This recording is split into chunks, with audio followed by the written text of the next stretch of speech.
Hello and welcome to Let Me Bore You to Sleep. It is Wednesday the 18th of December 2024. My name is Jason Newland.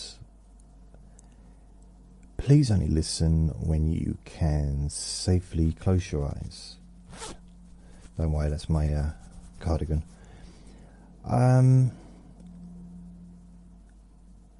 What do I normally say?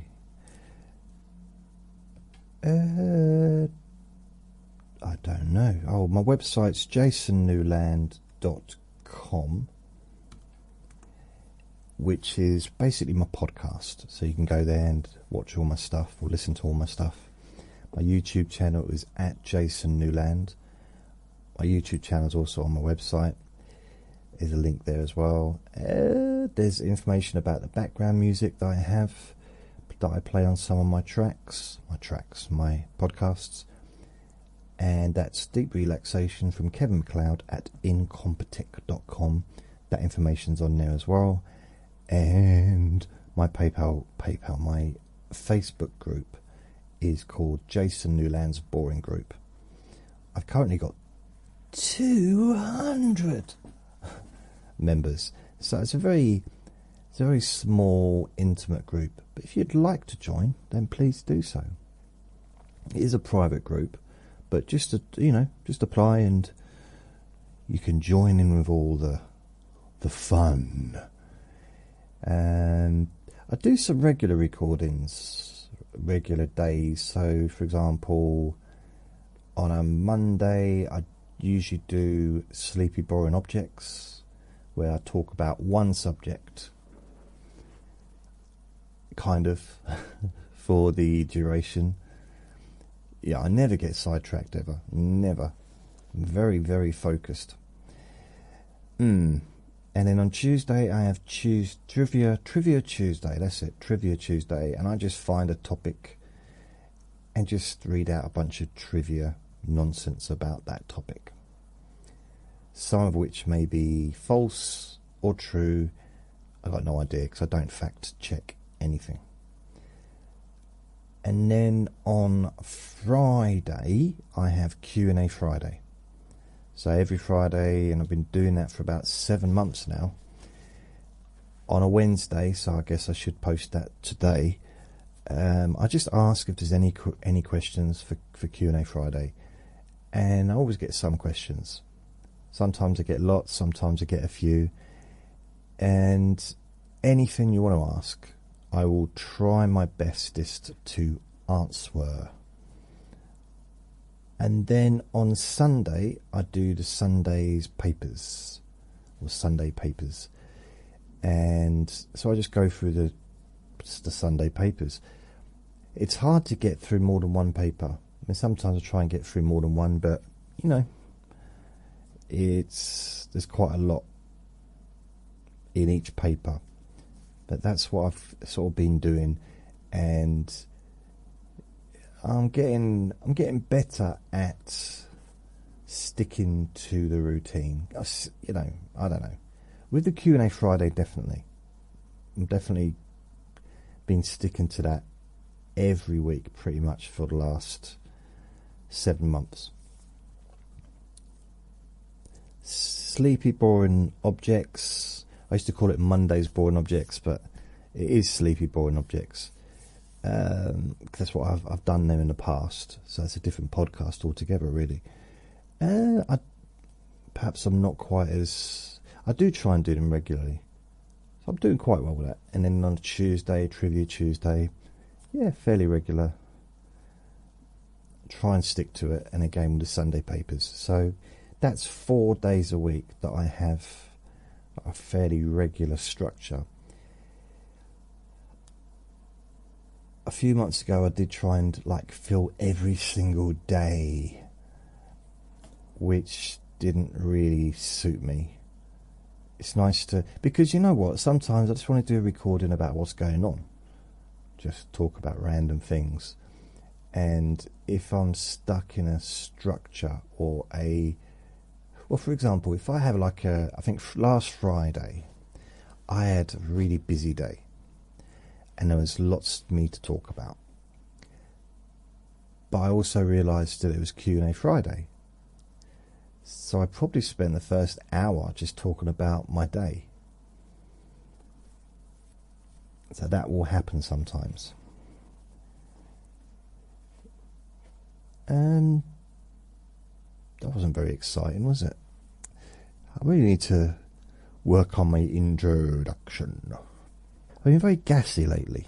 I've been having problems, having pains in my left side.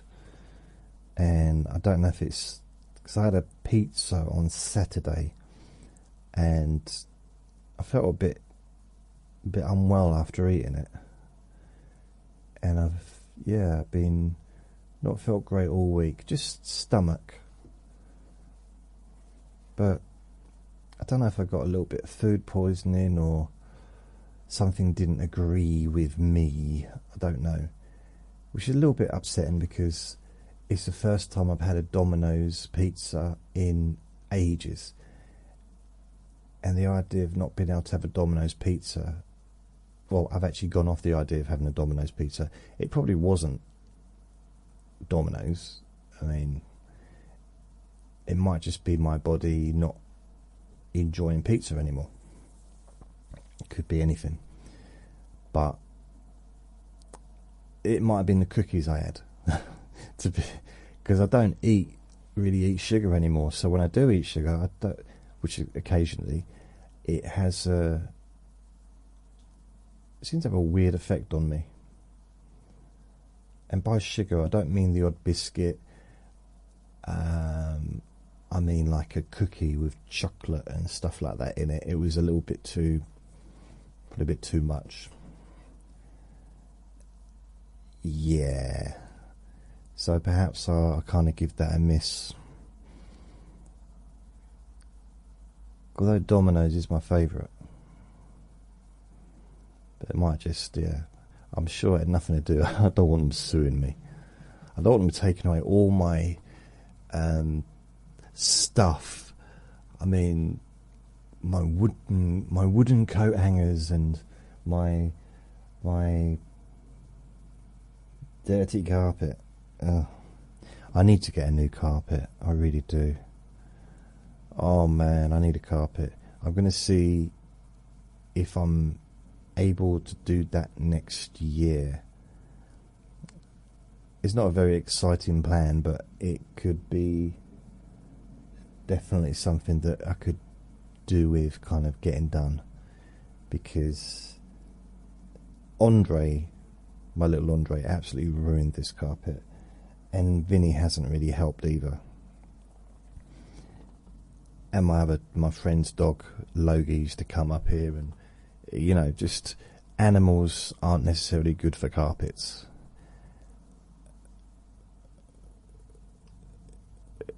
I don't know, maybe I just want to blame others. I'm blaming other people, I know, really. I mean, I don't take my shoes off when I come in. I don't wear my outdoor shoes inside, usually. But sometimes I do. And if anyone visits, I'm not one of those people that says, no, you must take your shoes off at the door. Because I would never do that. I have to do it with my dad's. But that's it. I would never take my shoes off in someone else's house. I'd just rather not go in their house. Because I don't want to take my shoes off because my feet are so smelly. They're not. I don't think they are. I can't smell them. But then the whole thing about being nose blind, it really is a thing. I kind of believed it. Like, you get used to your own, not your own smell, but you get used to a certain odour without really noticing it. And when I had Andre, because he was a ferret, some people did not like the smell, the ferret smell. I thought he smelled wonderful. I really did. I loved it. Not all the time, but when he let his stink off, because he had like a bit of a skunk thing going on. So when he was angry, sometimes he let a really bad stink off, and then that would be bad. That would be like a really bad smell. He did it once while he was actually, I don't know why he did it. He was very young, so I don't think he had so much control over it. But I was cuddling him, and I was wearing a t-shirt, and he let off a stink. I had to chuck the t-shirt out. It was that bad. I went to put it into the washing machine, and the washing machine wouldn't open. And I was like, why is the door not opening? And I heard this voice, why do you think? You ain't putting that in me, mate. Move along, chuck it out the window. I said, I'm not chucking it out the window. That's just grim. There's actually people around here. It's hard to believe. Chuck nappies out of the window. Don't know who, but like, wow. How, in what world is that normal? Is that even acceptable to chuck a nappy out of a window? I mean, I guess it's different. If it's your house and it's your back garden, and if you want to chuck stuff into the back garden, then you kind of can, really, can't you? It's still grim. It's still mildly unpleasant. But, you know, it's your garden. But when it's a communal area, yeah, so I don't know quite where it came from, where the nappies came from. And if you don't know what nappies are, it's diapers. You might call them diapers where you are. And I mean, when I had a job in East London, I was a cleaner, and people used to chuck nappies out of tower blocks. It was a standard thing. There'd be nappies all over the grass, and I found it quite funny, but at the same time it was a bit grim. But I just found it amusing. It's like, what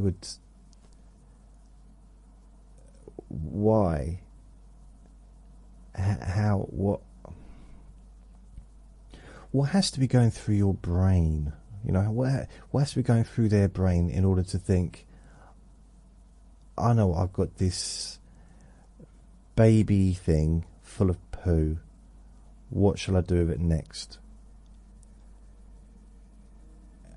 And what they do next is chuck it out the window. It is, I mean, I guess, like, it's out of sight, out of mind, maybe.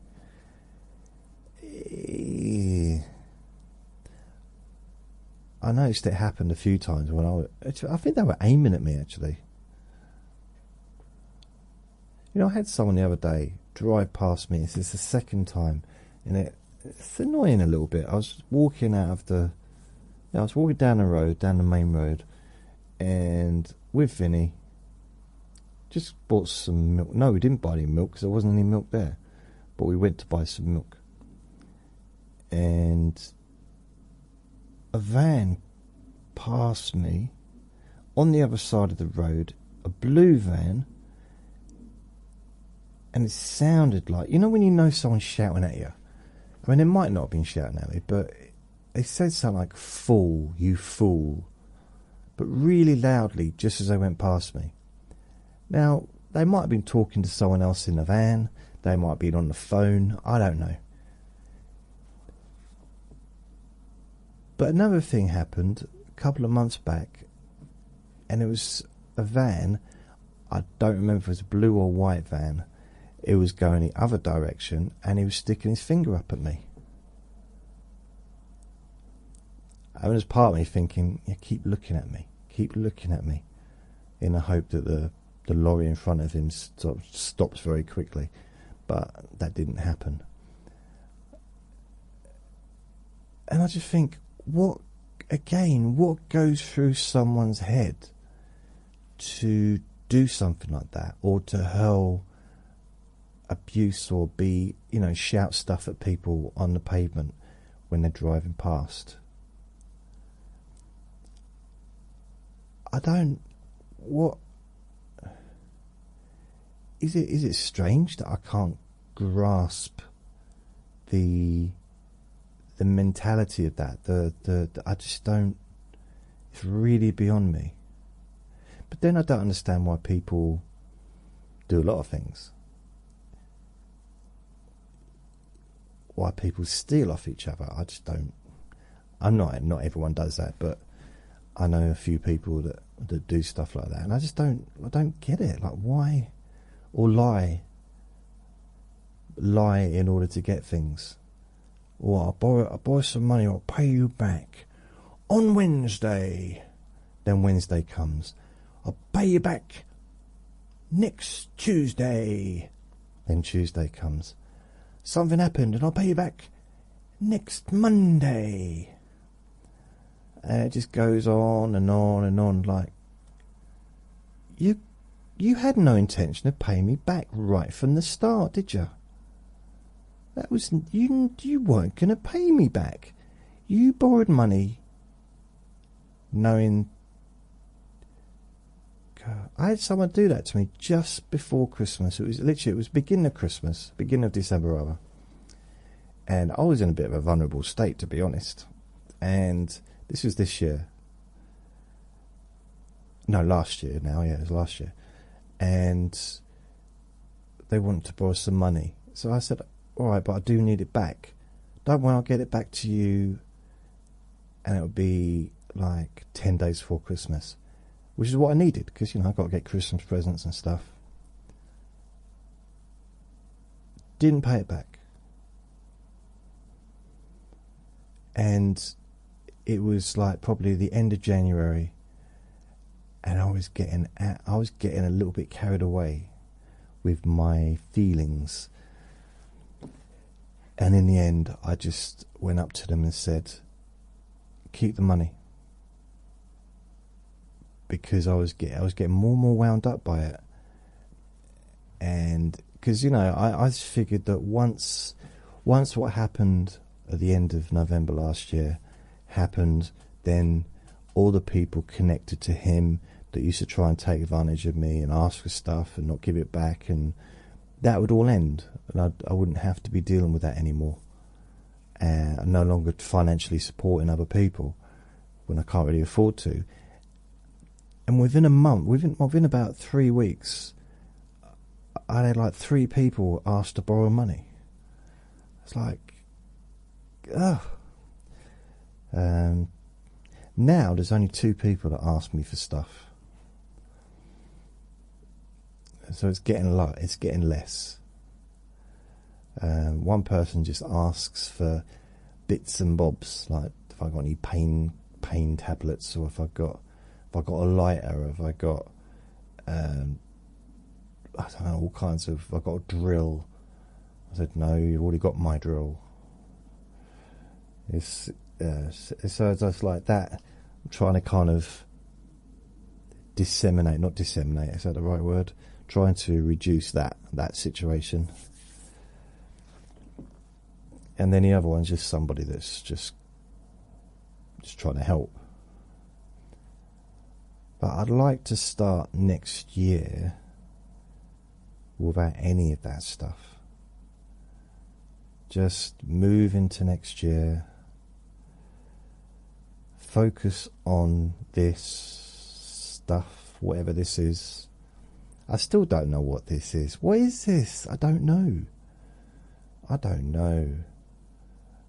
I wish I knew. I still don't know. I've been doing this for 7 years now. Is it 7 years? What is it? I started this 2018, like the Let Me Bore You to Sleep.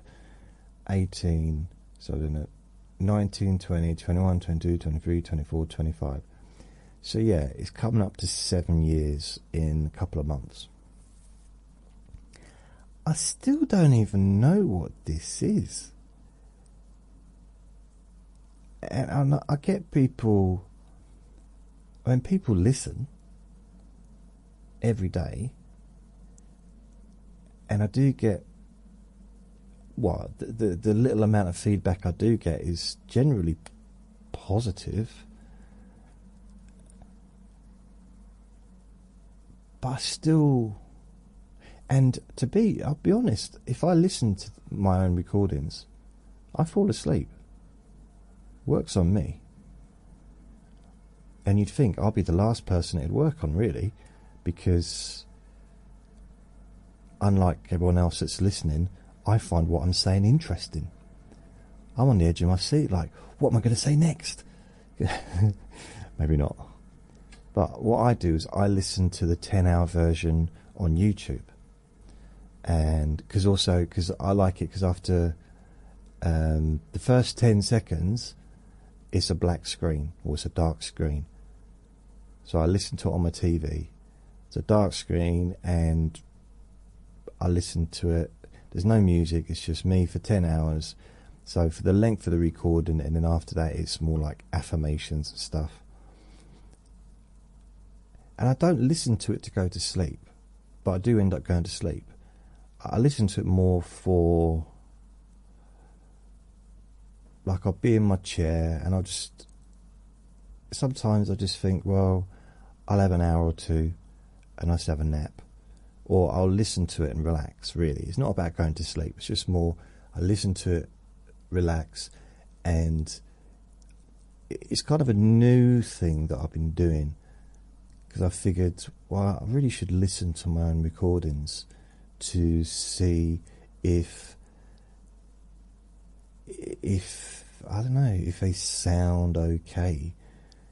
And because in the past, I've got a memory, actually, this is probably 2017. No, blimey, no. So I was having psychotherapy, so 2018, December time, and I was waiting to see my psychotherapist. Or it might be my psychologist. No, it's my psychologist. Well, psychotherapist as well. Because I had psychotherapy. I had, I'm going to tell you what it was. Because see, I'm too open. I tell everyone everything. I shouldn't tell you all stuff like this. So I've been diagnosed in the past with bipolar affective disorder. See, that's a mouthful. Bipolar affective disorder and EUPD, which is emotionally unstable personality disorder. So, as well as anxiety and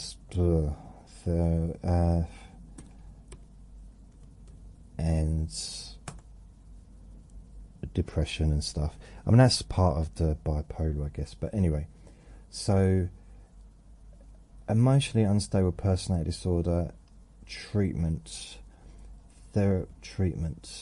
So I forget what it's called, and I had about 2 years of it. I found the letter, actually, the letter. It's DBT, cognitive. No, it's not. No, okay. DBT, dialectical behaviour therapy.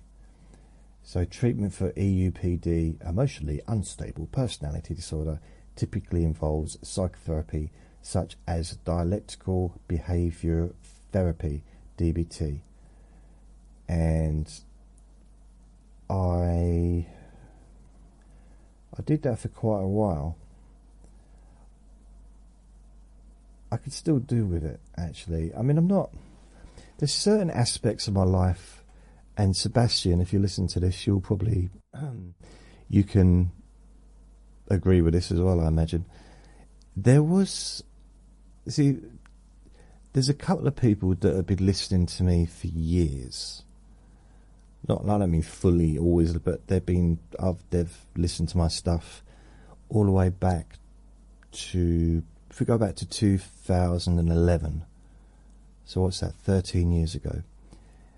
Some people have been listening to me since 2006, 2007, but there's two particular people that I know have been listening to me, or been following me, or whatever you want to call it. And it's Boston Chicky and Sebastian, weird German man.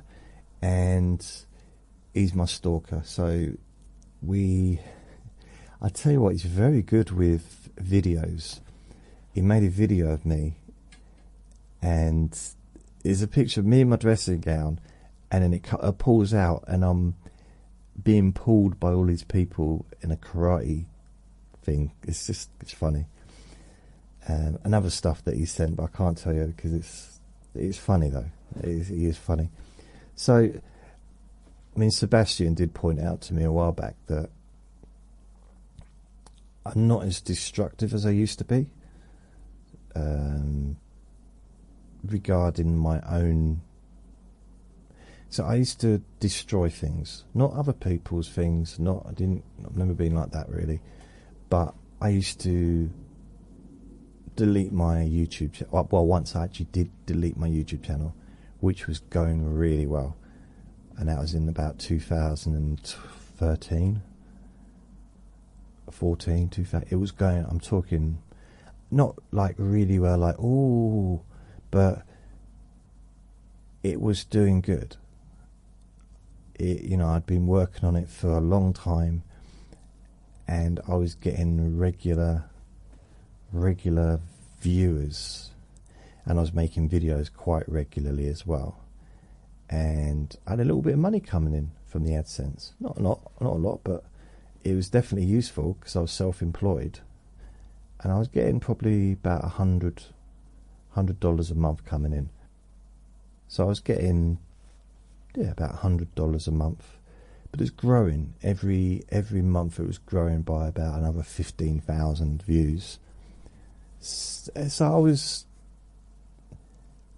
for me it was going really well, if that makes sense, because I had my first viral moment that didn't involve medication. It was 2011, and it was the Try and Stay Awake hypnosis for sleep. It's like Try and Stay Awake challenge, something like that. It is actually on my YouTube channel. It's hidden amongst all the other stuff, but it was the first video I ever did that suddenly, was getting big numbers, big for me. So, I was happy if I was getting a few hundred views on a video in the first, day or two. I was, that was, and then growing from there. But this got, I think overnight I got about 10,000 views of the video, and then it kept growing, and I had over 100,000 views of that video. It's still, I was still getting thousands of views every week of that video. So it's still my most popular video at that time.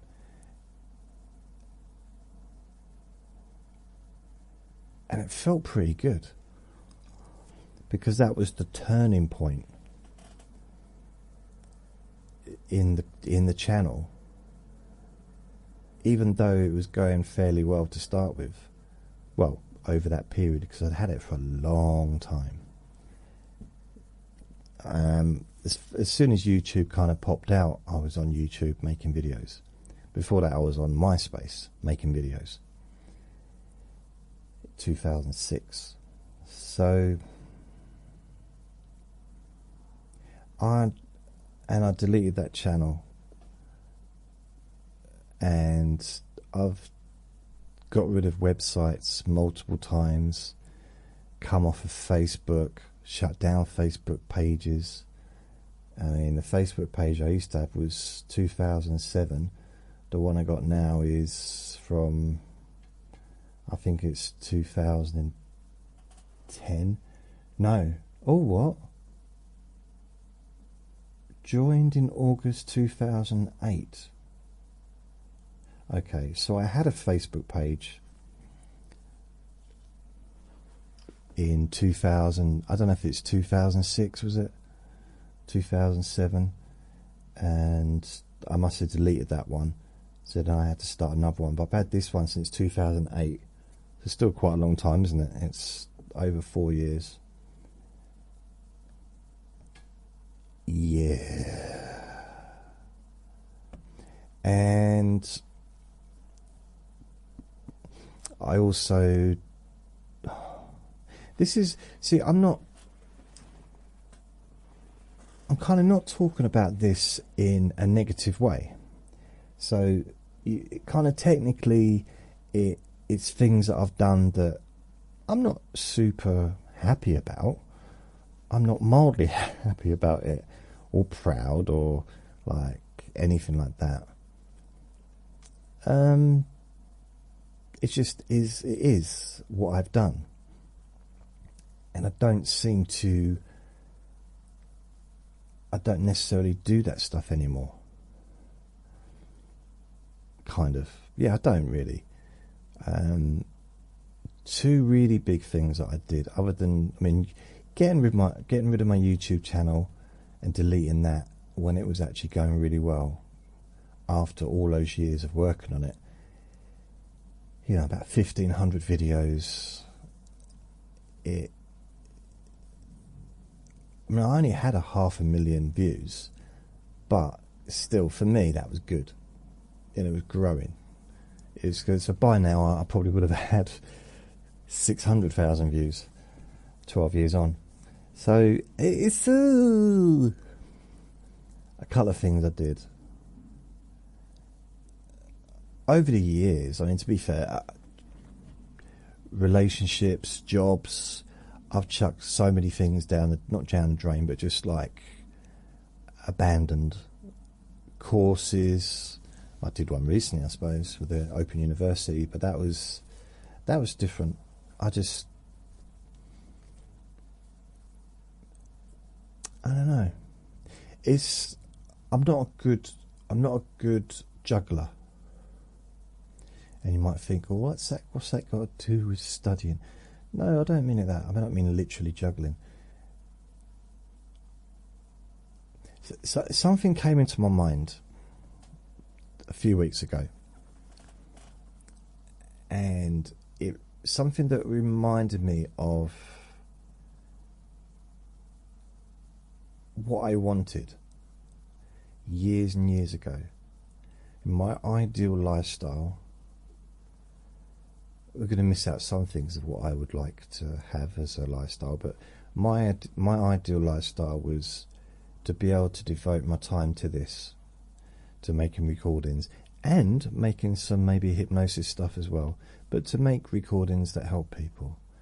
That's my ideal lifestyle. So I could focus on doing this. I can read books, I can, and all that stuff, but ultimately I can devote my time to this. And I realised a few weeks ago that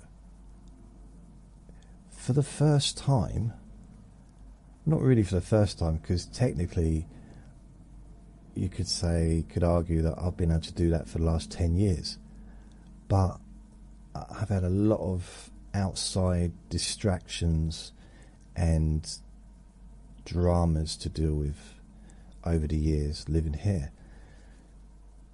So this is kind of the first time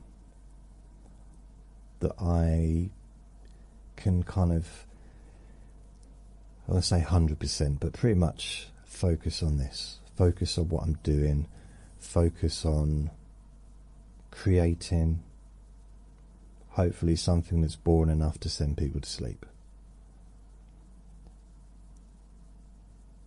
And at the same time, I'm kind of, I don't know what the word is. It's like an ongoing journal as well, isn't it? I suppose a very boring journal. But in the past, there's a couple of things I'd done which was weird. One was I used to write journals for decades. I had a huge pile of pads that I took everywhere I moved. Whenever I moved to another place, I took them with me, and it was a big old pile. And it was just these like 200, not all of them were 200 pages, but just the writing pads, the refill pads. and I'd have them. Some of them were falling apart, and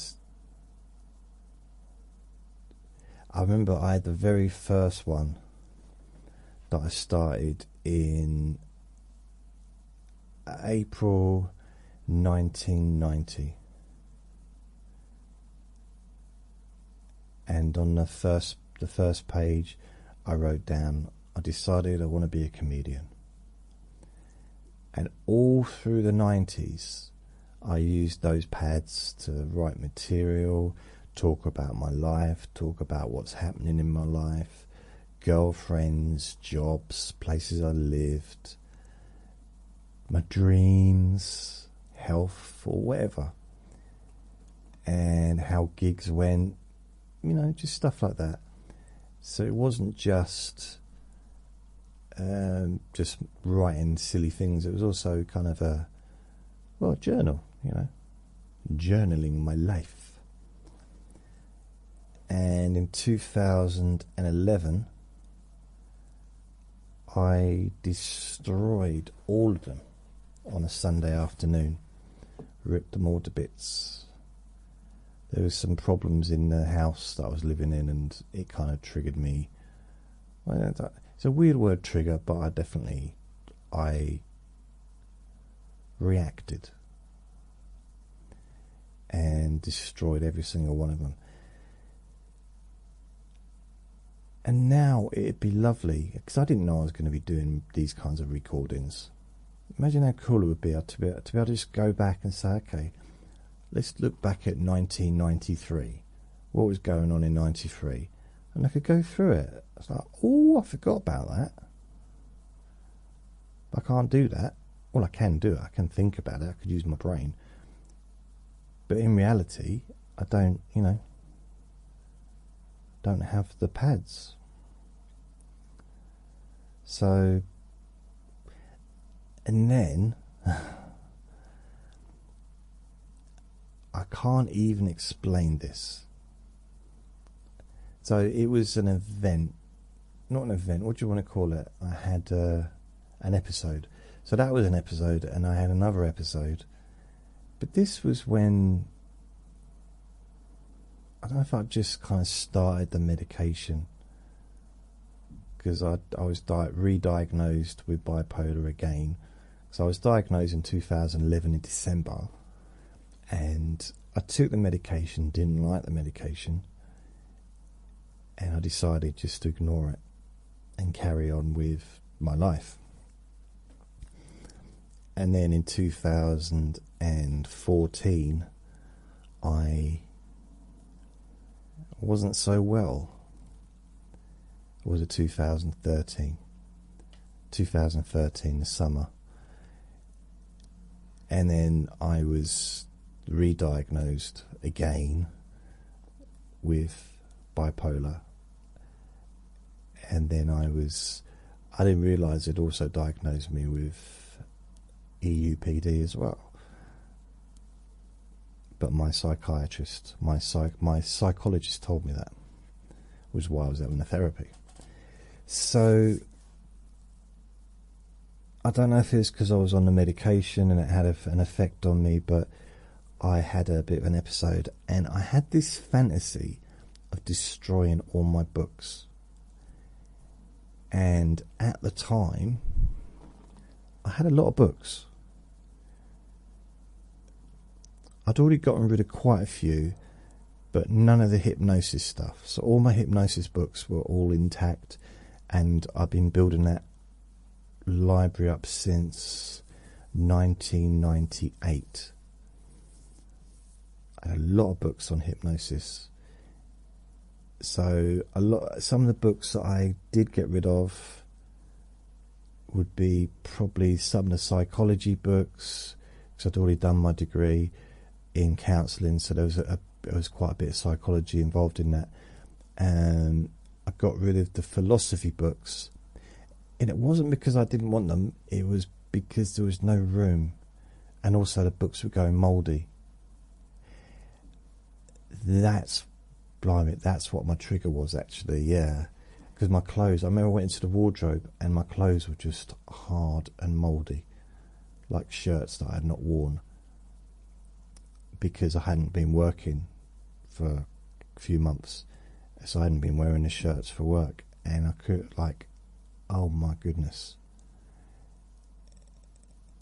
And the books were starting to go mouldy.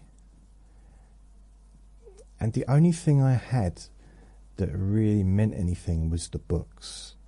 It's the only thing that's been kind of a stable, a steady thing in my life. Probably since a kid, my love of books. And I've lost my book collections numerous times. But this time, I lost the plot a little bit, and I spent 2 full days ripping the books up. Now, that goes against what I would do. I'm a book lover. And there's books I'm never going to get again that were in that collection. I had a really good hypnosis collection that I'd collected for, I used to spend my money when I was doing insurance. I used to go to London and spend a couple of £100 a month just on books. Come back, some of them like 30, 40, 50 quid each. This is in the early 2000s.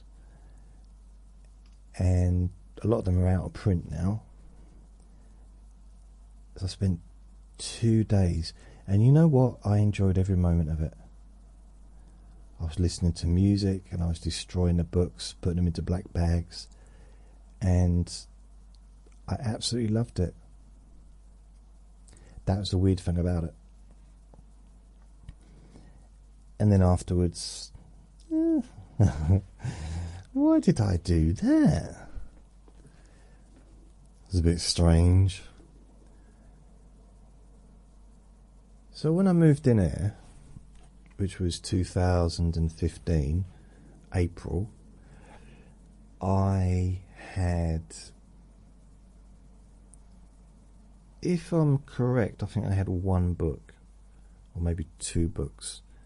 The books I didn't destroy, the books I didn't destroy was my Buddhist books. I think I had 1, maybe 2 Buddhist books.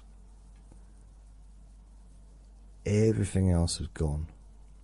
So when I moved in here, it was like, okay, what do I do now? I'm living in a place that isn't damp. There's no mould. Although the walls do look a bit mouldy, but it's just because it's just feces. No, I'm joking. That's so grim. It's the what's it? You know, the soundproofing that was on the wall. I've taken it off, and it's left all these black marks. But it's definitely not mould. I do not have mould in my home. That's the one thing I'm never going to go through again. I'm not doing that. And I thought, should I get books? Should I start my book collection? And I didn't know. I kind of couldn't really decide. I mean, even I had when I got my benefits paid, and it was I had to wait about 7 months before I got paid, so I got backdated. Even then, I did buy some books, but on Kindle. I just weren't going to buy no physical books anymore, because at least with a Kindle book, you can't really destroy it. Even if you destroy the Kindle book still exists. So when I moved here, I thought,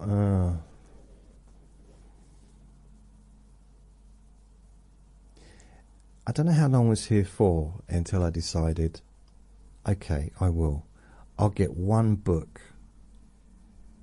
a week. Not expensive books, just, it's £10 a book, or maybe not a week. When I got paid, I'd buy 1 book on Amazon and get it delivered. And I did this for a few months. Didn't even open them. I just left them in the packaging and stuck them in the cupboard. I had a list of books and ticked them off, because I thought, let's start my library again. I think I think maybe in my mind I had this idea that I was going to have every wall adorned with books in this flat. Hasn't quite worked out that way. Although I do have 3 bookcases.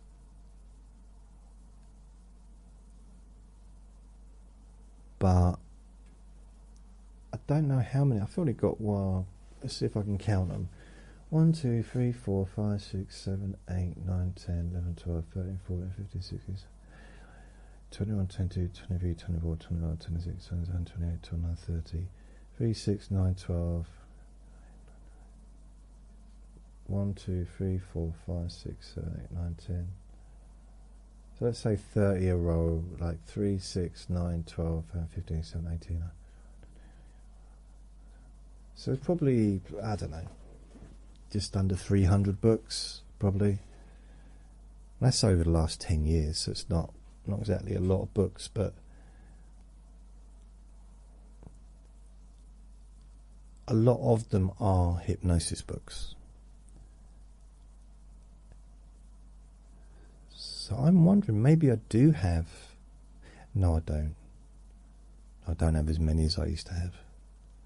I didn't just have books, I had CDs, I had audio tapes, I had courses, I had all kinds of stuff in my hypnosis collection. If you want to see, actually, there is a video. Let's have a look. YouTube. There is an old video. I'll put this on mute so you don't hear it. There's a video of me sitting in front of my book collection. So if I go to content, playlists, it's the old stuff. Old. Let's go next. Very old. So old. Jason chats, vlogs, really old videos should be here. Really old. Mine is 219. So I don't know. Hopefully I should be able to find it. I mean, some of these are from, blimey, a long time ago. 2000, and that one there is from 2007. Oh, okay. So if you go to the really old videos, which is the playlist on my YouTube channel, they've got hardly any views. There's just so many that people don't even know they're on there. That's the reason they got no views. No. And there's one called Archive Hypnosis for Chronic Pain Relief. So I click on this. It's on mute, so you can't hear it. And behind me is some bookcases with... You can't really see the books. You can see the books, but apart from... The lighting's really bad. But I can't really make out what the books are. Let's see if there's another one where it's a bit clearer. So one of the first ones I did was a black and white one, which had my book. Ooh. Oh no, that's not me. That is me, but it says, oh, okay, wow, the first one. This is one of the first ones I ever did. Okay. It's black and white. Right, you can kind of make out some of the hypnosis books in the background. Wow. So I think I had 4 bookcases, I think. And I had the table or the desk in front of the bookcases, and so I'm filming myself with a webcam. It's on black and white setting, and I've got a sponge, the kind of thing that you clean a car with, but it's still in the plastic. I don't know how I've got such a thing, I'm not sure. And then attached to that is a piece of card that I've put, and I think it looks like I've done it in crayon, www.jasonnewland.com. And this was from the 25th of April 2007. Wow. And yeah, I do look younger. And I should do, shouldn't I, really? It's over 4 years ago. 2007. So what was I then? I was 36. 36 years old. I'm now 54. Wow. I had hair. I've still got hair. But I didn't have glasses. I used to wear glasses for reading, but I didn't wear glasses for any other time. I look a bit like Elvis, really. Yeah, while he was still alive, yeah, thanks.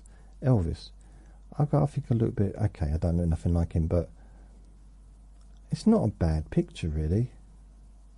I definitely weighed less. That's 100%. Quite a bit less.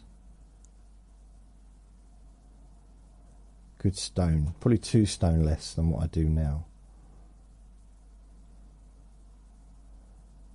But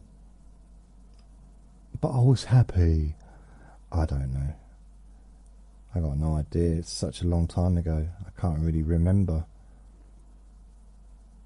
It's a weird one. They were really good. They were good old... what if they came with the room? These bookcases, because they're very deep. Like the bookcases here, they're pretty shallow, you know. The ones there, better quality. Very well put together. Very unlikely that I put them together if they're still standing. I mean, I had 1, 2, 3, 4, 5. I think I had six bookcases to start with. When I got them in about April time. No, not April. I got them. It was the next year, either the next year or the year after. I don't know. It was either a year or 2 years after moving in. I can find out exactly when it was. Okay.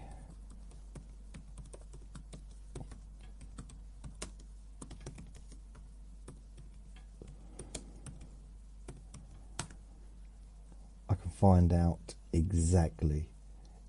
It was the 19th of May 2016. And oh no. Right, May, around that time, May 2016.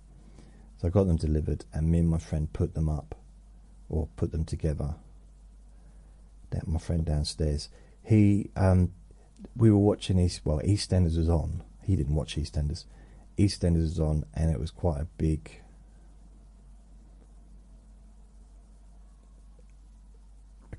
episode. So yeah. So 2016, 15.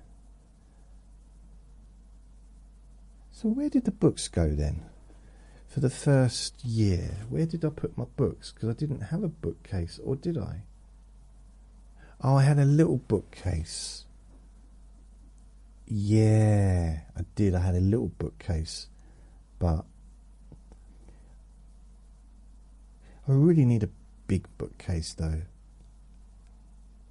I quite like the idea of having a bookcase all along the wall. But then there's the problem of how do I get to the books at the top? Unless you get one of those, they're very expensive, I imagine, but can't you get ones that rotate so you can actually move the ones at the top down to the bottom? I imagine they are thousands of pounds, so that won't be happening. And I don't fancy climbing up a ladder. No.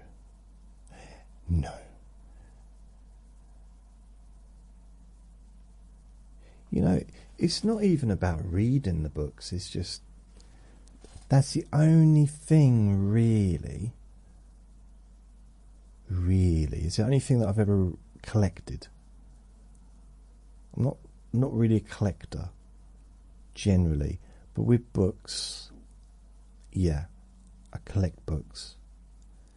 You may also think, perhaps, and you might be right, I collect podcast episodes because I've got so many. It's just ridiculous, isn't it? So many.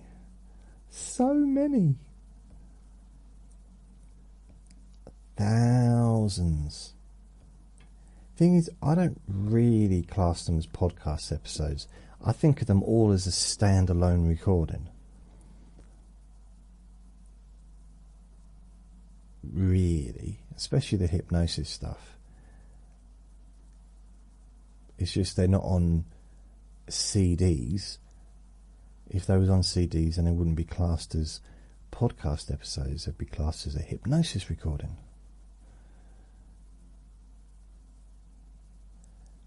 I wonder if podcasts, something will change. It'll become something else. What do you reckon? With all the new AI that's coming out, and I do look at it and I think, how is that going to affect what I do going forward? Because I do use the AI to help me with certain things in my life. If I need, I use ChatGPT, which is part of AI, OpenAI, and I use that every day, and it's really good for finding out information. It's good for working something out. It's just like an assistant, really. It's just helpful. I think if I'd have had that available throughout my life would have been a lot different, because I just need a little help. I think everyone needs a helping hand sometimes, and it gives me a little helping hand. If I don't understand something or how to do something, it shows me. I'm trying to think of an example. Alright, so turning a photograph into a PDF. Didn't know how to do it. And when I was going through the financial stuff, trying to get that sorted out, I had to keep sending all these forms, and they wanted me to ideally send PDF forms. So I went on to ChatGPT, asked them, and they went through the whole thing with me. In fact, they even, if I'm correct, I think they can even convert it to a PDF themselves. So if I upload, what can I do? A folder, image, photograph.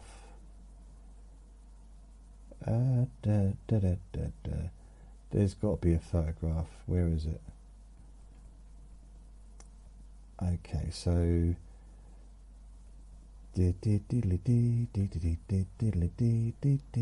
so I'll upload that. File is too large. Oh, stop it. That's weird. I thought it was quite a small file. Okay, if I do that. So convert to PDF. Convert to PDF. Will it do it? It's analysing it now. Come on. The image has successfully been converted to PDF file.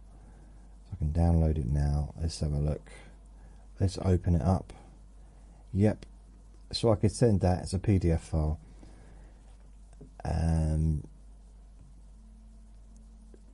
It's just really, really useful. Just little things like that for me, can take hours of my time and a lot of frustration. a lot of tantrums. I'm not painting a good picture of myself, am I? But if there's anyone out there looking for a boyfriend, get in contact. I could point you in some direction. I'm sure I know someone that's single. I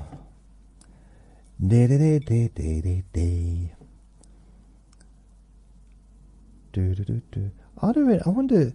I am wondering, maybe, is it weird to maybe want a girl to thinking of maybe being in a romantic relationship? Because to me it doesn't sound weird, because billions of people are in relationships around the world, so it's not like an unusual thing, and I don't think there's anything weird about wanting to meet someone nice. But it seems to be a weird thing to say out loud. It's one of those. It's almost like it's a little bit taboo to really, especially maybe if you're, well, like me, older than the average, older than the average donkey, and older than the moon. I just like, is it weird? It's just like, maybe I would like to meet someone. Maybe. Sometimes I really would. Sometimes I'm not so bothered, but yeah. I don't know, but at the same time, how do you go about it though? Because I don't meet anyone, really. I don't really see anyone, and one of the only times I can really be myself is when I'm talking on here. Because there's no embarrassment, there's no judgment. I mean, there might be judgment coming at me from the audience. Some people might be judging me, I don't know. But I don't really feel it when I'm making a recording. I just talk about personal things, and I don't try and go into too much detail, and I try and keep it light. Even when I'm talking about serious stuff, I still try and keep it light. But, I am fairly honest. More honest than I used to be. More open than I used to be. I mean, I didn't used to be open at all when I was younger. Through fear, I suppose. I didn't of being judged or being vulnerable.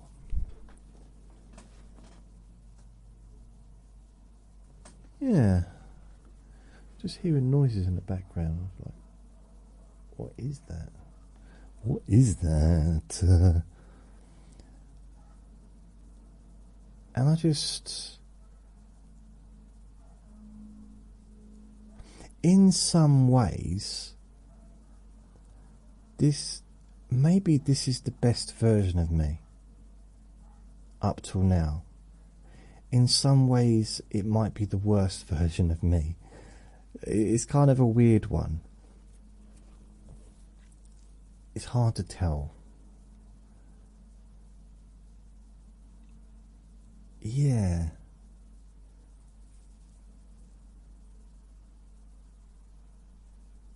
I'm just trying to think, what if I look back at some of the things that I kind of, regret. I think it's normal to have some regrets, and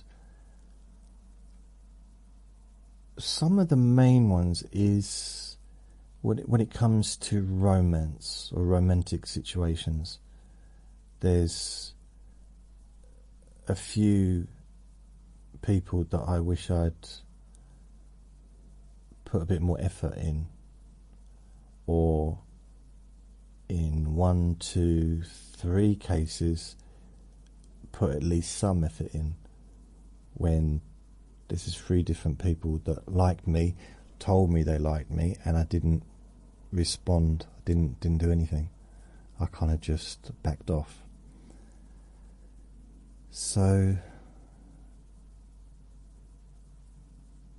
I mean, some people, is an old cliche, isn't it? No one regrets what they did, it's regret what they didn't do. I think that's not true. I think you can regret both. You can also be pleased with both. There's loads of things I did that I'm pleased about. Loads of things I didn't do that I'm pleased about. And vice versa. Things that I, didn't do that perhaps I wish I had, and things that I've confused myself now. Yeah, you know what I mean. It's like things that I didn't do that I'm not so pleased about. Some things that I didn't do that I am pleased about. I think. Yeah, both sides.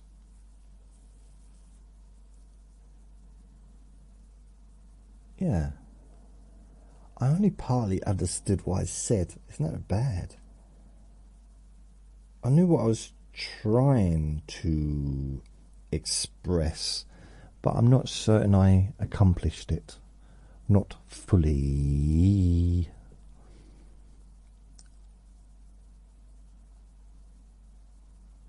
I suppose one of the problems is, because I live a solitary life, I don't really see anyone.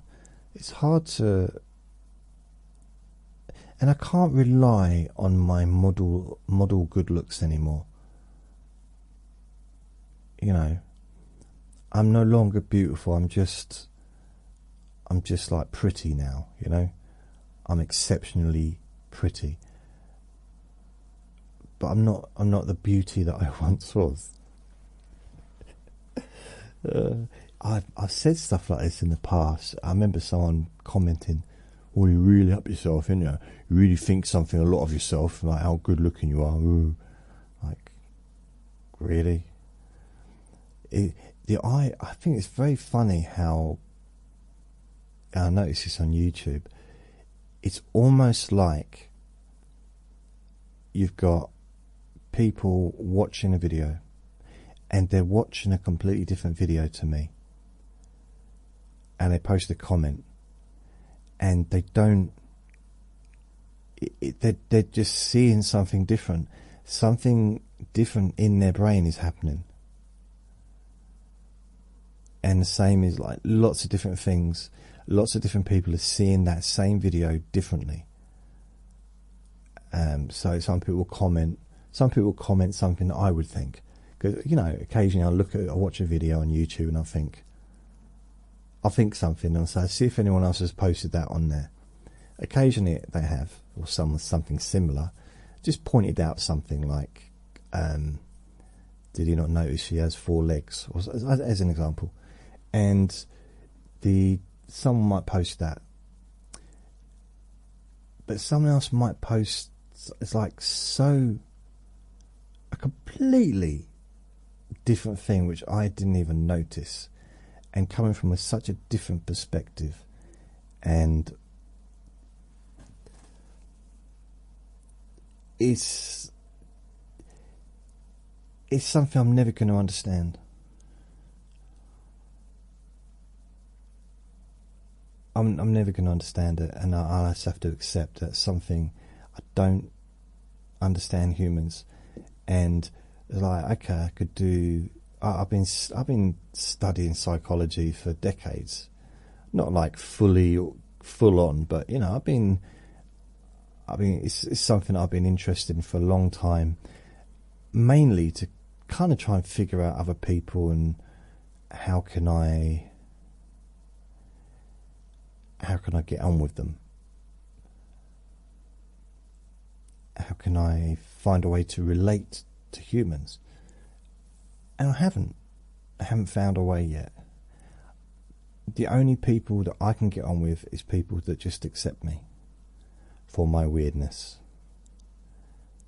And people that know that anyone that knows me, actually knows me, knows that I'm not out to hurt anybody. I'm not out to upset anybody. It might sound, I might come out with stuff that might be thoughtless sometimes, and that's one of the issues I've had my whole life since I was a little kid. But I'm not out to do anything. All I want to do is help people. That's the only thing I enjoy doing, is helping people. Not because I'm a wonderful person, or because I want to go to heaven, or because I want an award, or because I want people to like me. Although having people like me is not the worst thing in the world. It's the only thing that gives me any pleasure, really. Although I do like watching TV, comedy shows, so I get a pleasure from that as well. I used to get a lot of pleasure from eating chocolate and drinking Coke, but can't do that anymore. Yeah, I used to love reading books. I think the problem now with books is, because I listen to audiobooks now on Audible, so I get through a few books a week, probably 2 or 3 books, a couple of books a week. I'll re-listen to others that I've listened to before, but I'll probably like get a new book every week. But I'll also re-listen to old books.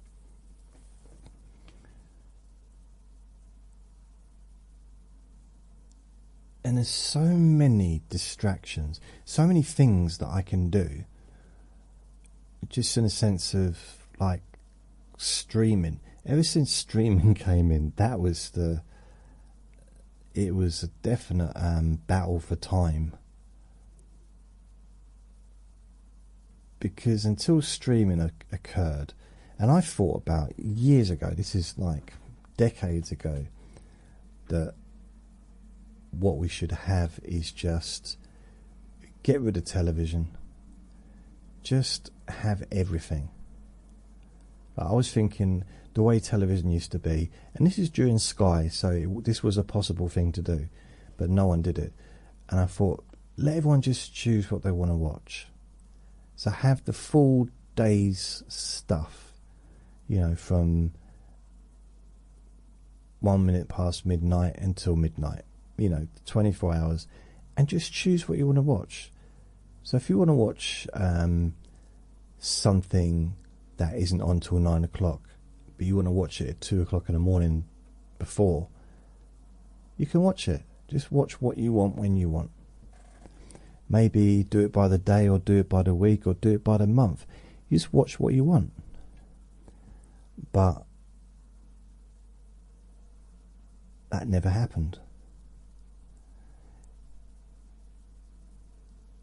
Technically, it's kind of happening now with playback or with catch-up.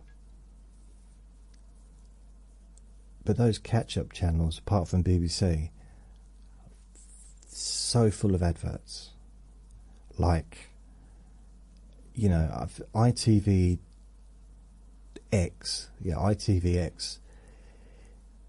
you can join it monthly. I don't forget how much it is. You can become a member and have it ad-free, apart from on live TV. But the quality of the app isn't great. With my broadband, it just doesn't seem to stream very well. I imagine it's a very popular app, so maybe that's why. But Netflix seems to be okay. If you watch it without paying for it, the amount of adverts is ridiculous. I remember, I think it was like 10 adverts, about 20 minutes of adverts before the show even started. I'm exaggerating for effect, but it's like, what? And not only that, is they tell you how long the advert's going to be. So it's another 34 seconds. And if you're, oh good, come, no, and then there's another 27 seconds. And there's another 43 seconds. Like, come on. To the point where I just didn't care anymore. I was trying to watch Big Brother and catch up, and I just not watching Big Brother with catch up, but on catch up TV. In the end, I just thought, no, I can't do it anymore. I can't keep watching all those adverts. And I really notice it. So I get up very early in the morning and I watch TV, Frasier usually, maybe episodes of Cheers is on TV, and I generally just watch a bit of TV because there's good stuff on in the early morning, a few comedy shows and that. And there's adverts, but it's not huge amounts, maybe 3 or 4 adverts, and then it moves on to the show again. It doesn't last for like 10-15 minutes. Not on live TV. I mean, when it's broadcast live, I mean. It's just me moaning, isn't it? Well, how did I get to this? I was talking about something, bookcases, and I was talking about something else. How did I get onto this subject? I was talking about what I did Friday. I was talking about the podcasts. I actually went from talking about the podcasts to... I really don't know how I got onto this subject. I don't remember anything I've spoken about, really. I remember a few little bits, but... So Vinny's with a neighbour, he's with his mummy. That's the lady that used to have him. He loves her, he adores her. He's constantly trying to get into her flat. Seriously, he's there now, he's been there since... Blimey, he's been there for hours. Probably since 2 o'clock, it's nearly 20 to 8 now. So it's been out 6 hours probably. And I just... He needs to... Cause she's known him since he was a baby. Like since he was born. You know, and then he lived with her for about 6 months. Or 4 months or whatever. Because it was her family that bred him. And then sold him to a lady when he was old enough to be weaned off, you know, old enough to sort of be sold. So she knew him right from then. And then the lady that had him became unwell, and my friend looked after him, had him living with her until he bit her on the face. It's not funny, but I don't know quite what happened, but she wouldn't give him any chicken, and he had a tantrum. He's never done anything like that with me. So she was worried about her grandkids, which is fair enough. So she had to find somewhere else for him. And it was only supposed to be a temporary thing anyway, until they found somewhere else. And then he ended up with me, which was, blimey, 2 years ago now. And I didn't really know her. Didn't know her before. Didn't really have much to do with her until the end of November last year. And we both helped each other out through a period of time. And Vinny is so in love with her. He's besotted with her. He's different with her than he is with me. It's very strange. It's a bit upsetting, actually, to be fair. He prefers it. I think he prefers it with her, but she tells me that how he is when I'm there with her is not how he is when I'm not there. Sometimes he'll sit at the door waiting for me, or he just go to sleep. He just gets excited. When we're both together, he gets really excited. He's running between us, climbing all over me, play fighting, then he goes back to her. And he's not like that when he's with just one of us. It's kind of strange. But the problem is, there's part of me thinking maybe he should go and live with her. Maybe that's what the right thing to do is. Because if he loves her, she loves him, she probably needs him.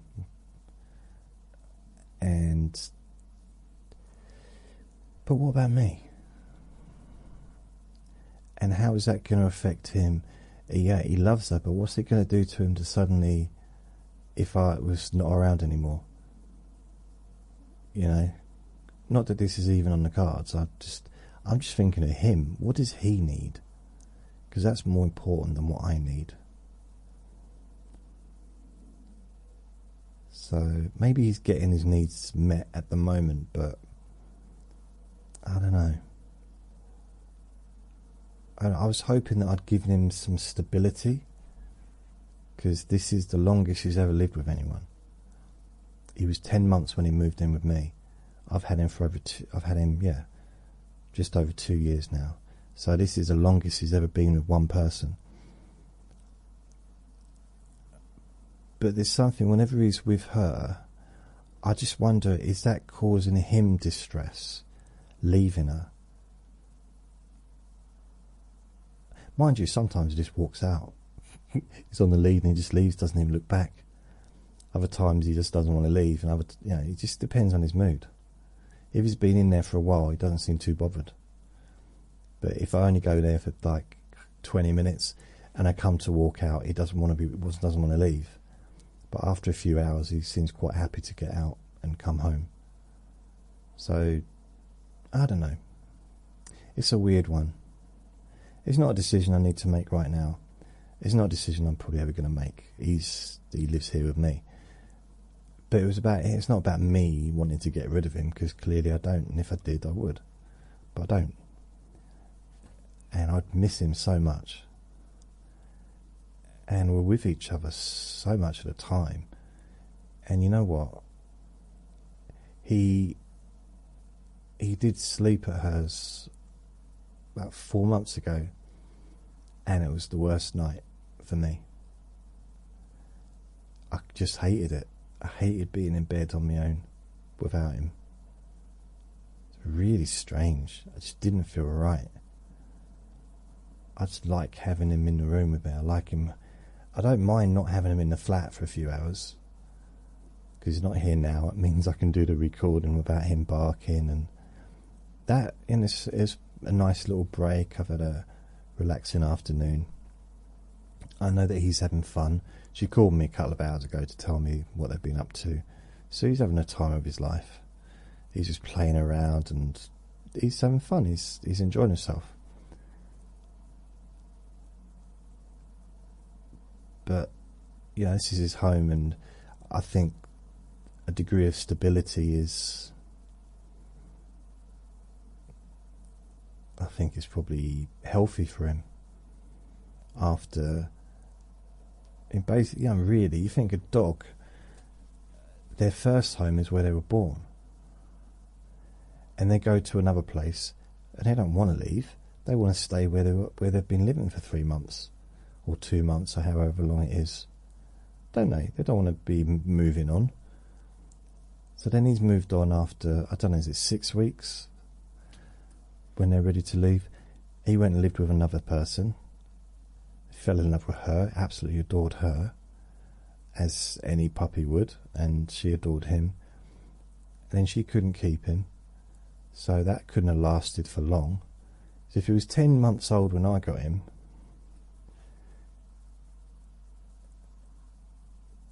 he couldn't have been long with her. Couldn't have been with her for more than a couple of months. 3, 6, maybe 3 months. Maybe, yeah. And then he lived with my friend, the neighbour. So that's 3 different homes he lived in before he lived with me. So of course he's going to be confused, isn't he? He's going to be. I'm sure at the time he was very muddled. Like, where do I live? Where's my home?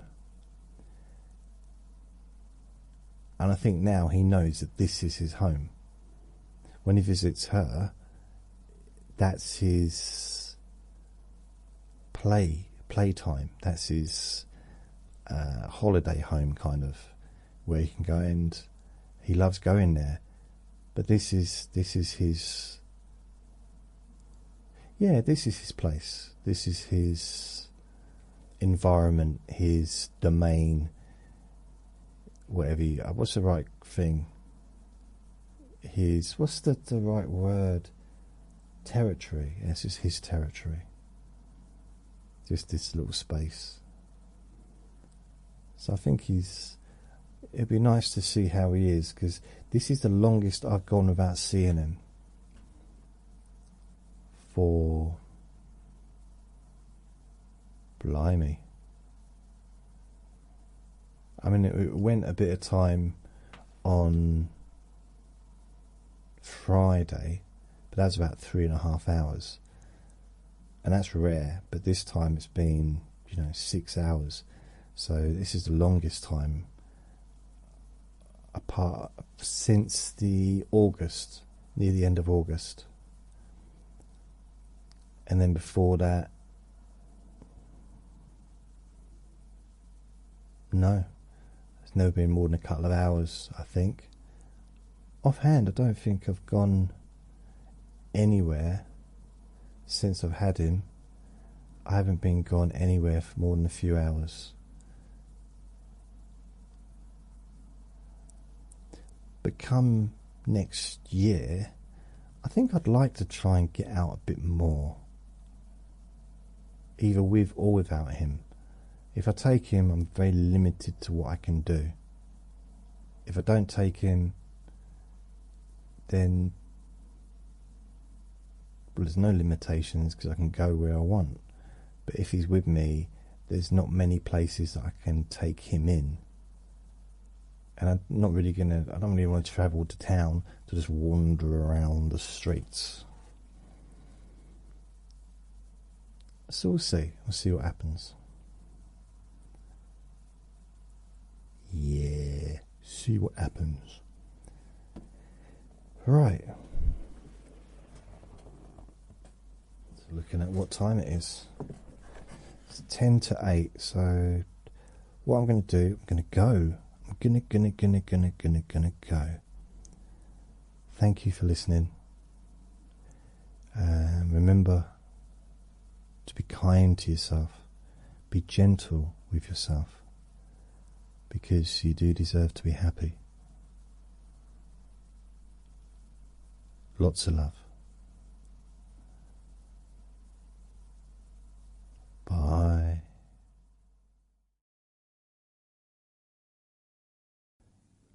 Relax in a more deep and meaningful way, maybe in a way that can not just allow you to feel calmer now and throughout the time we spend together here, not just relaxed at the end of the recording when it's finished and you can enjoy that sense of comfort and peace, but also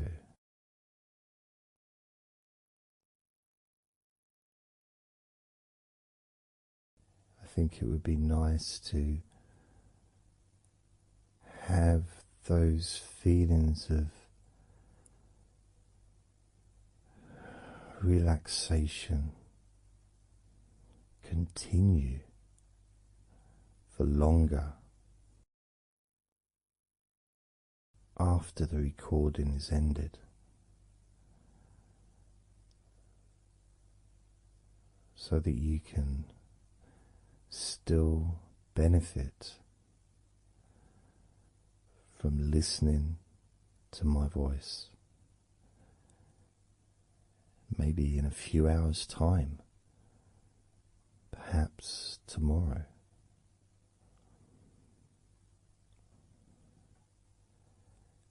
And then by listening regularly, especially if you find, like some people do, and myself as well, sometimes I find one particular recording that really resonates with me, and I just listen to it over and over again, like every morning, every evening.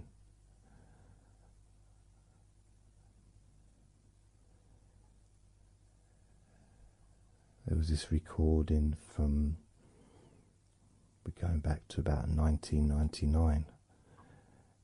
It wasn't hypnosis, but it was a guided visualization, so it kind of was hypnosis really. And I managed to find it again, and it still has the same effect on me. And part of it was the person's voice relaxed me. Just felt so peaceful, and I'd look forward to listening to her in the morning and in the evening.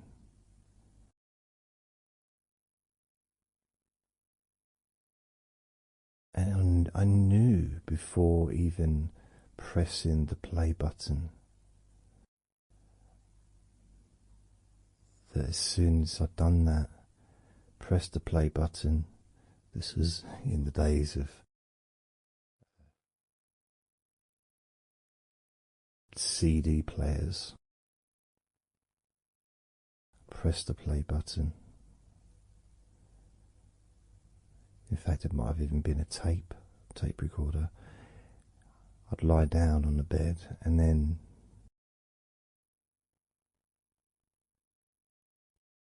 even without necessarily listening to her words,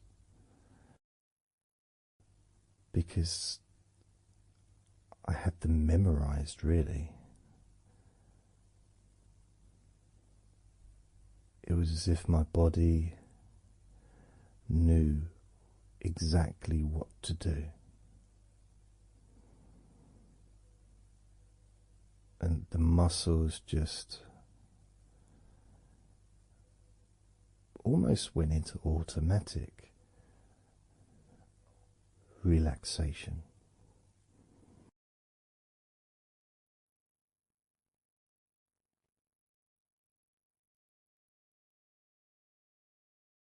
And I remember my mind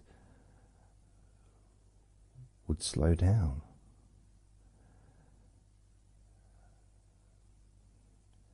Now,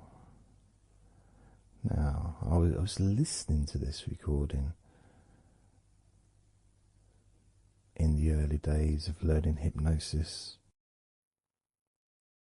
and long before I ever made any videos or audio recordings myself, because I didn't start doing that till 2006.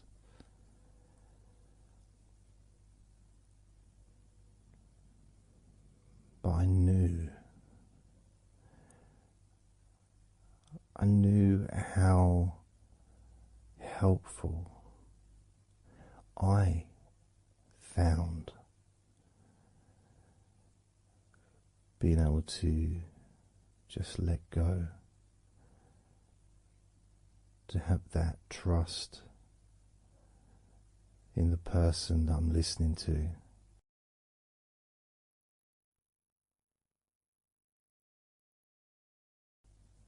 Knowing that it's going to be just as relaxing, if not more so, each time you hear my voice. You may feel the same.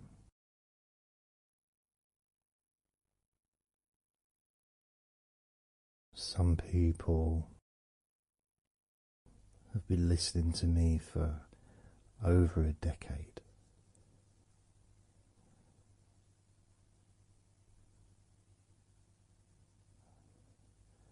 Maybe not solidly, obviously not 24 hours a day, but maybe people come back.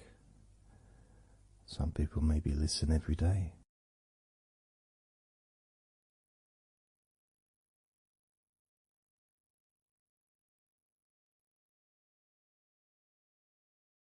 And something that I do which you may not realize by listening, is when I record these recordings now, for example, I also am affected by the words that I say. So if I said to you, focus on your feet, notice your feet relaxing, I will be focusing on my feet. I will be noticing my feet relaxing.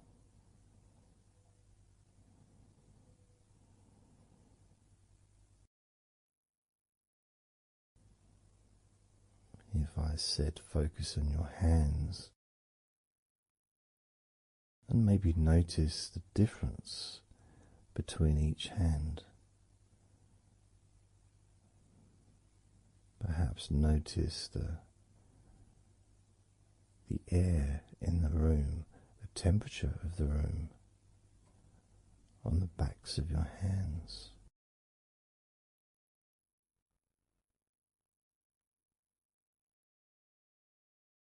You may start to notice what almost feels like a very light breeze,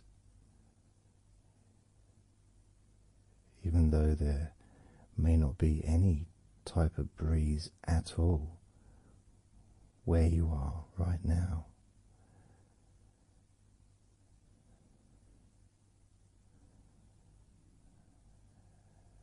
And as you become aware of your hands, I'm also aware of how relaxed my hands are feeling now.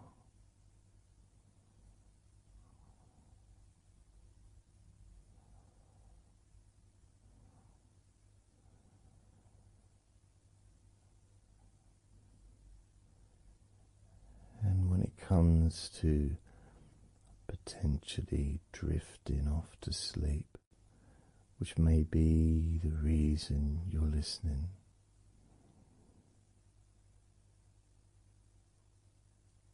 I also feel drowsy when I make these recordings.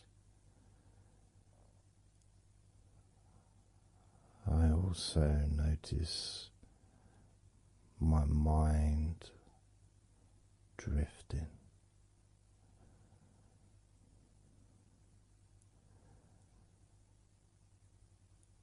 In fact, at times I've actually fallen asleep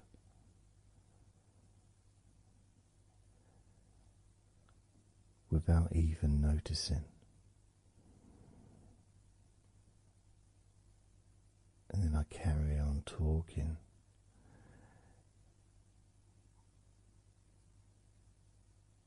And it's only when I listen back to do the editing, I hear snoring. And I think, I don't remember snoring. I remember talking. Is it snoring or is a pig turned up? That's what I sound like when I snore.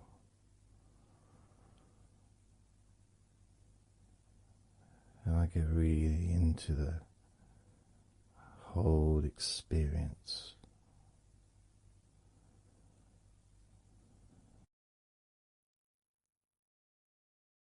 I don't know how you feel,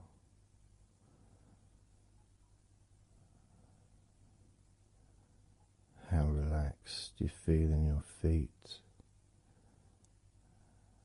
How relaxed you feel in your hands?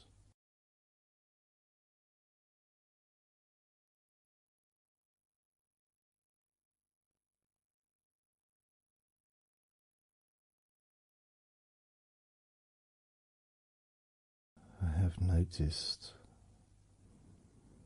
more and more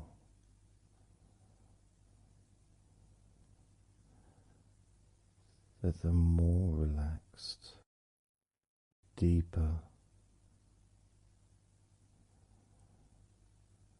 level of comfort you feel, the easier your breathing becomes.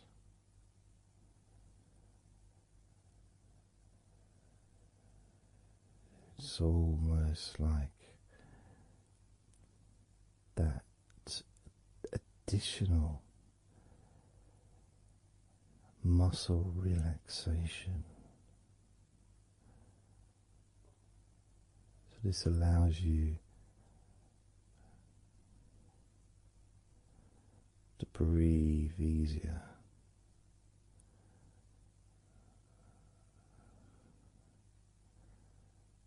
without necessarily focusing on your breath.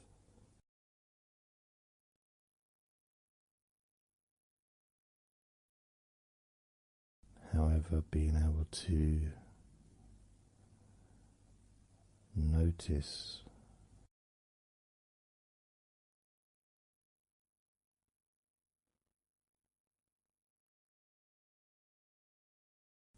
the ease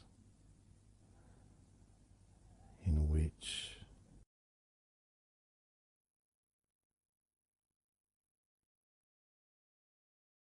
you breathe so naturally.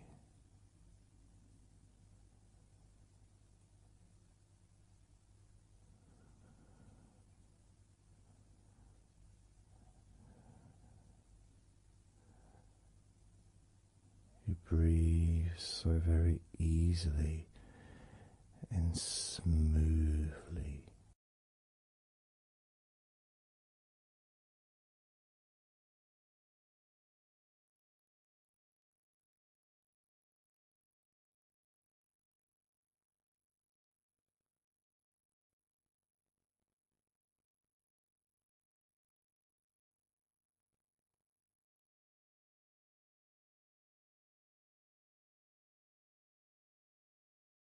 Whenever I imagine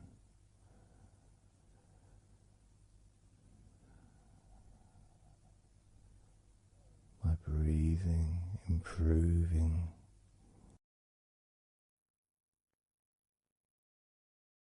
when I've got my eyes closed,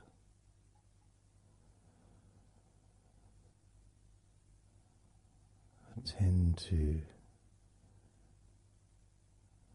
visualize a beautiful field with trees and flowers,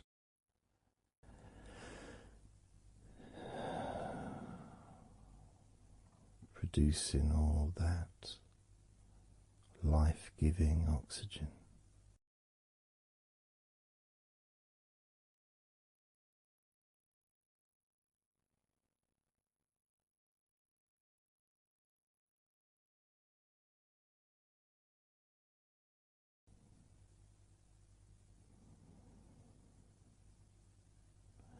Feels nice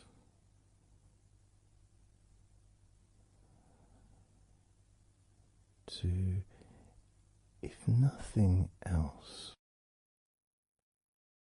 just taking some time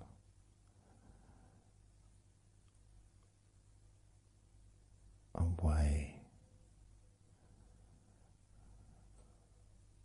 from everything.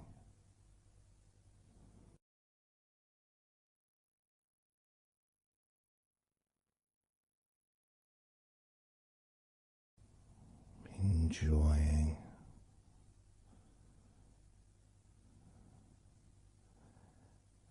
that feeling of peace, serenity.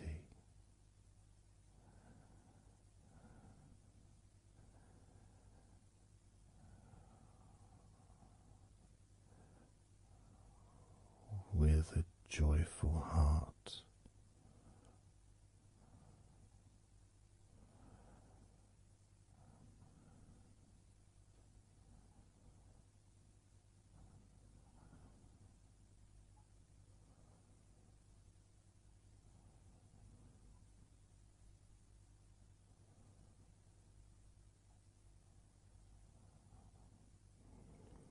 Time seems to just drip by so very slowly.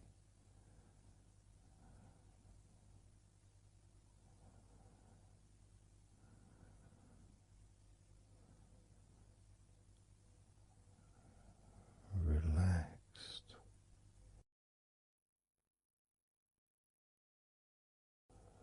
so deeply peaceful,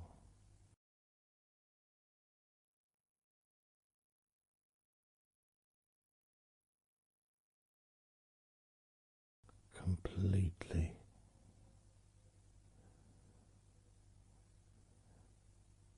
unattached to any thoughts whatsoever in this moment.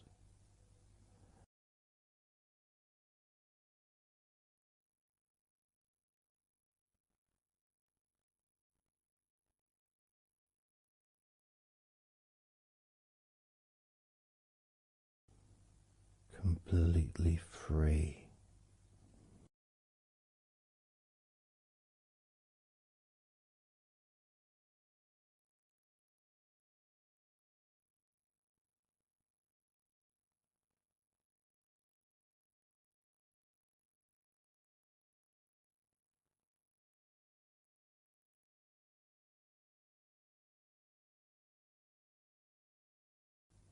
Noticing that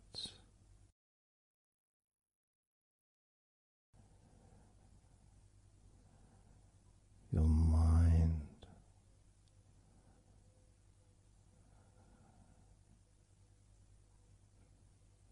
has slowed down,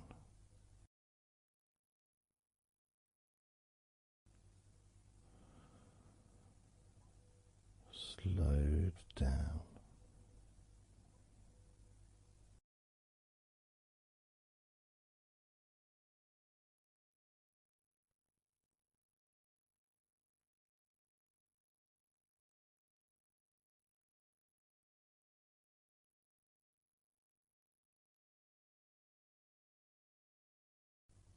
Because nothing really requires your attention.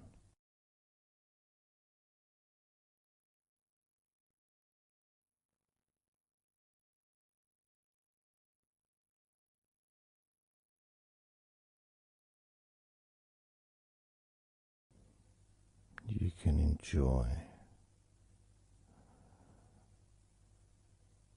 the physical sensations of allowing the stress to drip out of your body.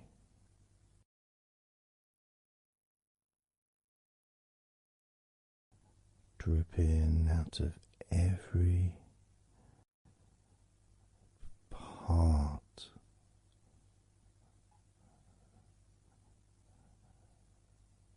of your body.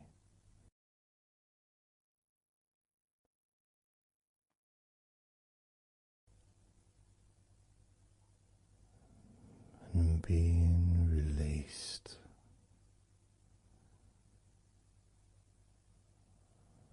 brain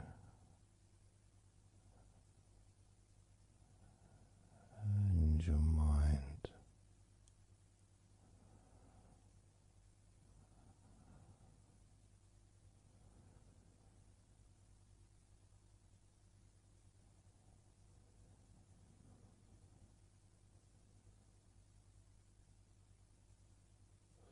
Slowly but surely,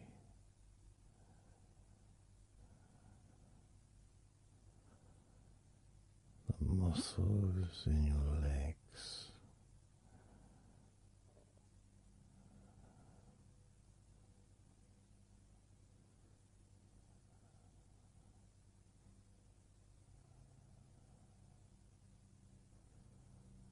relax, relax,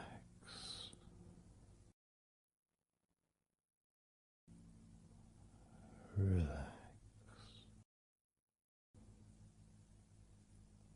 so very deeply.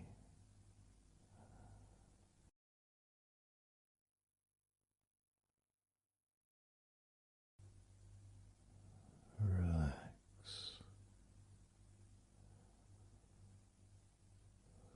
so deeply.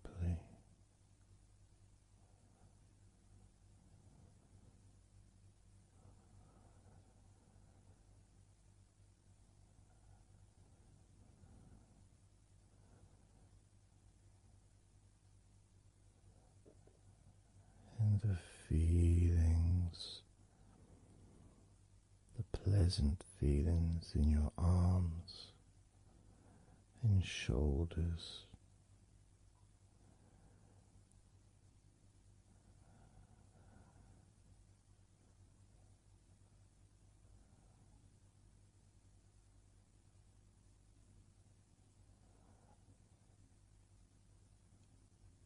deepening each part of your body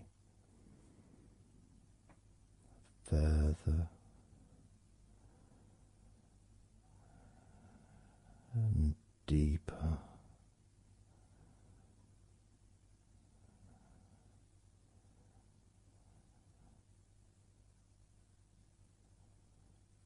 and deeper.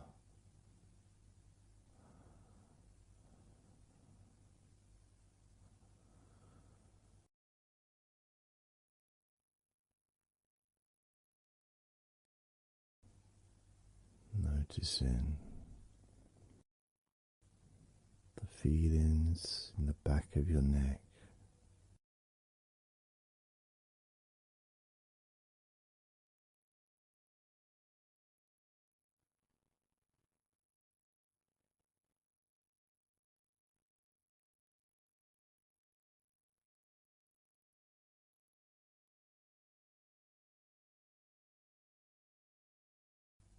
the feelings in your wrists,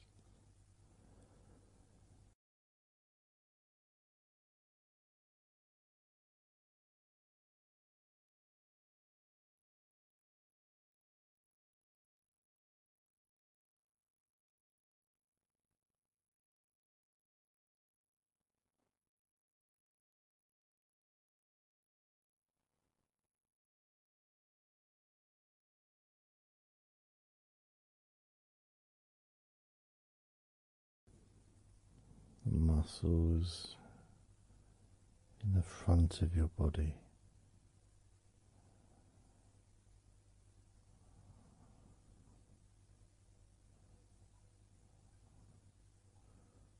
are also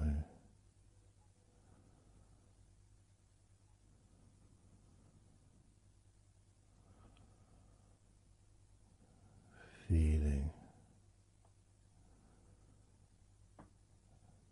peaceful.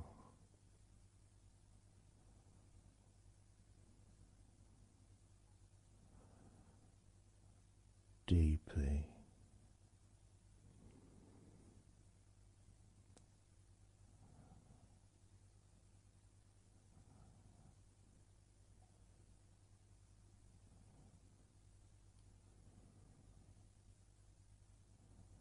as a sense of peace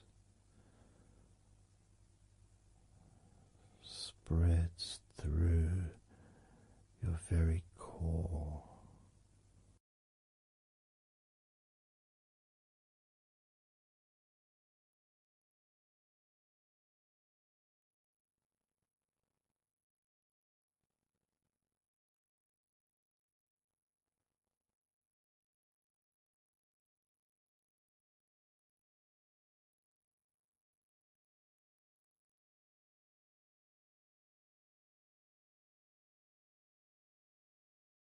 Even when you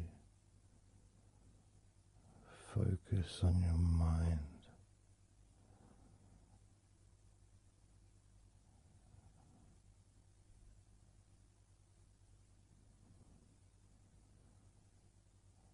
your mind becomes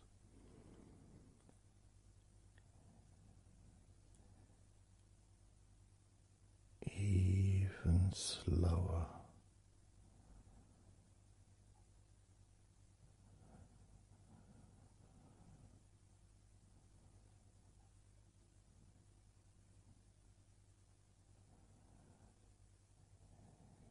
Even deeper.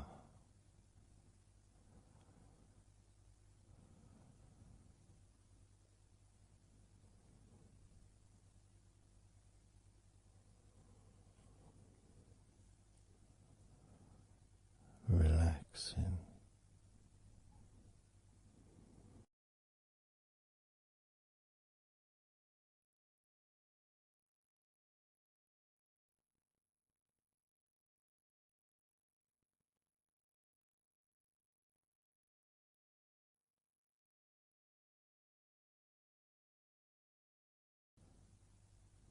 So very slow.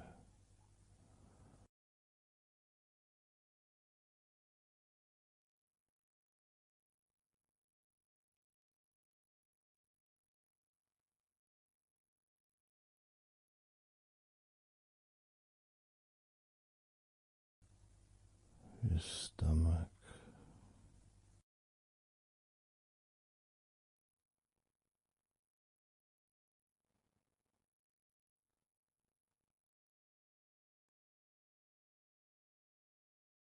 Peaceful in your stomach.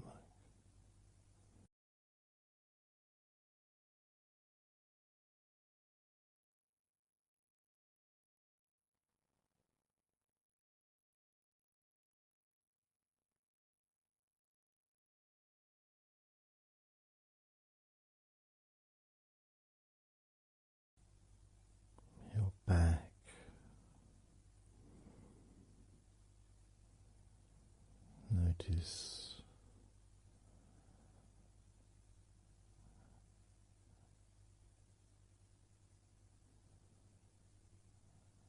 Notice how relaxed you now feel.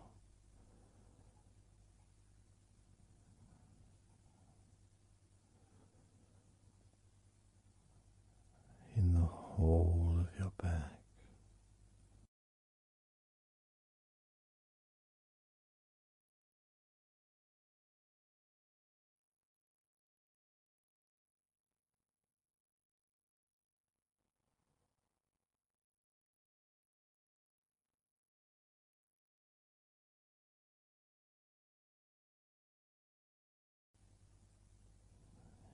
Your spine,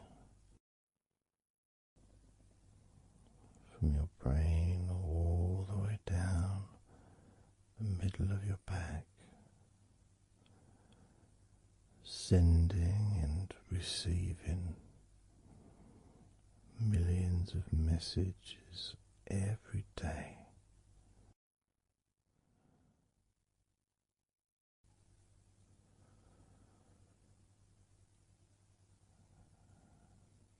Deep comfort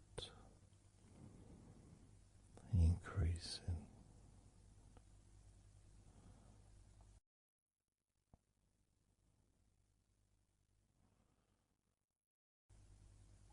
Deeply relaxed.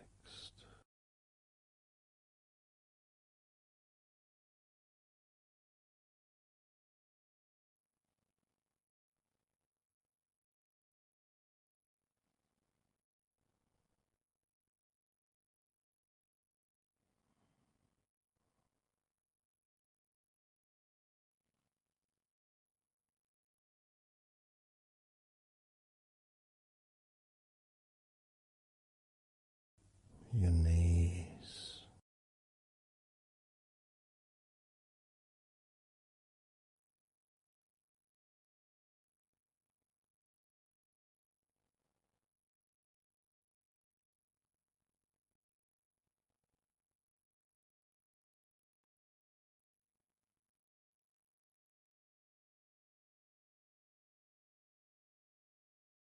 relax, spreading those signals down your spinal cord into every part of your body.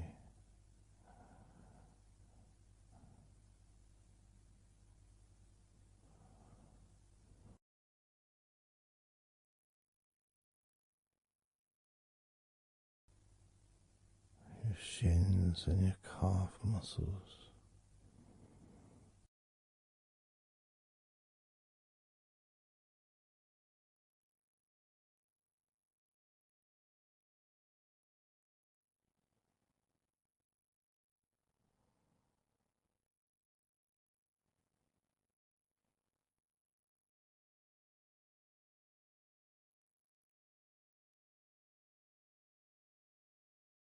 your elbows,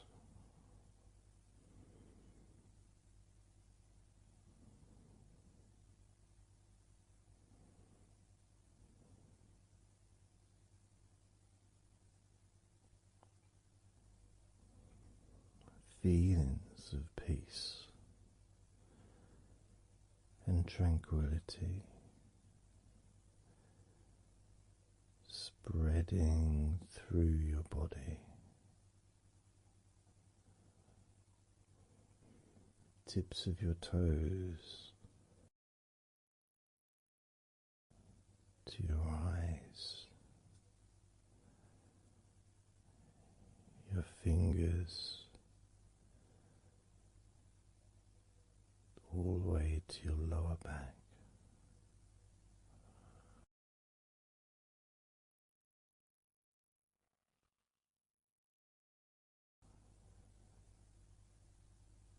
Letting go, really letting go.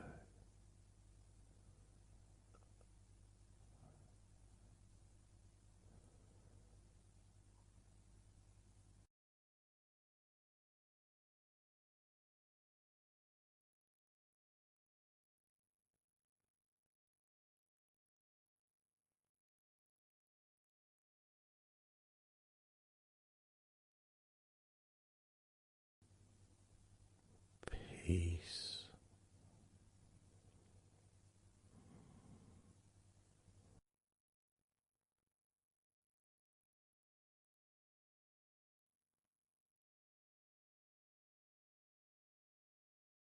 Drifting.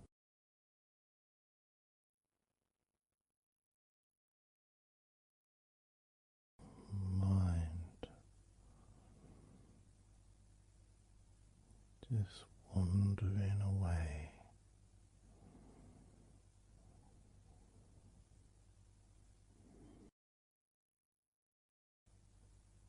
Happy to let go. Let go. Completely let go.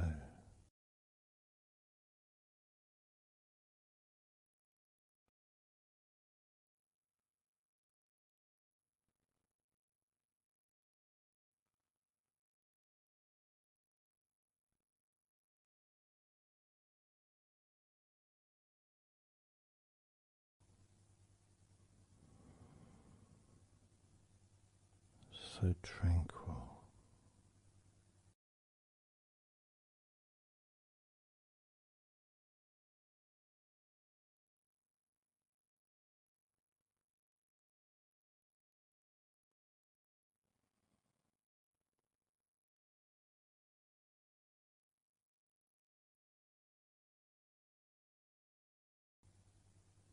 Your whole body enjoying a sense of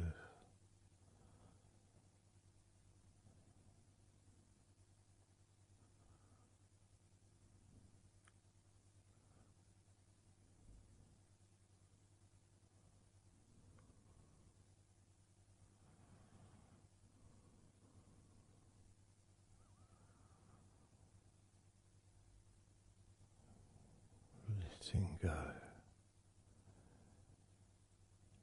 even more.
Peaceful.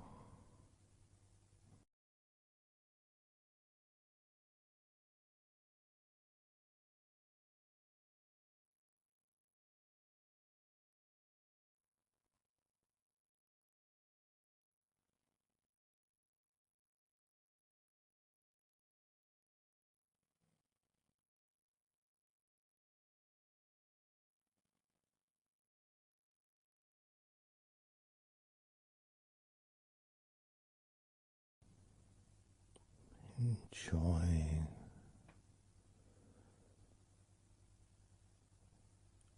the space, this space of peace and safety.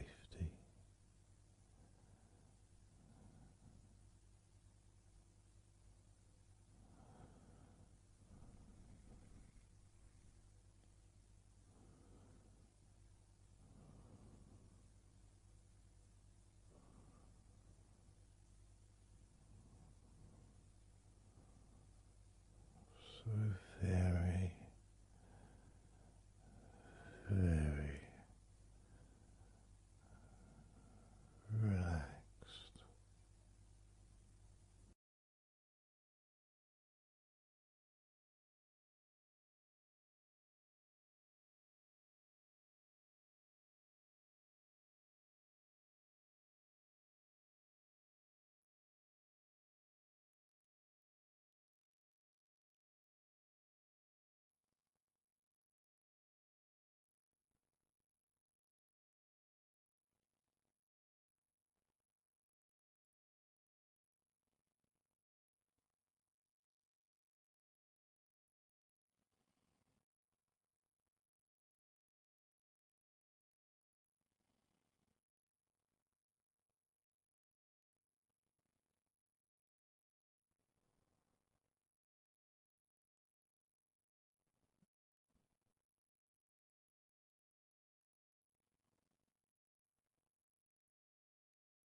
Letting go.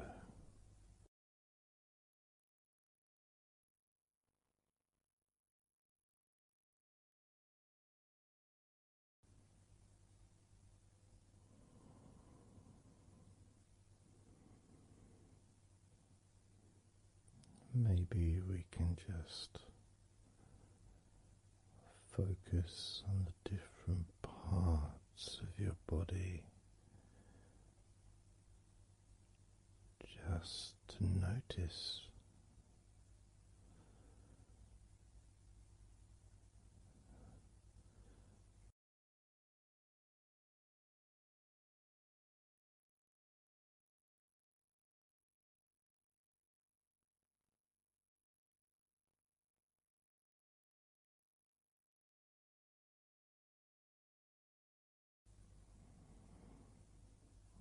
forehead and your eyes.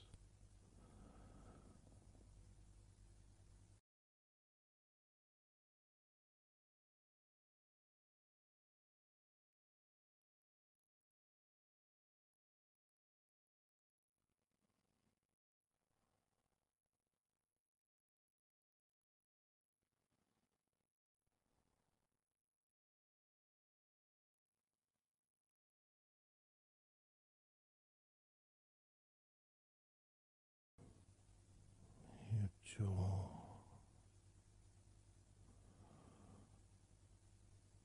so loose.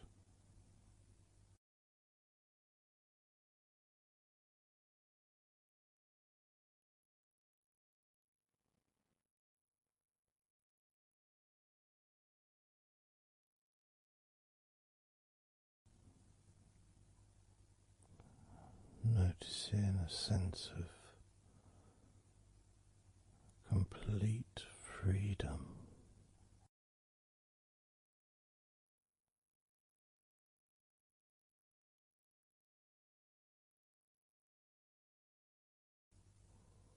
Absolute freedom.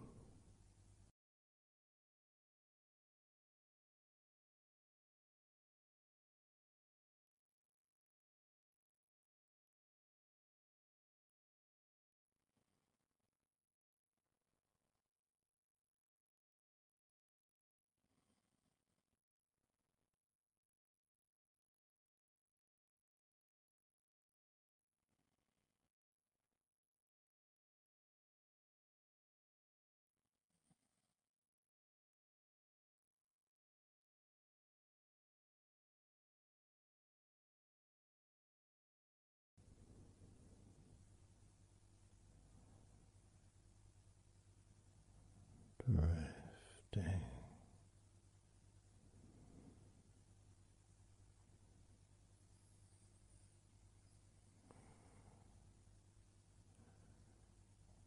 Drifting.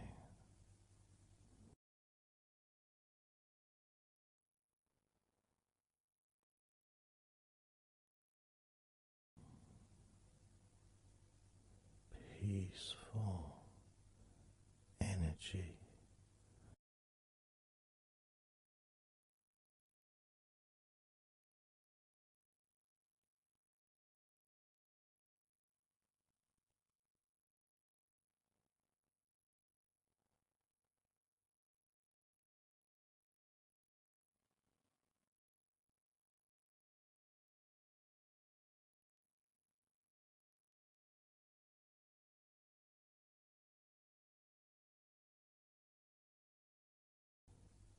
Peace to breathe.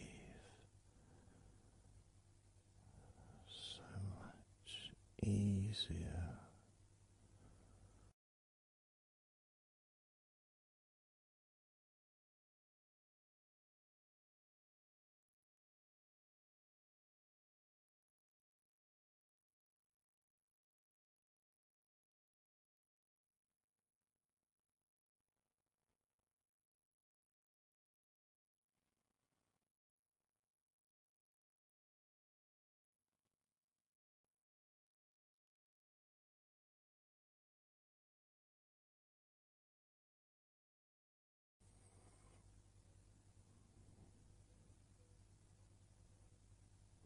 Loose.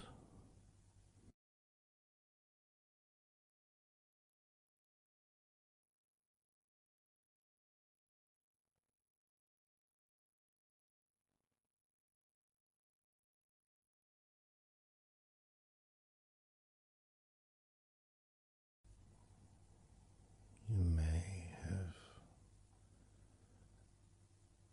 or may not have noticed your mind drifting.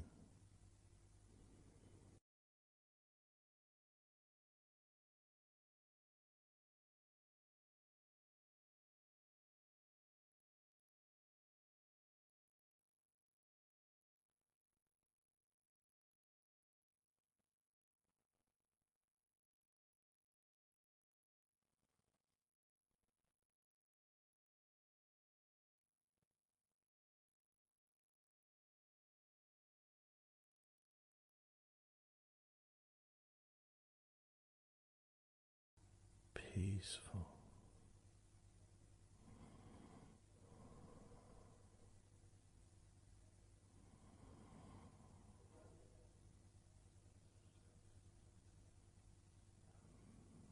Moving even more deeply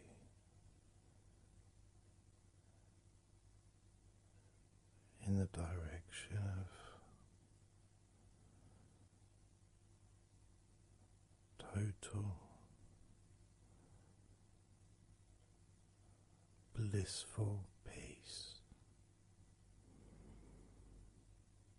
Blissful peace.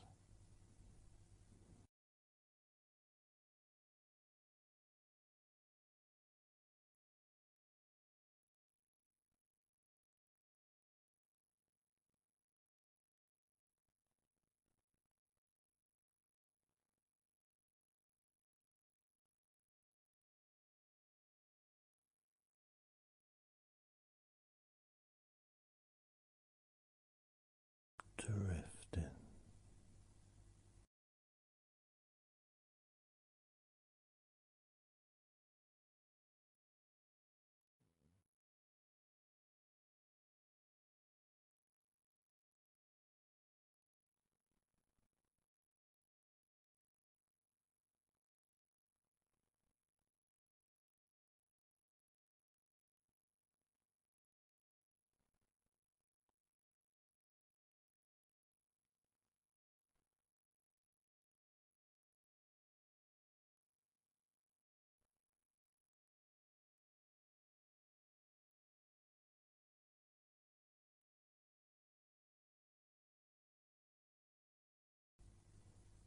Total peace.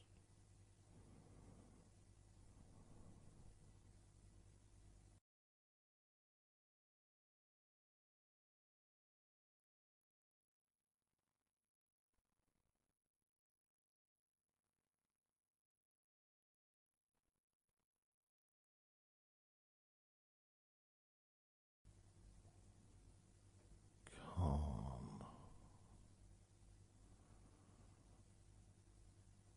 So calm.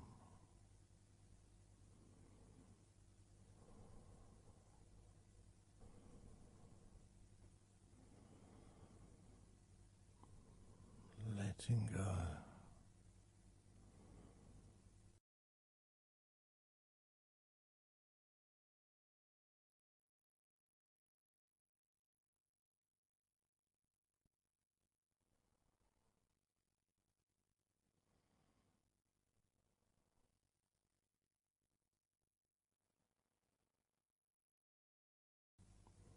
Peace of mind.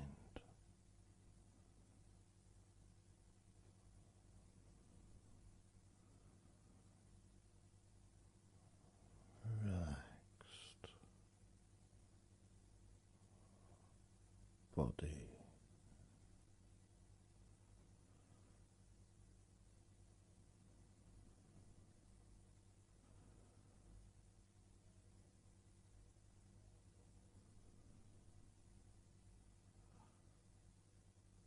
So relaxed.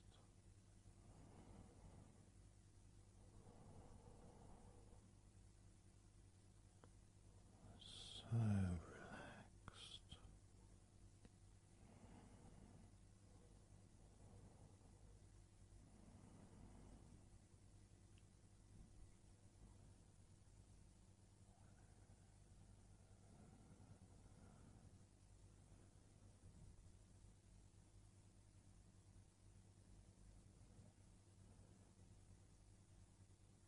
Your body feels almost invisible.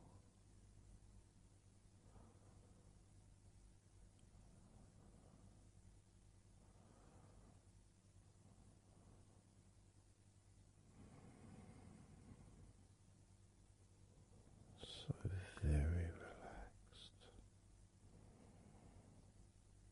and peaceful.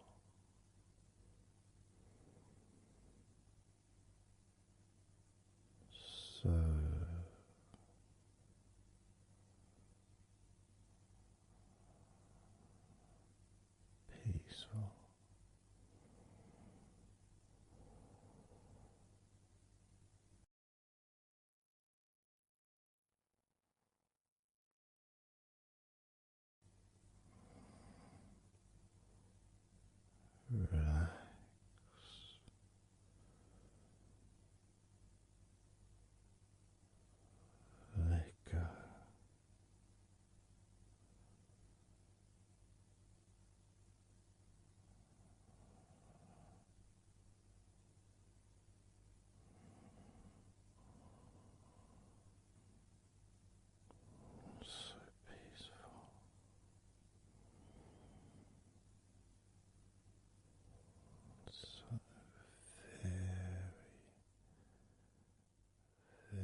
And you could start to notice that you are feeling more relaxed.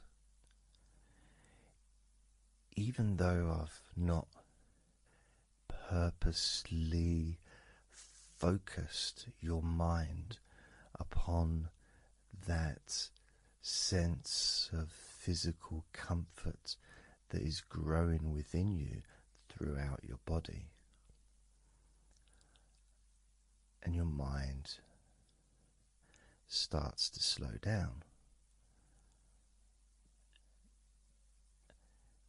And that could be almost in recognition of, I guess, my speech not being particularly fast.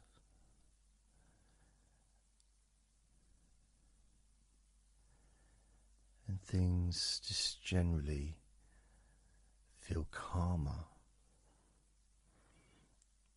just by listening to my voice. You give yourself an opportunity to take a break from the day, take a break from your life as it is, and to give yourself a rest, giving yourself permission to take some time off and to allow your body to relax and allow your mind to slow down, which in turn releases the tension, any stresses that you had in your body.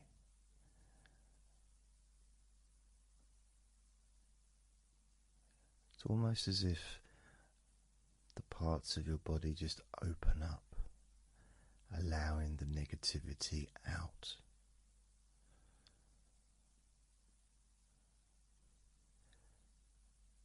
And at the same time, replacing that negativity with positive, healing energy, which then fills your body up, and your mind too also starts to appreciate those feelings of increasing confidence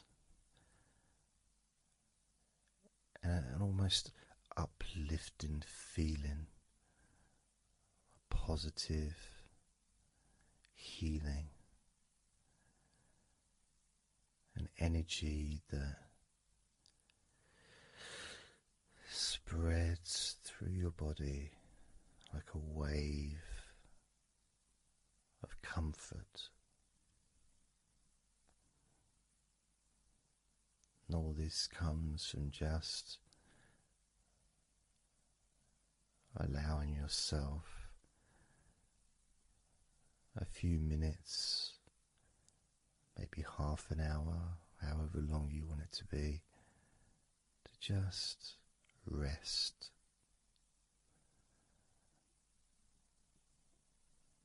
And allow your mind and your body to almost reset itself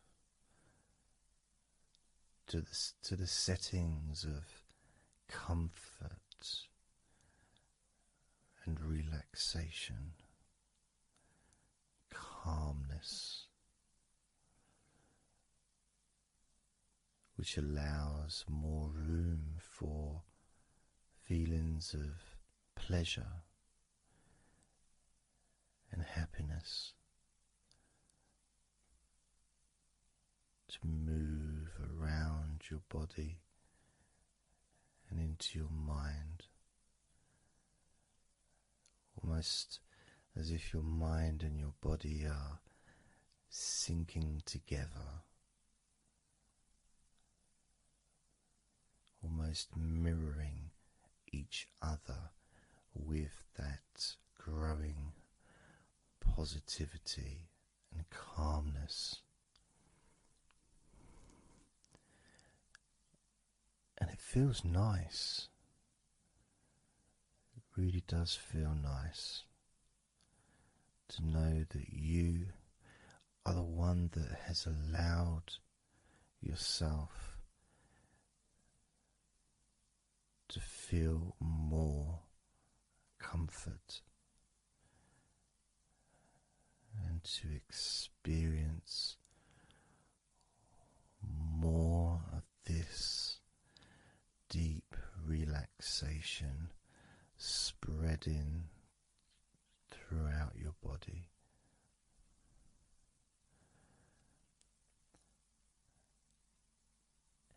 And as I focus on each part of your body,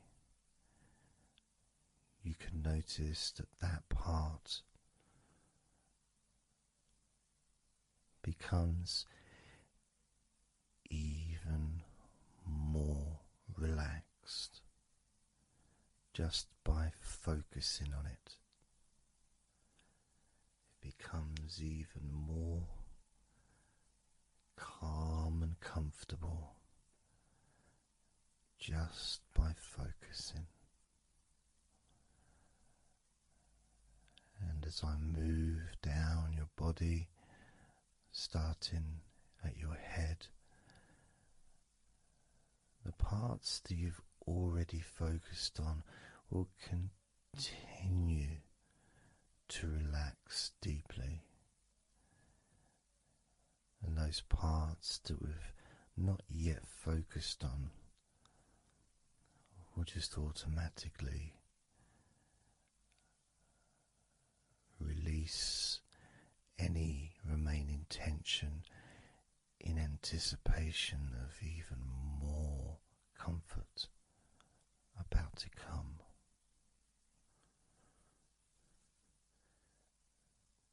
Now, I'm going to start by focusing on your forehead.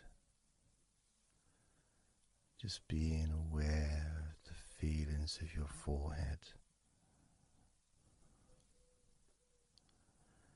And any background sounds, like Mr. Herbert the Pigeon, can just allow you to feel even more relaxed. It just means you're in the moment. This isn't a sterile environment. This is the world. I live in the countryside, so there's lots of nature sounds around.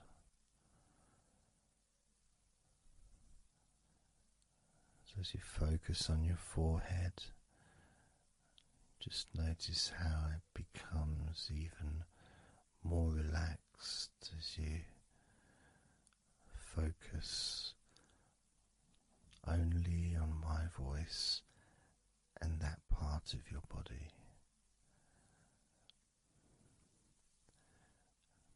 Moving down to your eyes, focusing on your eyes, noticing how your eyelids feel so heavy, yet so light at the same time.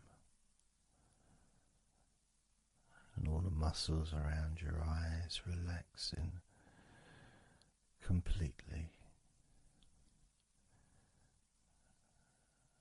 Moving your focus down to your mouth, your lips, your tongue, your teeth and your gums, and the whole of your mouth relaxing,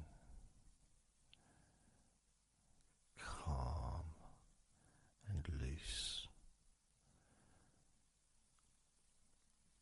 As you focus now on your jaw, not just the part of your jaw near your mouth, your chin, but all the way up the sides of your face to your ears, jaw, feeling more relaxed and calm.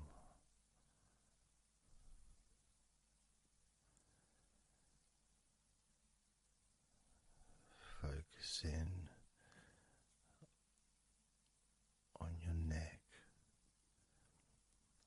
the front of your neck and your throat, relaxing and loose and calm.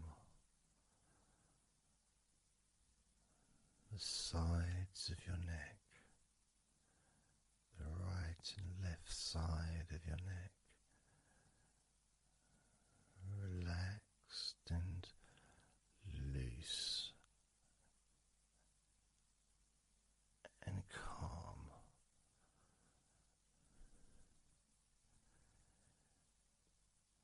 And now the back of your neck, focusing on the back of your neck,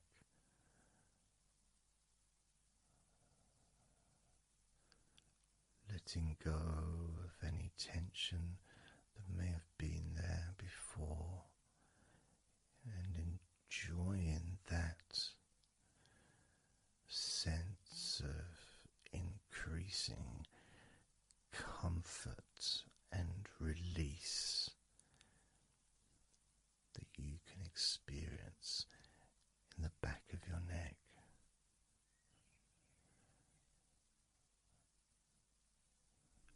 Moving down your back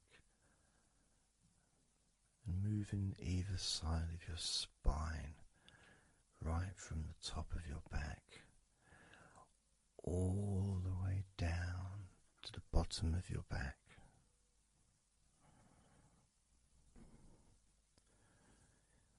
Down to your lower back. And as you move up and down your spine, you can feel the muscles either side of your spine relaxing even more.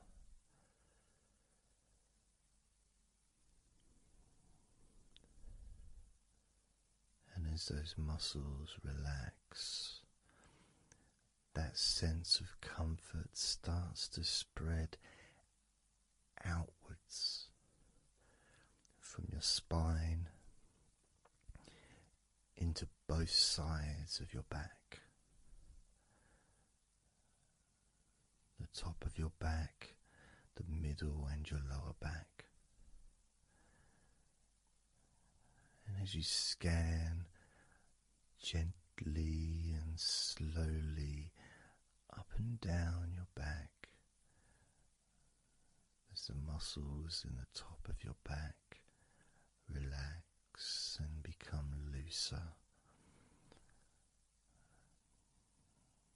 the muscles in the middle of your back also seem to just almost divide from each other, separating and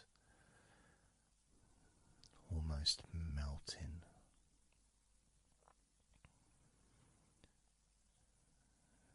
And in your lower back, there seems to be an extra special feeling of comfort that spreads into your hips. So down your lower back and into your hips, into the area where your coccyx are, and into your buttocks, and all those muscles that spread from your lower back into your hip area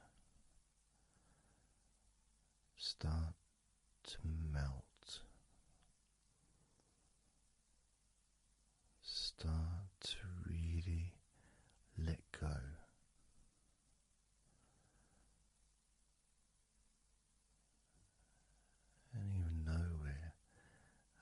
to focus on your shoulders, your back, and your spine will continue to let go. Continue to relax so calmly. As you focus on your shoulders, you may notice that they're already feeling really loose.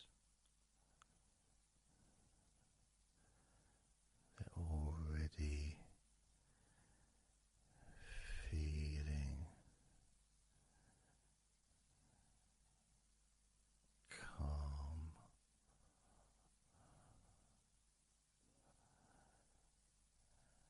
And that feeling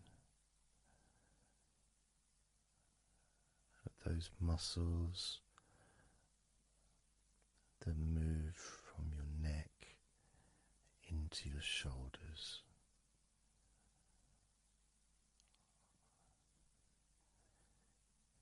Feel so soft and gentle,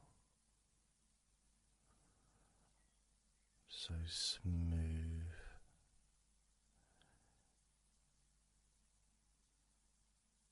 and calm.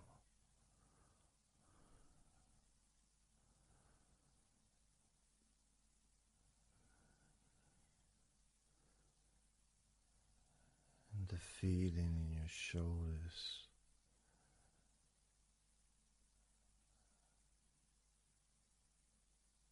seems to spread deep into your shoulders.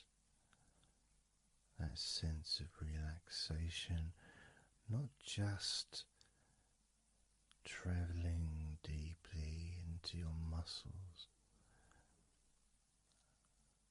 but also relaxing the bones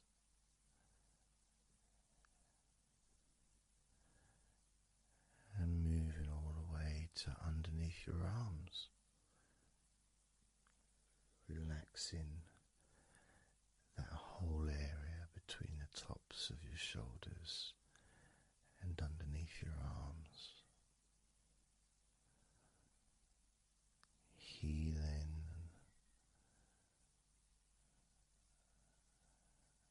You feel so relaxed and comfortable in your shoulders,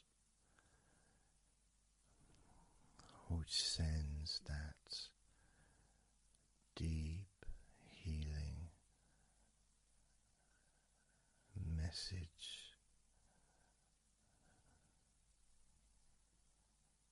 into your arms.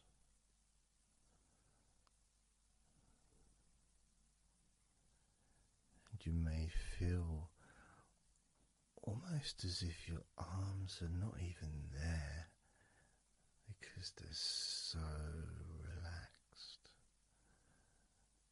so deeply relaxed.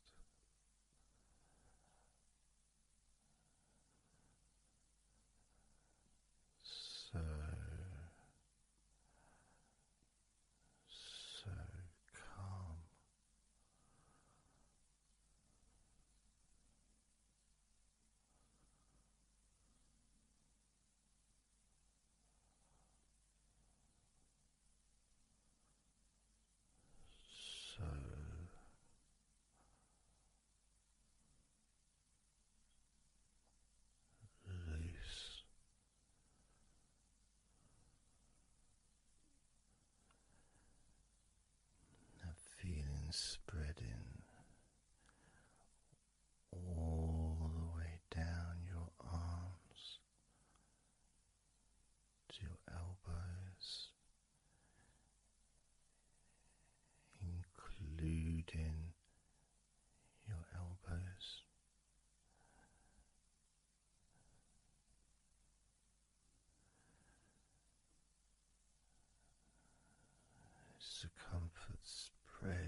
forearms and your wrists,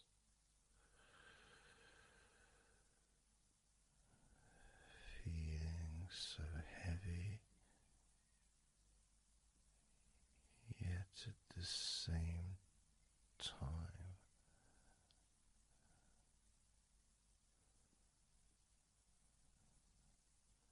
so light and gentle.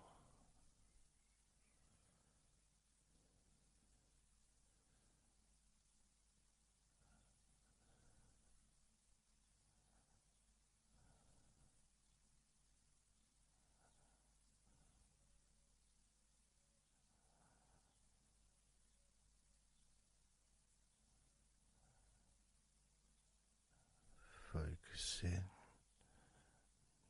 now on your hands,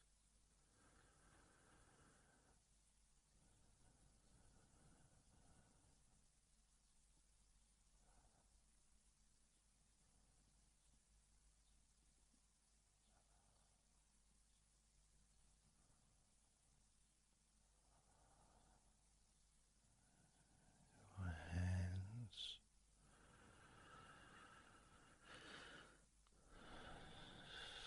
so peaceful in your hands.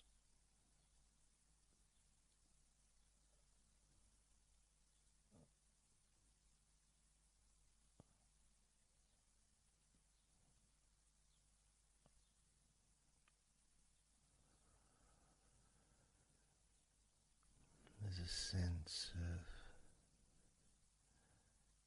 real peace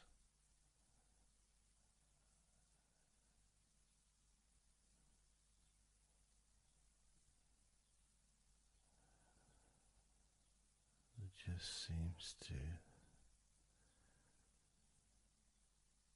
feel so familiar when your hands relax deeply.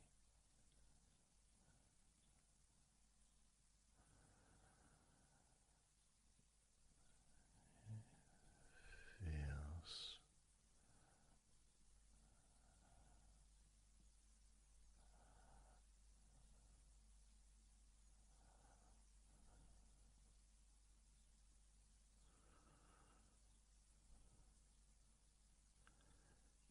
your fingers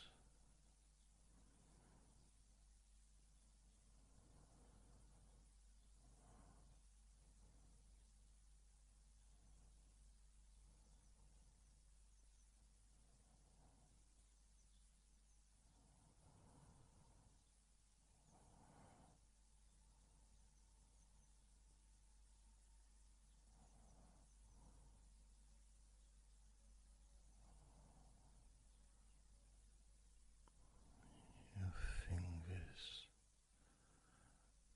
so loose,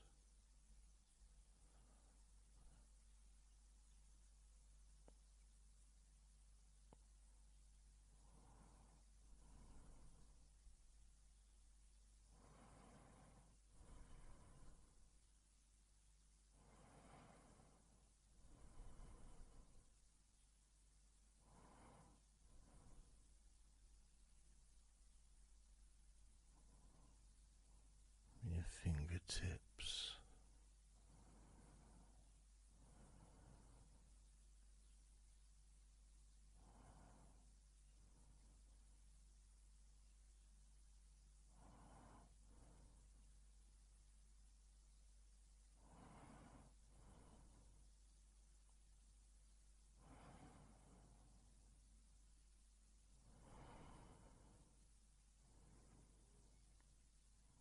moving your attention to the front of your body,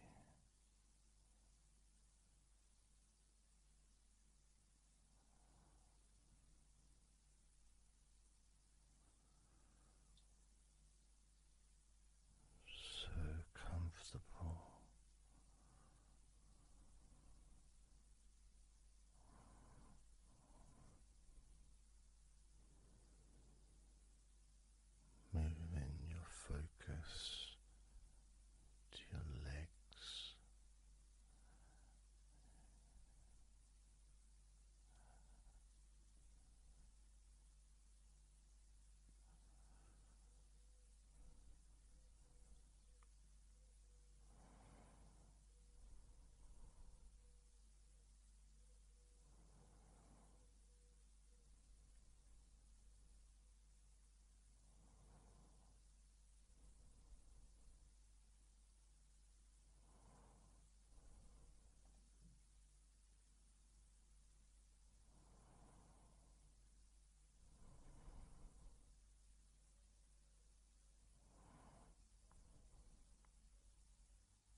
muscles in your thighs.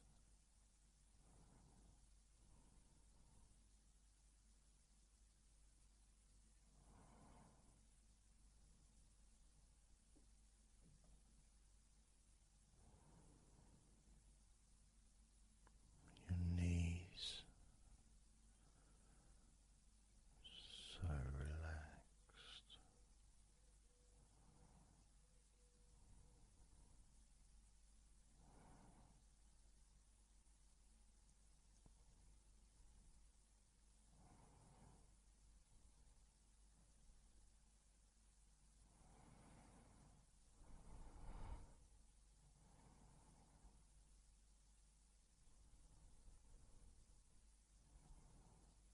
Your calf muscles and your shins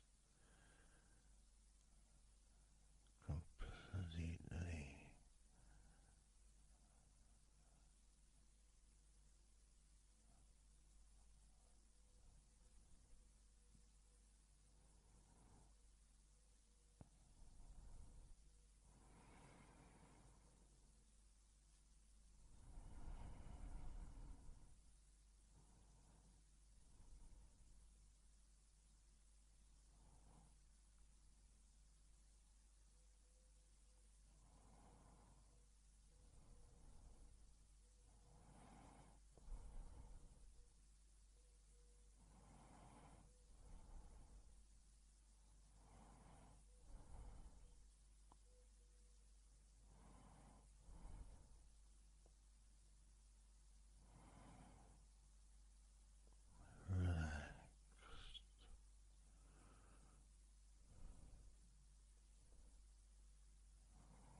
feeling in your feet,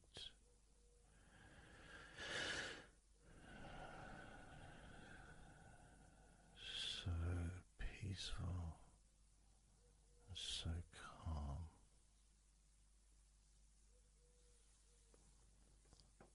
so peaceful.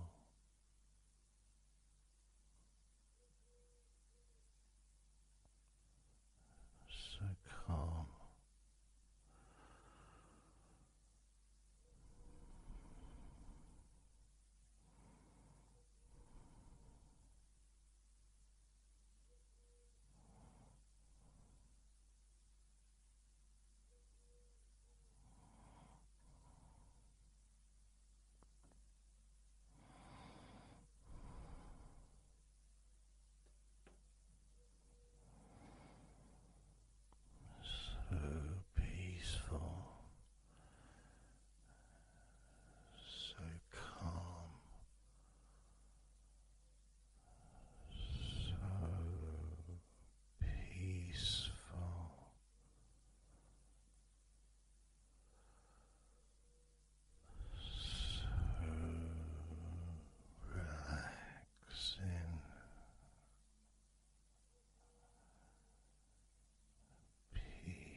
letting go of everything.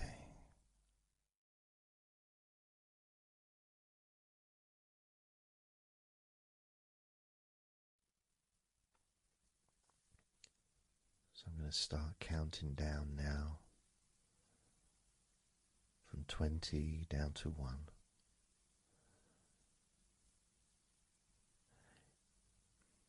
You can imagine, in a way, it's like just walking down some steps, and each step, all 20 steps, and each step represents a level of comfort. Each step represents a deepening of that comfort.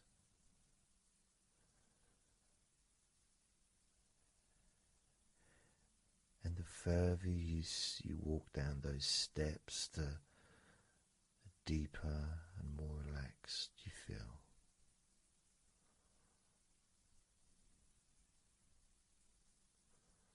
So, starting with number 20.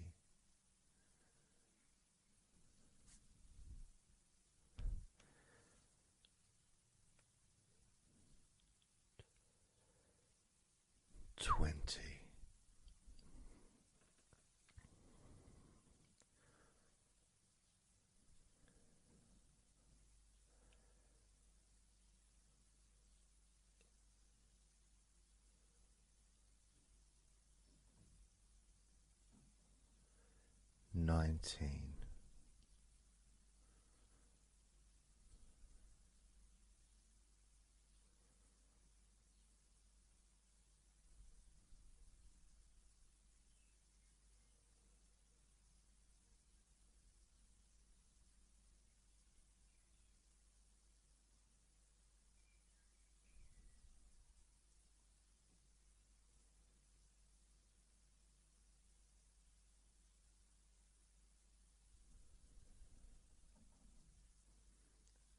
$18.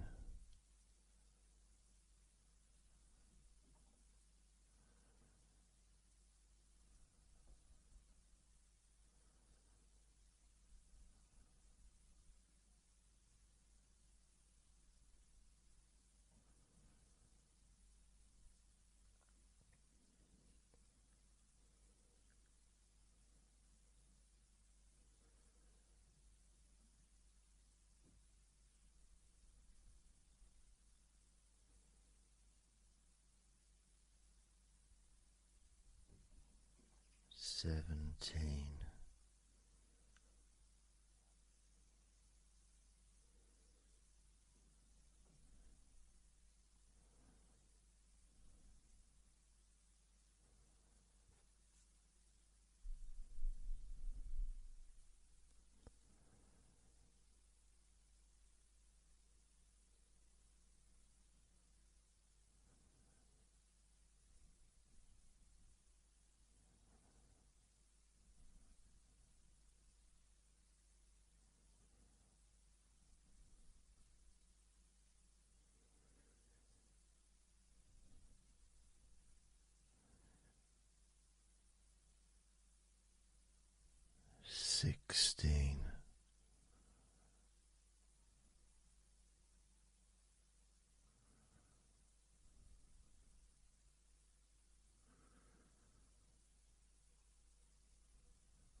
15.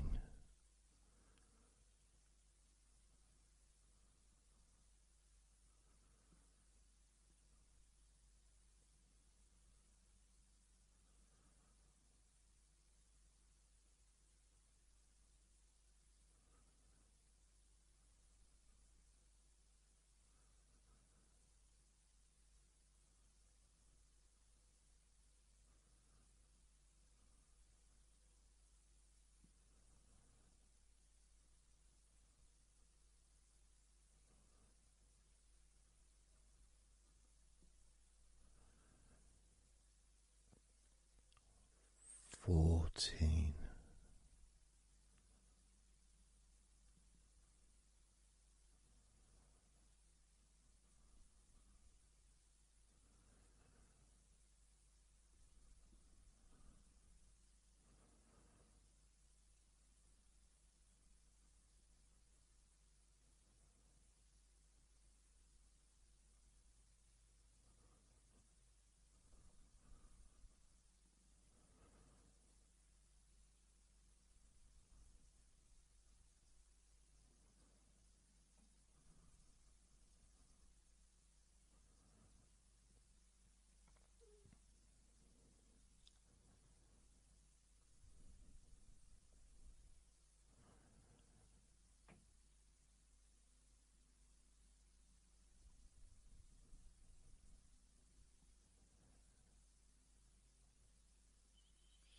13.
12. 11.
8.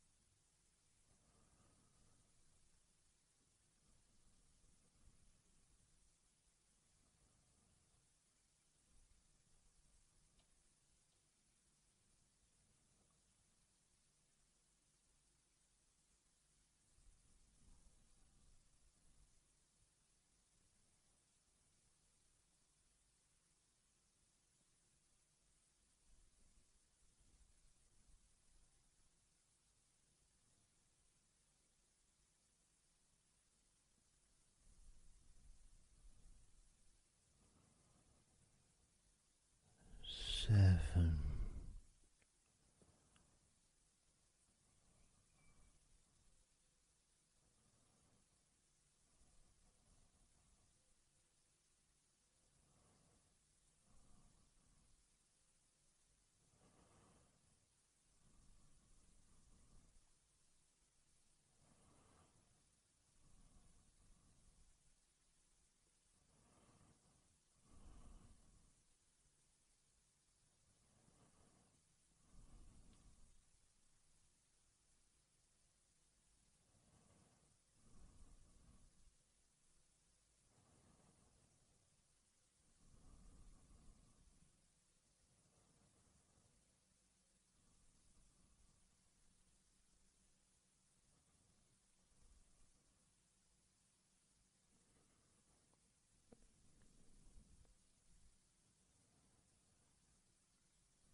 6.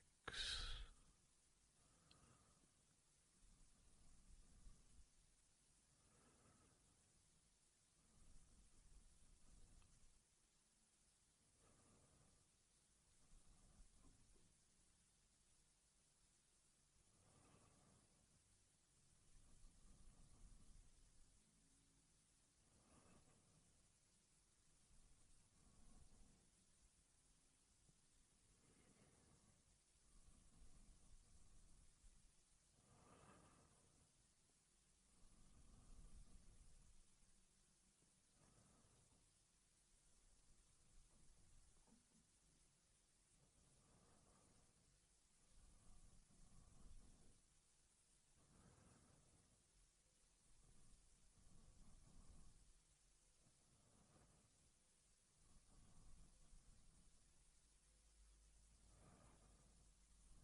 4.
2.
And now, as you focus on your eyes,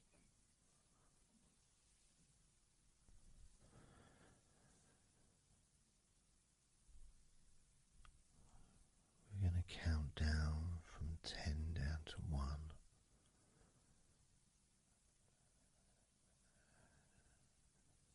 Focus in just on your eyes.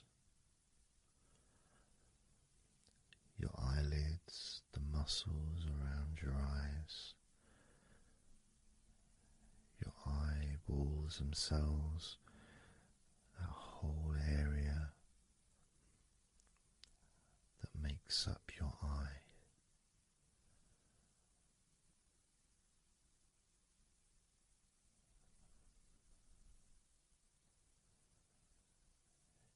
And as we count down from 10 down to 1,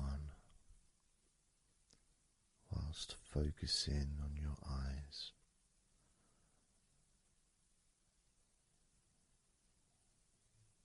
you'll become twice as relaxed with each number counting down. And you may find that all you want to do is just drift off to sleep. And if that's what you want, then just allow yourself to do that.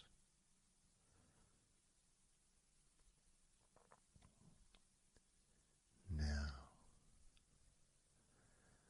focusing on your eyes, I'm going to begin counting down from 10 down to 1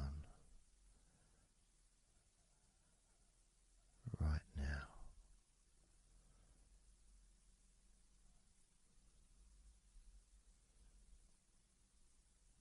10. 9.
4.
One.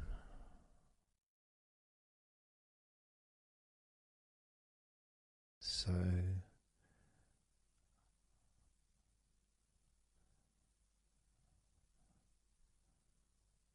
counting down from 10 to 1. 10, 9, 8, 7, 6, 5, 4, 3, 2, 1.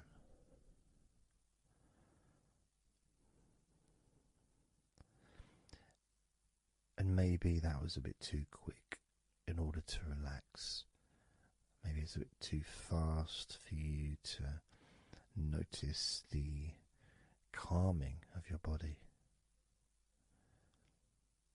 Maybe even a little bit of pressure there, like You're counting down from 10 to 1. What do you expect me to do, man? You expect me just to go all floppy just because you're counting down?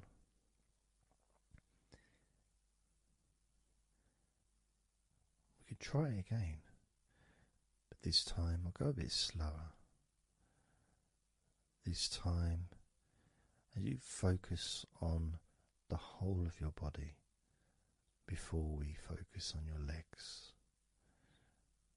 just notice how your body does start to feel more relaxed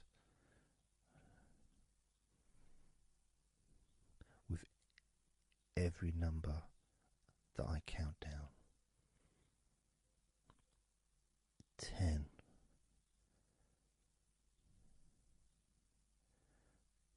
9.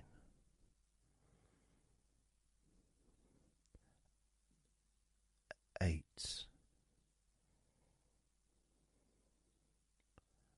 7.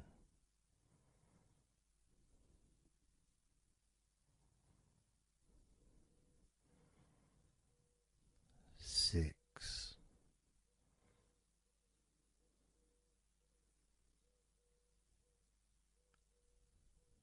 5.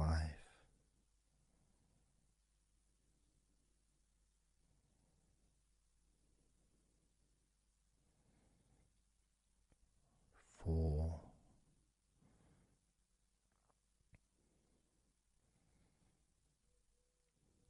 3.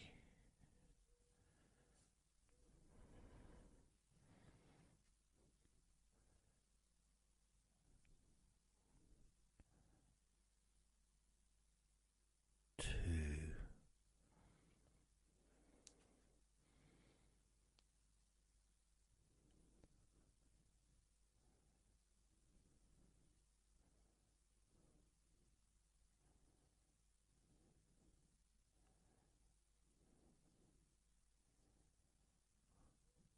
1.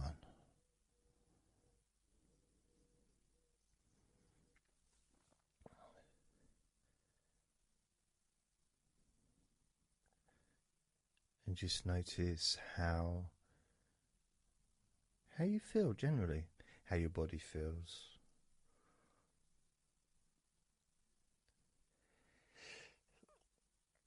It's not necessarily even about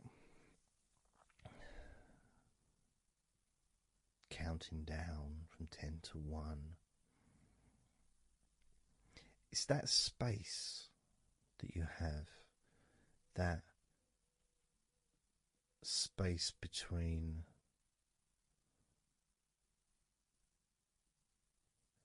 being active physically or mentally to just sitting or lying down, just being there, not doing anything, not saying anything, not needing to think about anything. So it opens up a space, a bit of a space, a gap.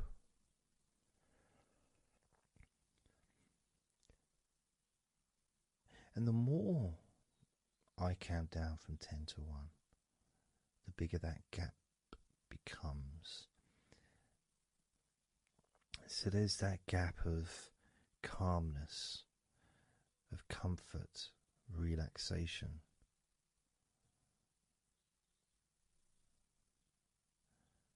It's a nice feeling.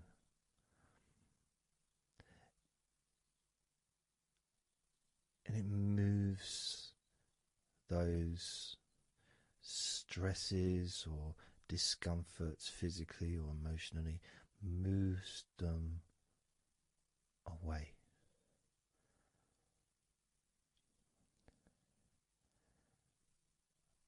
Allows you to just slow down. So I'm going to count again from 10 down to 1 and notice that gap widening. gap. And as it widens, it's almost like the stress and attention falls into the gap.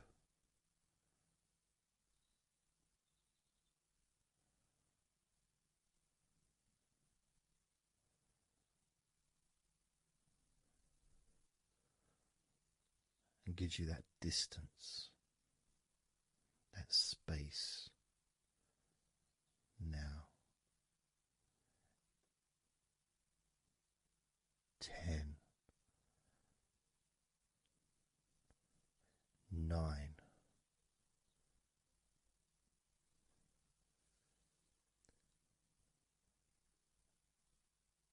8,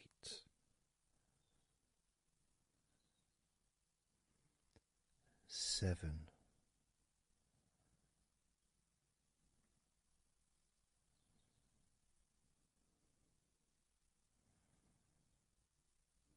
6,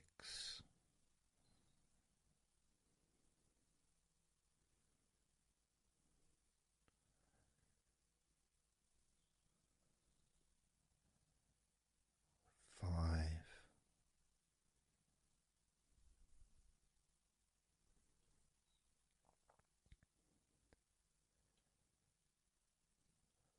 4,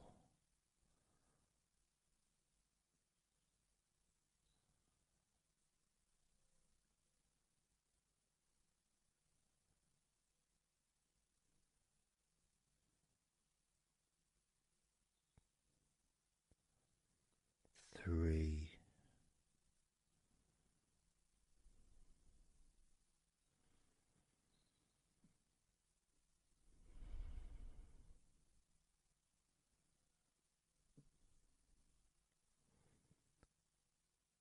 2,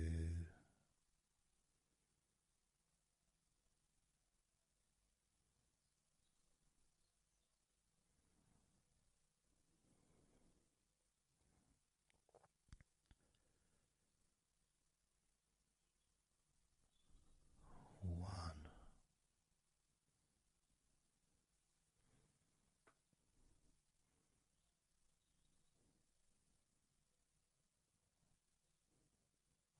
How does your body feel now?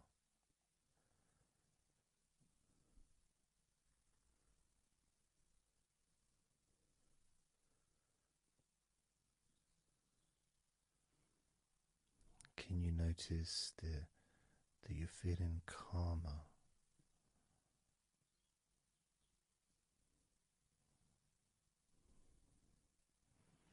That you're feeling more relaxed?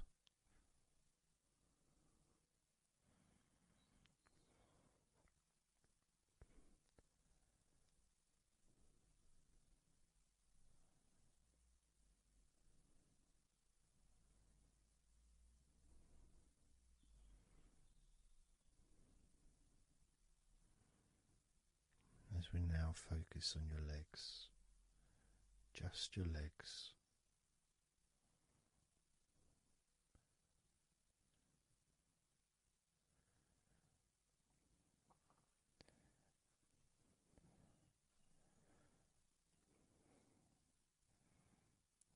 We're just going to start with focusing on your thighs.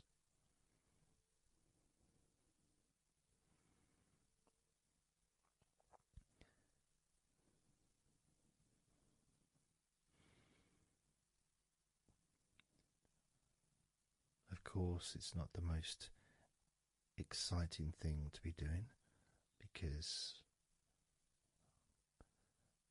I'm sure, like most of your body, there's not a lot going on right now.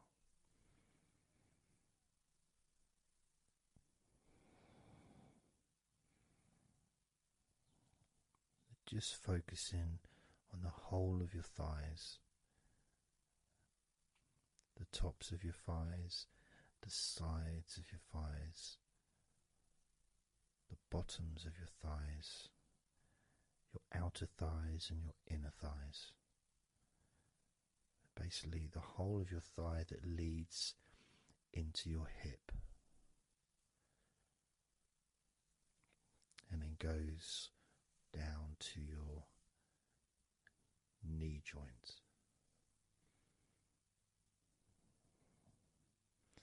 Now, this is a big area. It's a very heavy area. It's very strong. Probably the strongest muscles in your body are in your thighs.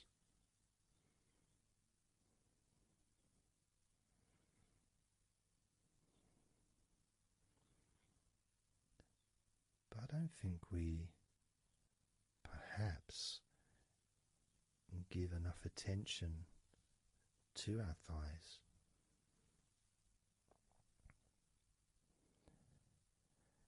Perhaps we don't acknowledge how important our thighs are to our lives.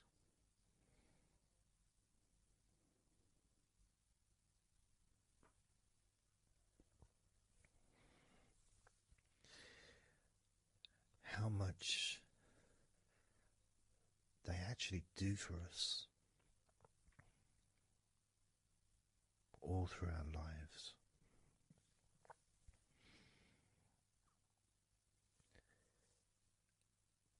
And it may sound really weird, but I think that all of our body parts, especially our thighs, need some TLC. A bit of love shown, a bit of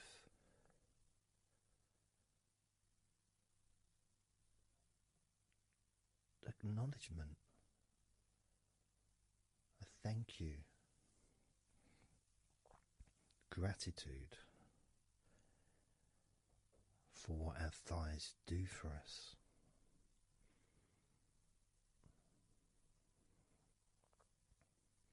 And I know this may sound a bit strange. Maybe you think, why am I? Surely I should be out in the garden hugging a tree or something. Well, it's hard to set a microphone up on a tree. That's why I'm doing this indoors. Otherwise I would be outside hugging a tree. No, I can't see the television from the tree.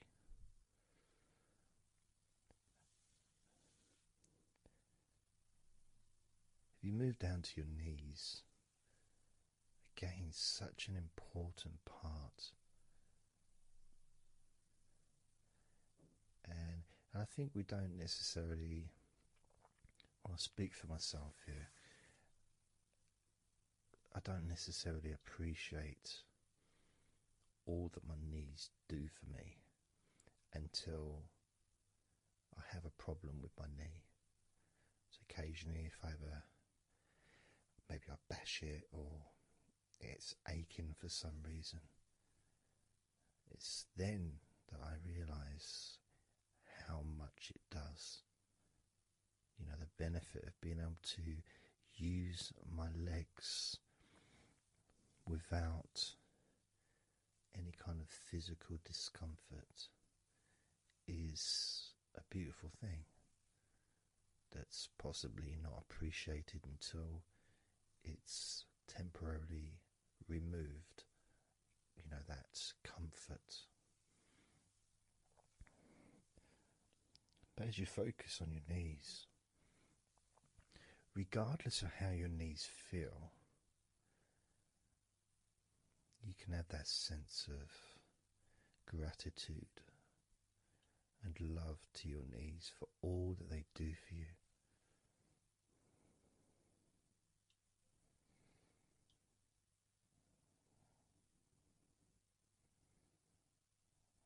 And you can still have that attention on your thighs and maybe notice how your thighs feel. Maybe you've noticed that they are relaxing more deeply.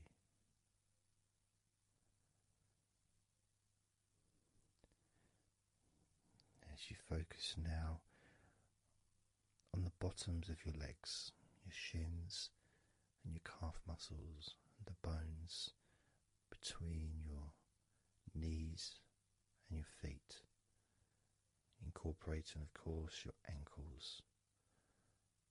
So important.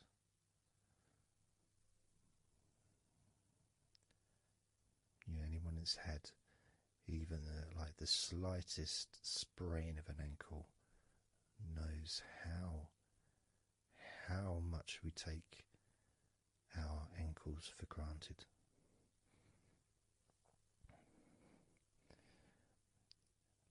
And it's kind of strange in a way when you think that, logically our wrists are a lot thinner than the rest of our arms, which is okay, can't see any problem with that because we're just picking stuff up. But our ankles are so much thinner than the rest of our legs.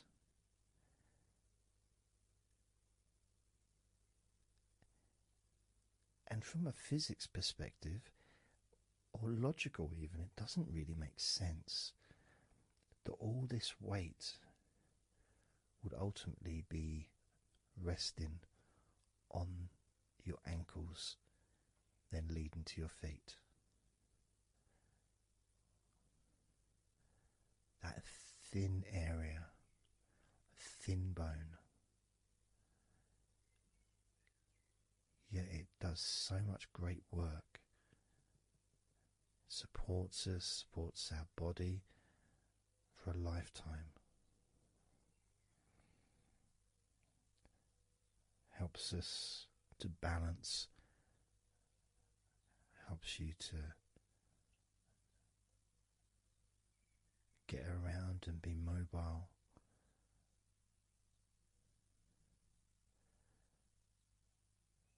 And there's the calf muscles, of course.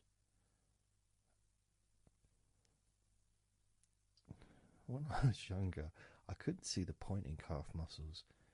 It didn't seem to do anything. Okay, if I walked around on tiptoes, then my calf muscles get some work. But of course that's not true. The calf muscles are being used whenever we use our legs.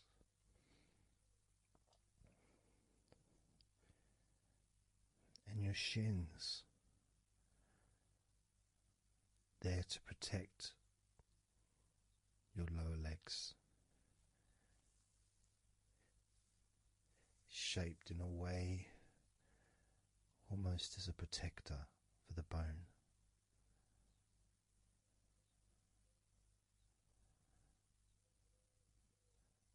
Leading, of course, to your ankles and your feet. But we're not going to focus on your feet, we're just going to focus on the legs. I realise that now that I've mentioned your feet, you're probably focusing on them anyway, so maybe I should focus on your feet a little bit. You can have them in your awareness, the same as you have your thighs in your awareness, even though we haven't been focusing on your thighs for a few minutes. We've been focusing on your ankles,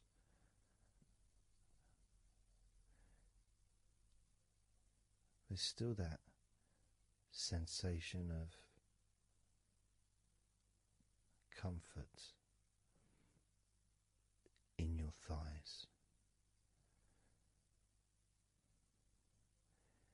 And there's that movement of energy, because the thighs hold lots of different sensations. Of course, there's the muscles, the big, strong muscles that we have in our thighs.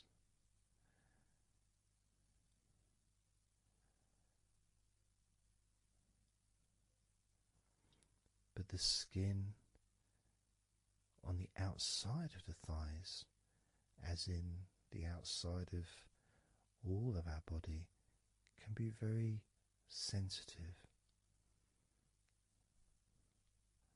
sensitive to the touch, sensitive to temperature.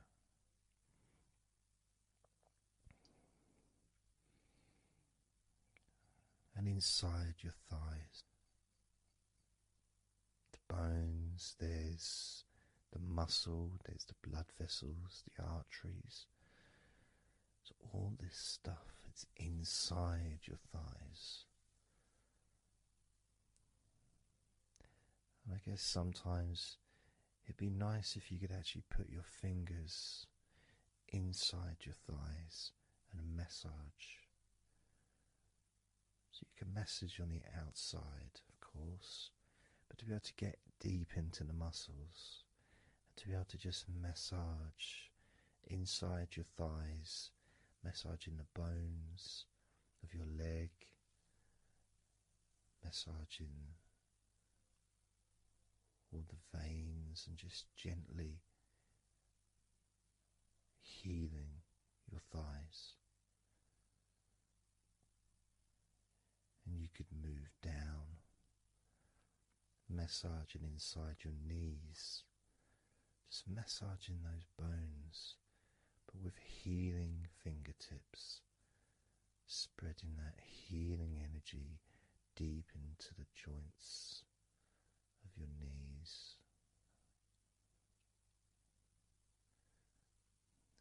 Of course, there's the back of your knee, you know, the inside crease where your knee is. It's a very sensitive area. Feels very nice when you stroke it. That might be because it's an area that's not really touched very often. It's almost like a hidden part, that crease in your legs. It's almost like a part that has a sensitivity which is a little bit different.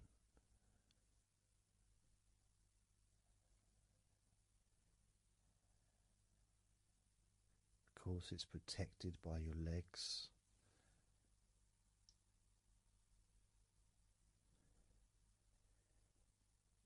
So you can imagine putting your fingers into that crease in your legs.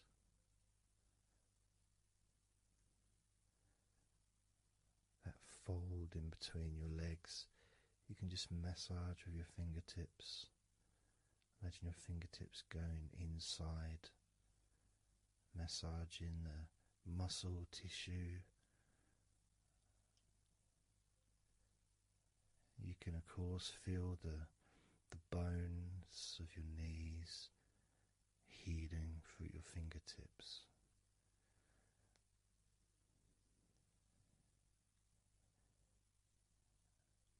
And then as you go down to your calf muscles, now that's a part I'd like to be able to really put my fingertips deep inside my calf muscles, massaging every single tissue of that muscle, healing every part.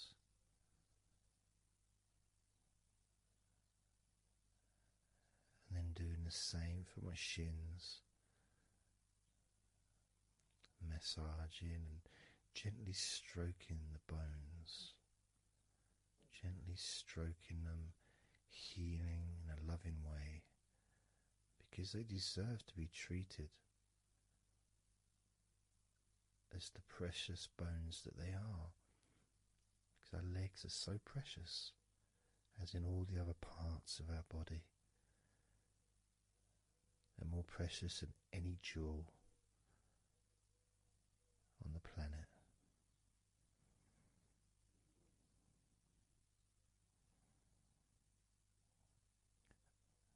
And when you start to think about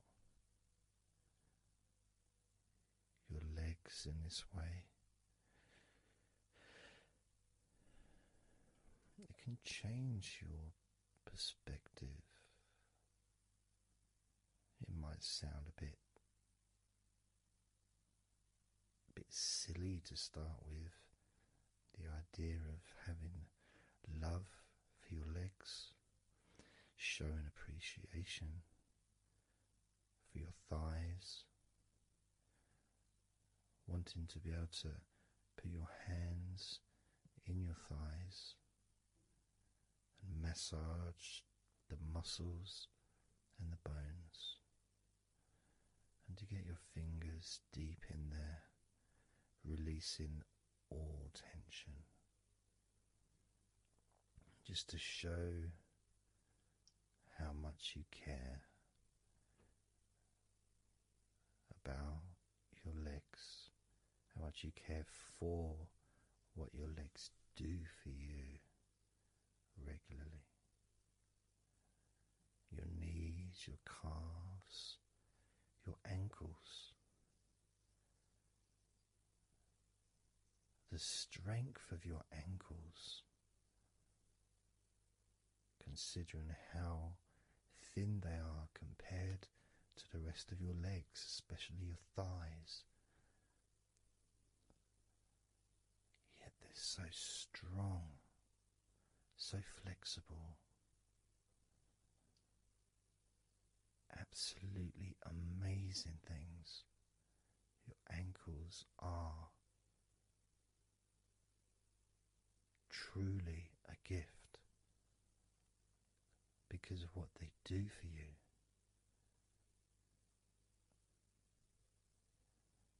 Supporting all that weight, regardless of what weight you are, even if you're only 8 stone,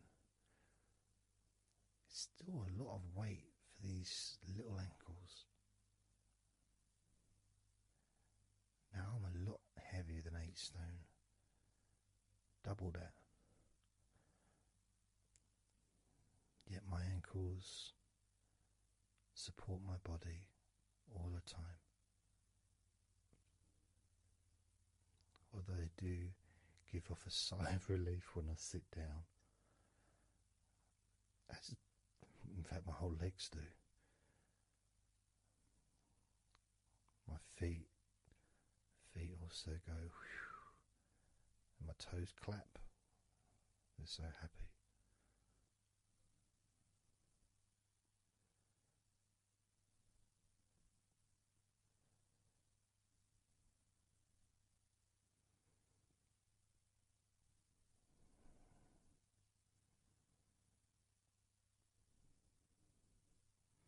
Your legs really are amazing. And I know that talking about your legs is possibly among the most boring things you've ever heard anyone say, possibly. But boring or not, everything I said is true. Your legs are amazing.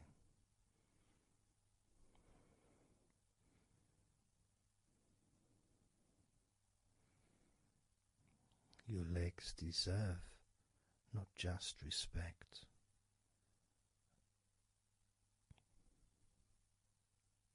but they deserve to relax deeply.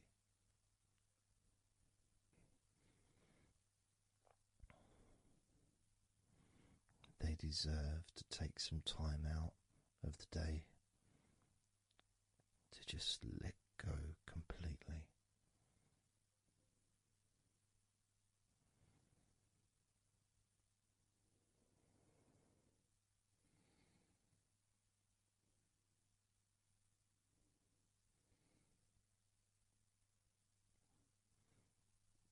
Your legs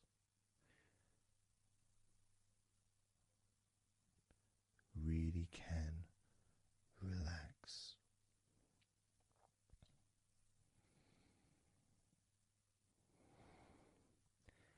And because the legs are such a very important part of your body, when you relax your legs, the rest of your body also naturally follows in that journey of comfort.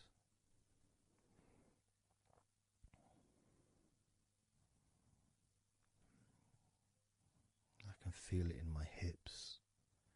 My hips feel really loose. And also my lower back as well. My lower back really feels stretched, even though I'm just sitting in a chair and there's no stretching as far as I'm aware that I'm doing. But it's almost as if the muscles are just relaxed so much that there is a natural stretch as the tension has reduced a lot.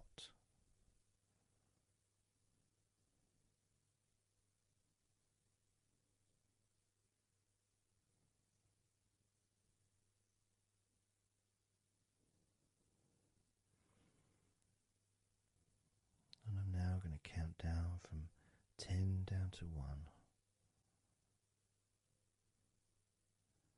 And you can continue to feel wonderfully relaxed.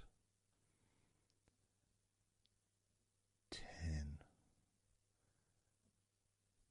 9, 8, 7, 6, 5, 4, 3, 2, 1.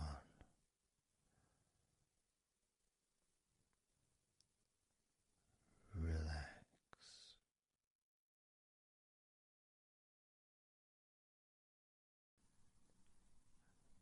So I'm just going to count down from 5 down to 1. And as I count down, if you just focus on the numbers, just the numbers, counting down, and notice how you feel in this moment as you hear the numbers counting down, knowing that those numbers counting down represent you feeling calmer, not just in your body but also relaxing your mind. And just notice how you feel.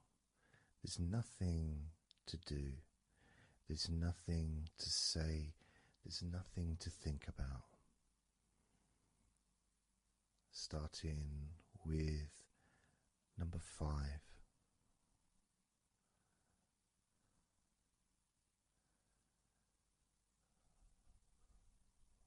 4.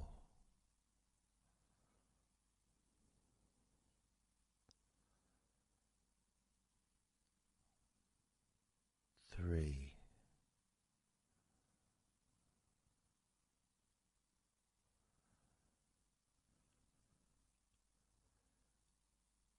2.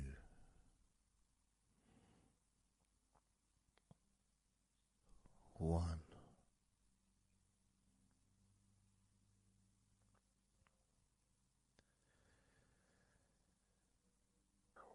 As you notice the gradual letting go of the tension in your body, you may also begin to notice and be aware of how your mind is starting to slow down. This is just a natural thing that happens. It's not really a special procedure. It's just natural because as your body relaxes, your mind also starts to relax. And the more your mind relaxes, the more your body relaxes. It's just a continuous circle of relaxation.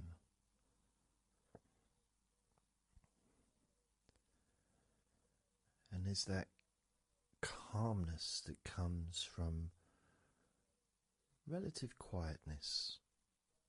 You know, even if there's background sounds, either your side or mine, it's still going to be quite calm. You know, you haven't got the television on, there's no music in the background unless you're listening to the recording with music, of course. You're very likely not going to be sitting in a room with other people. Of course, you might be, but generally it's more ideal if you can do this on your own. So, no distractions.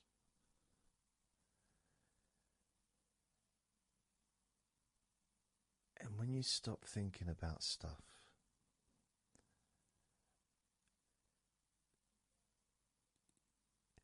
relaxation automatically rises.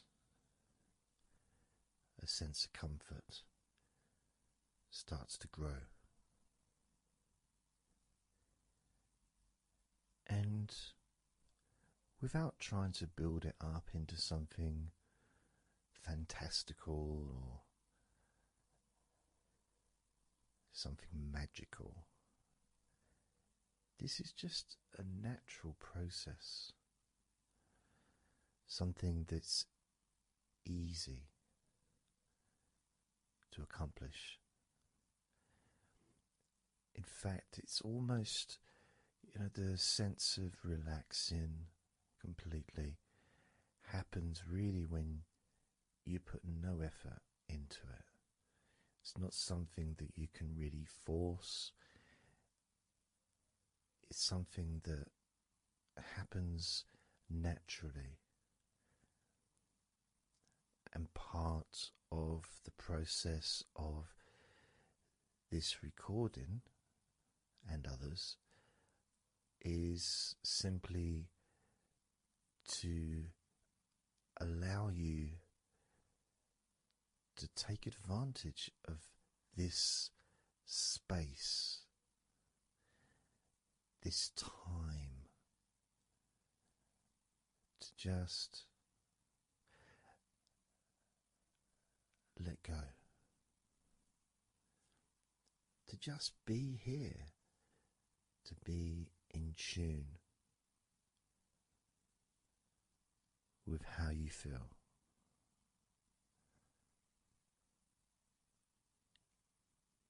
Yet with the intention of wanting to relax deeply. And maybe even to fall asleep, depending on what it is that you wish for yourself in this moment.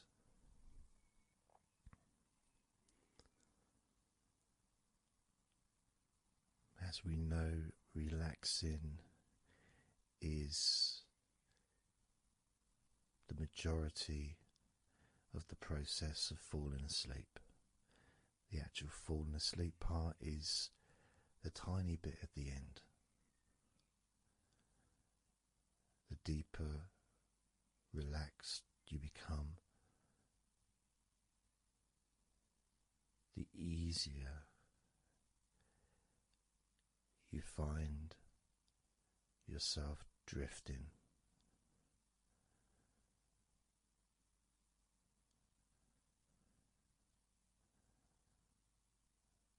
But you can also, if you choose, stay focused on my voice and really enjoy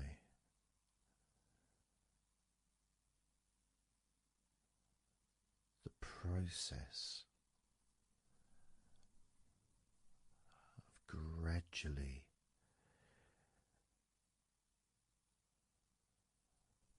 relaxing each muscle in your body effortlessly,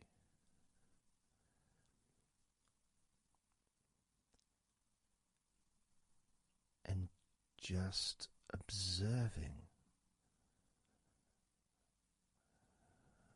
the sensation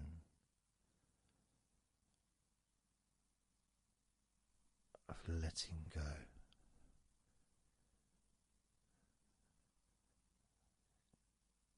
Completely.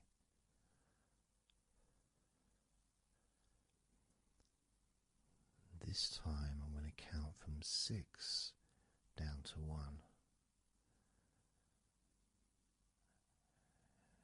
And you can notice your mind calming down more with each number that you hear me say. Naturally feeling calm and slow and peaceful.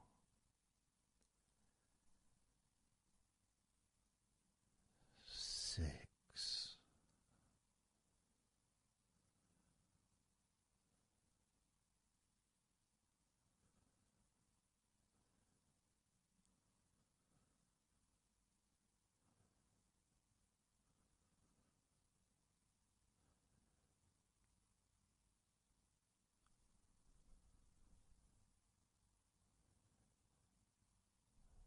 5.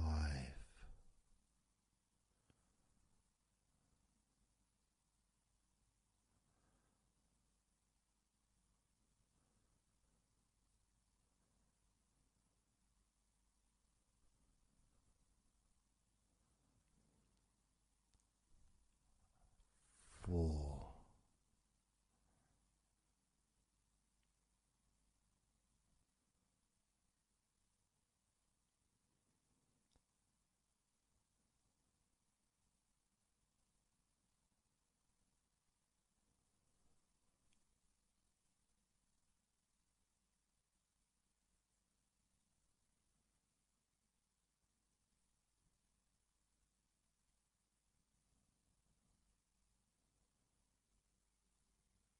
3.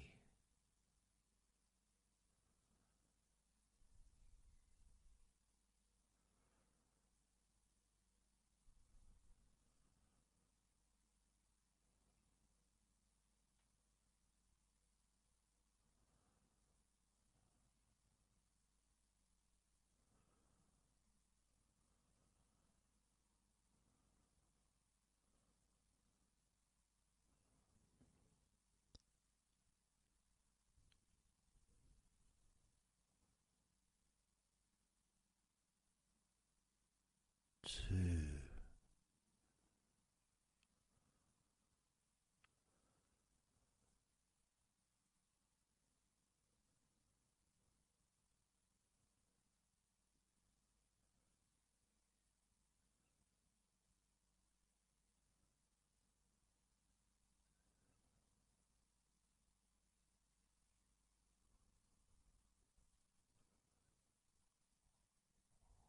1.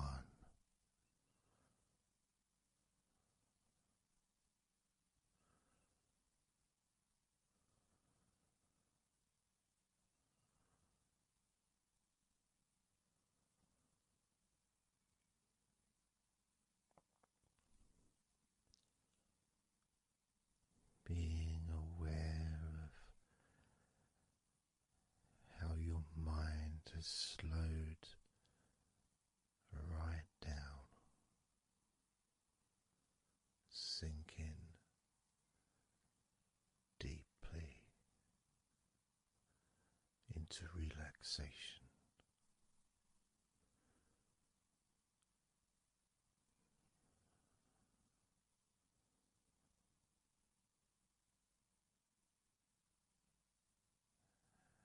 And as you focus on your mind, you may notice that there are some thoughts still there,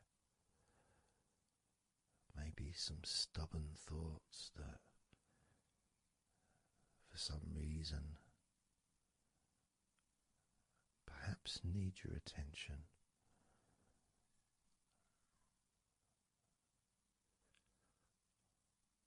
So what you can do is send love to those thoughts. Sprinkle those thoughts with love, like little petals from a flower. Just sprinkle it over them. Petals filled with love towards those thoughts, to let those thoughts know that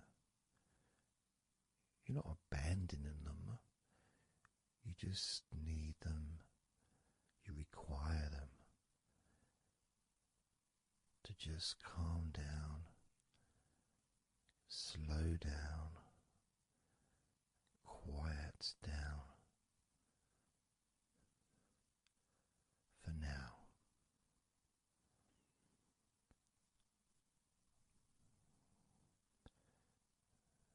So as you focus on those remaining thoughts, as we count down this time from 7 down to 1, with each number, just imagine sprinkling those flower petals of love, kindness, gratitude over those thoughts, which will allow them to just melt away and relax deeply with every number.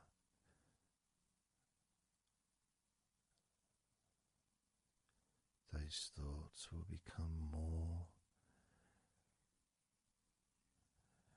and more relaxed.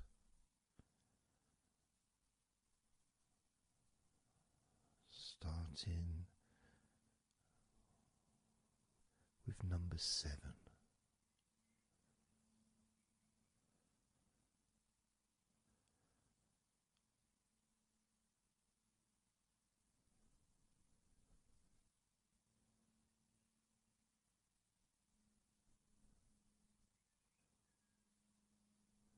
6. 5.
as you now notice how relaxed you're feeling in your body.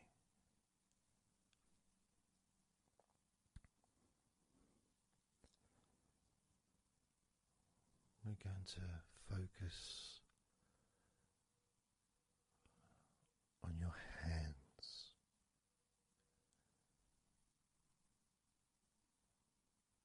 Because the more relaxed your hands are, the more relaxed your body and mind are.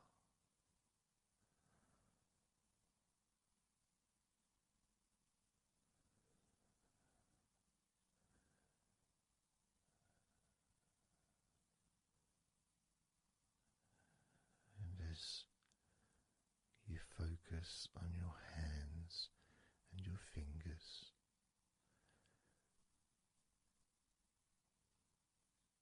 there's nothing needed to be done. There's no clenching of fists or tensing the fingers or anything like that.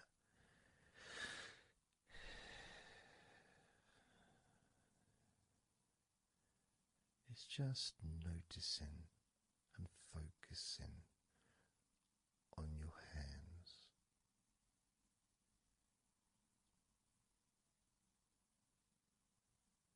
Noticing how they feel.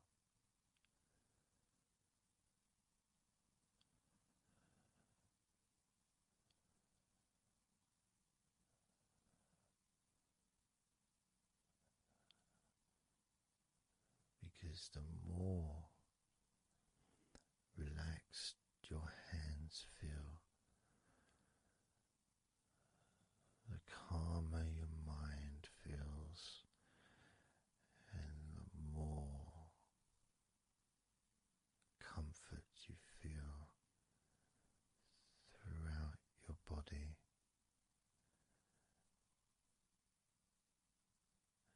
And you may have already noticed that your mind is starting to drift.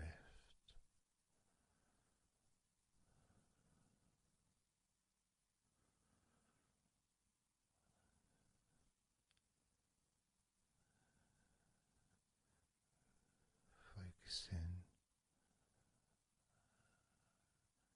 just on your hands and fingers, allowing them to experience a real deepening of that relaxation in your hands and fingers.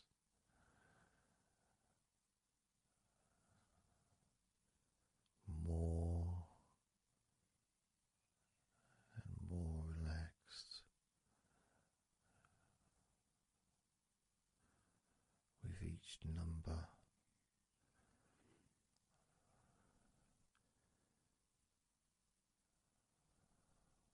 From 8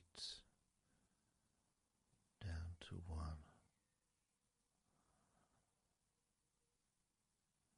You can almost feel that healing and relaxing energy spreading into your hands and fingers, becoming even more relaxing with each number.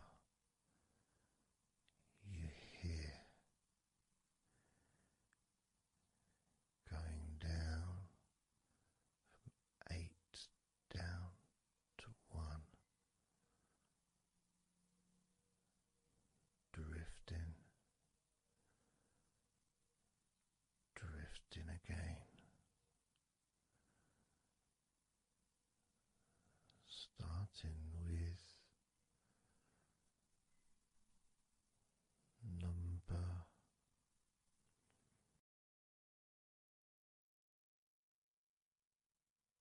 8.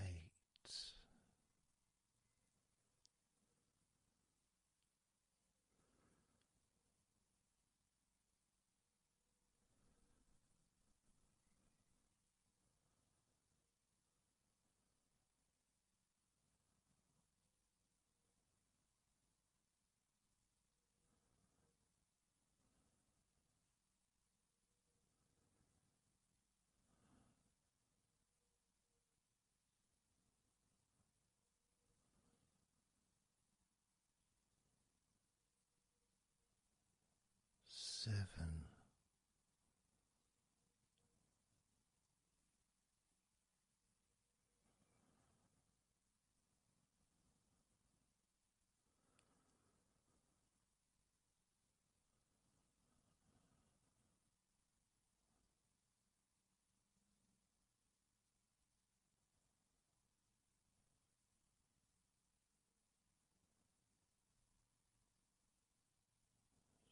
6.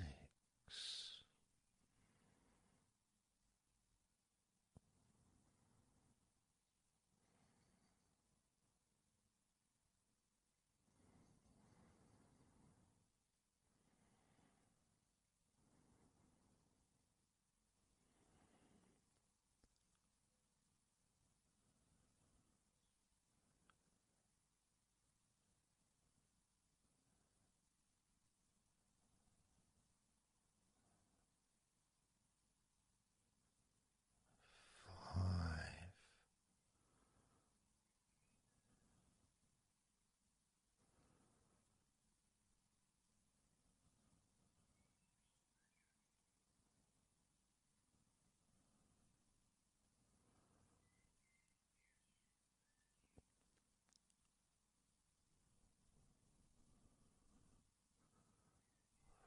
4.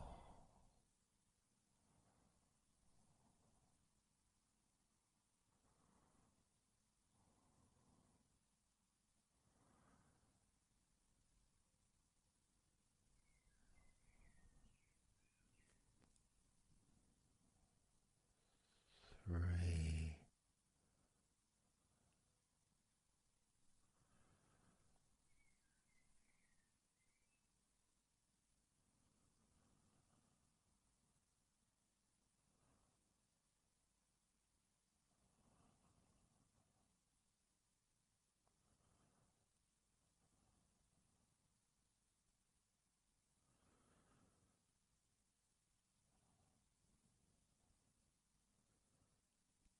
2. 1.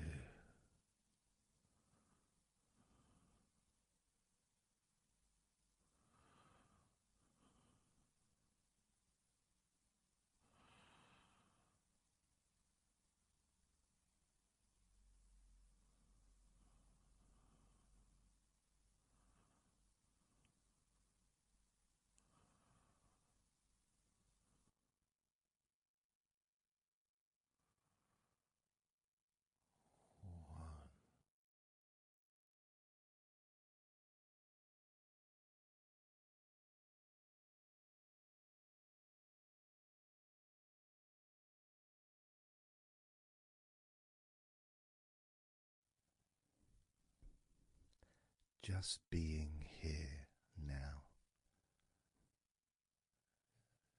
Nothing to think about, nothing to do, nothing to say. And everything just feels calmer. And this is your natural state of being. This is how you just normally feel when you take away all of that other stuff that we add. You know, things like stress and worrying and overthinking and anxiety, tension.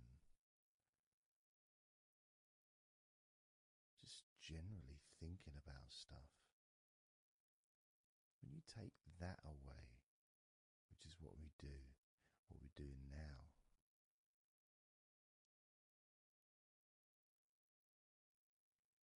you're left with a real sense of peacefulness, which comes to you very quickly. Because ultimately, it's just a feeling. A feeling of comfort. It's almost as if you've gone inside yourself and you've found a special place where everything is peaceful. A place where you can feel relaxed and your natural sense of comfort. A place where you can be you. Where you can accept yourself for who you are. A place where you're not trying to please anybody else, ever. A place where you can actually not just love yourself, but in some ways, more importantly, you can like yourself. Appreciate who you are.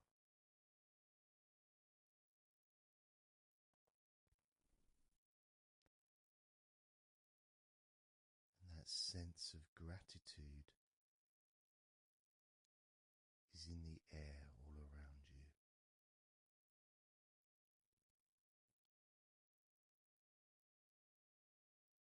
And that's also a place where you can actually feel the healing energy soaking into your body.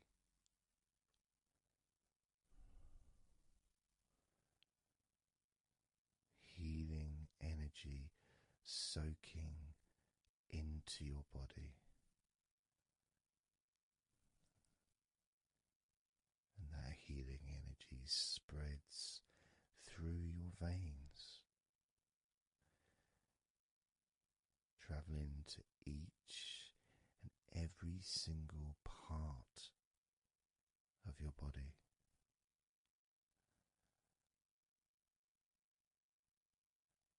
And you start to realize that actually that healing energy has not just entered into your brain, it's become part of your brain. And that spinal fluid is now mixed with healing energy.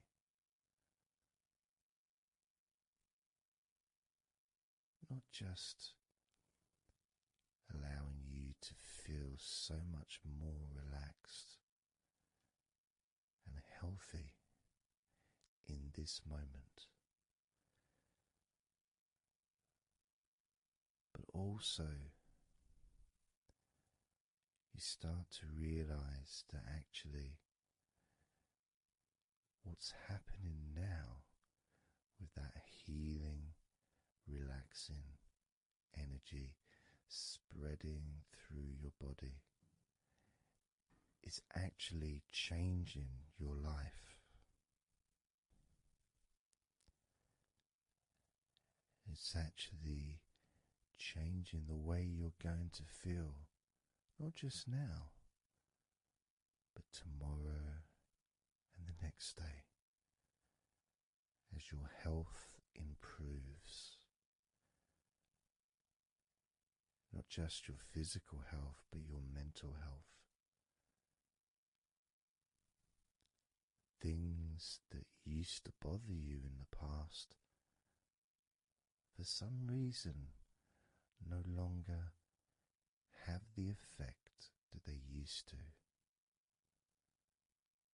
because something has changed deep within you. Maybe things that used to cause you to feel anger no longer have that power to control you the way they seemed to be able to before. As you realize that you're the one who decides what affects you. You're the one who decides to feel relaxed and calm when you choose to enjoy noticing these natural developments of healing continuing to grow and improve your life day by day.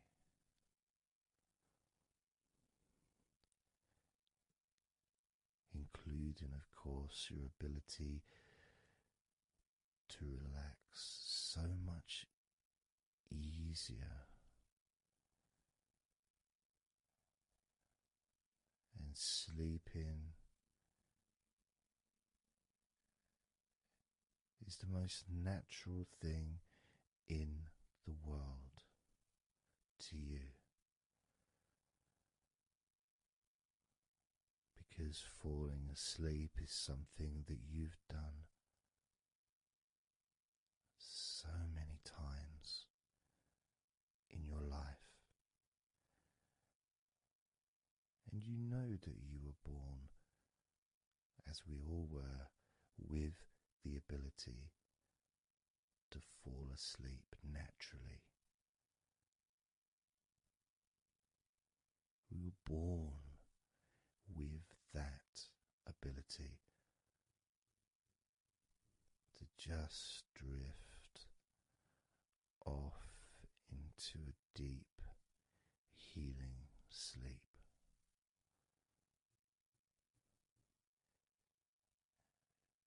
Even when we're kids, sometimes we'll fall asleep when we don't even want to.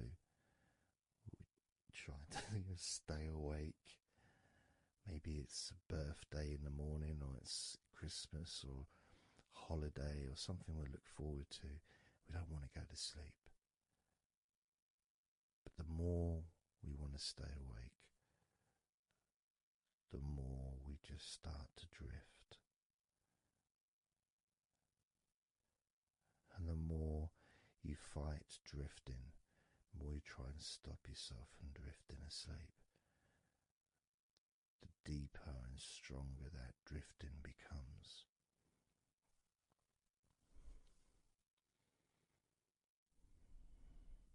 Because we're born not just with the need to relax deeply and to naturally fall asleep, but it's our birthright. It's part of our DNA.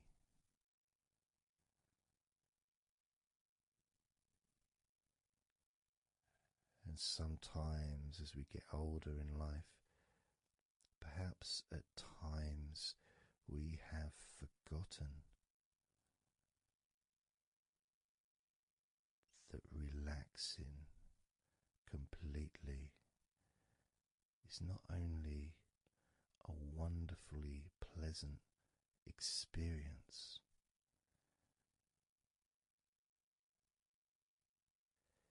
it's also really easy.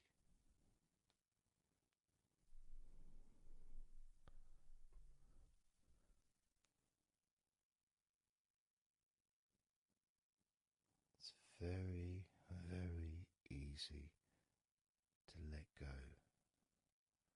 because that's all it is. It's just deciding to let go.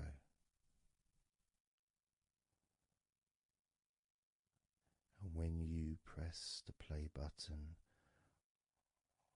on my recordings, you have given permission for my voice to relax you. When you press that play button, you have given me permission for my words to affect you in a positive, only a positive way, opening up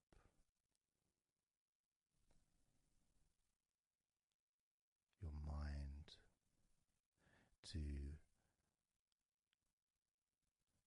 useful and healing suggestions that can have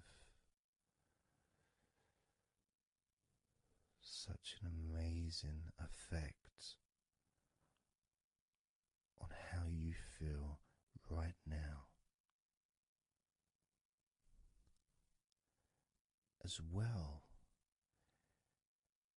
as those changes that continue long after the recording ends, those changes within you that continue to flourish and grow, transforming your life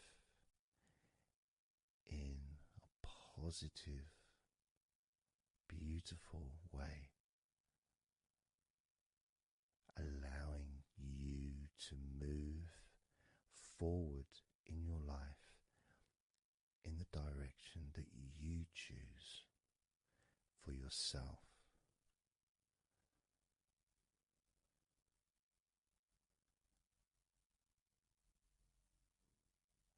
And this feeling that you can experience of safety, comfort, calmness,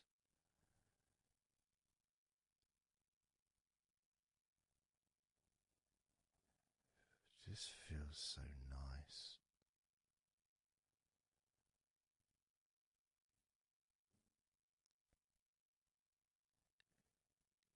It's such a healthy place to be.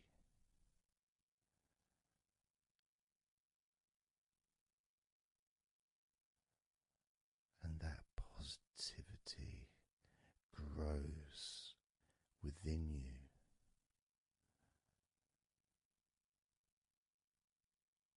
Each and every day, moving forward, you're going to find that you're more relaxed physically and in your mind is more relaxed. And it's not that you're thinking slower, it's just that your mind will be less clogged up with unnecessary negativity. Because from now on, your mind rejects negativity. From now on, you're going to start noticing when negativity arises, and you can just say stop. Stop. And that negativity will turn around and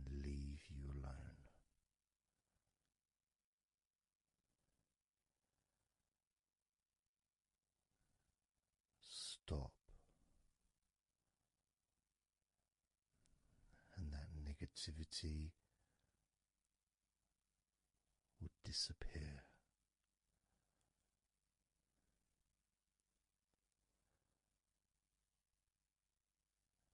And as you notice that you feel way more relaxed than you probably expected,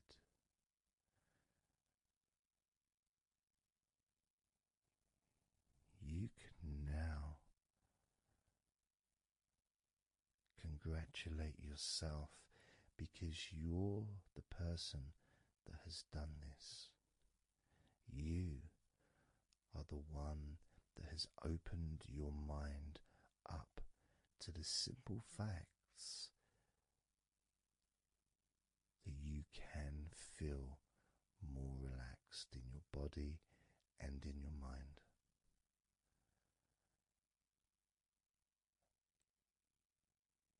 You've opened your mind up to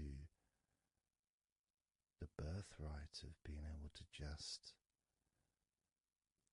fall asleep easily when you choose.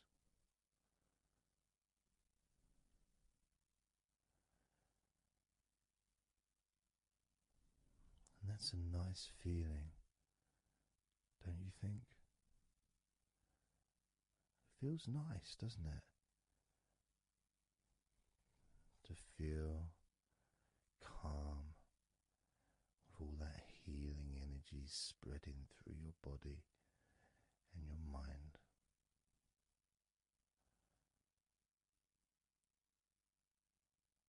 To spend time in that special place where negativity can no longer enter.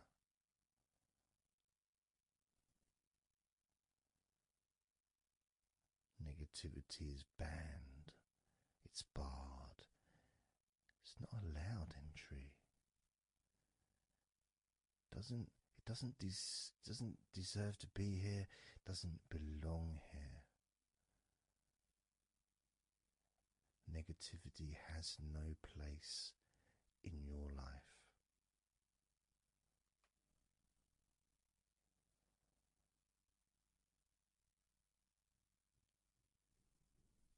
Which makes room for more comfort, more healing, more relaxation,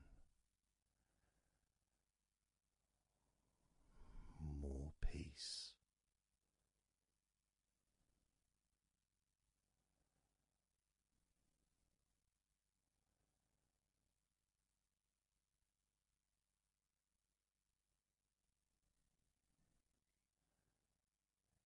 It feels nice, doesn't it? To just let go of everything.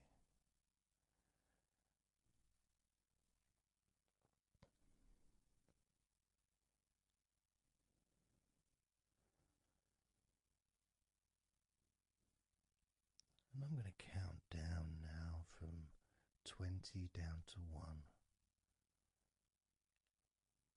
You can continue to relax. And if you choose, you can drift to sleep. With every number you hear me say, you can feel twice as relaxed. Or if you choose, you can feel twice as sleepy.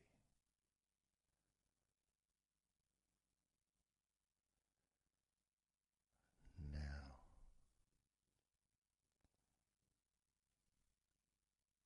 20.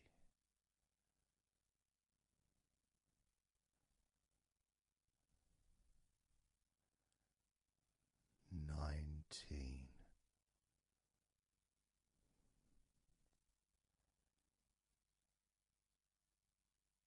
18. 17,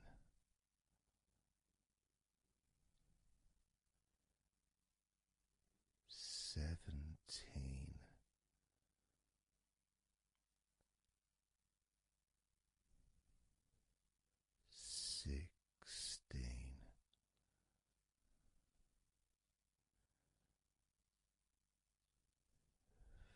15,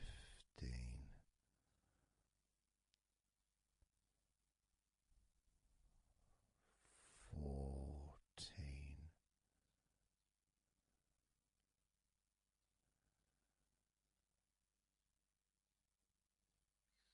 13,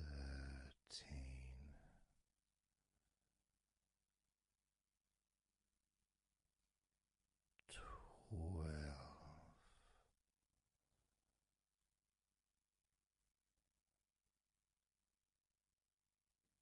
11,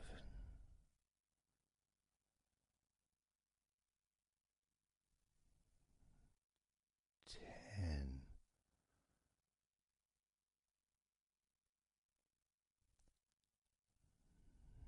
9,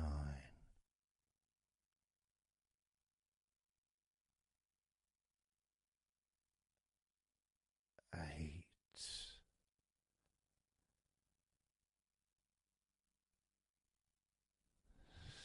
7,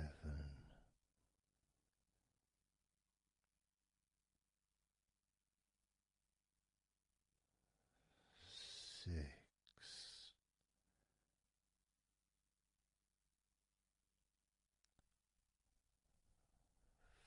5,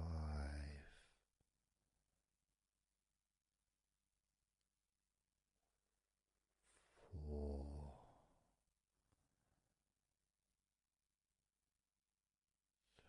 3,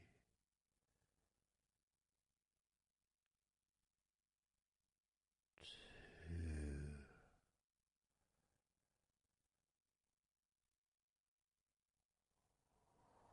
1.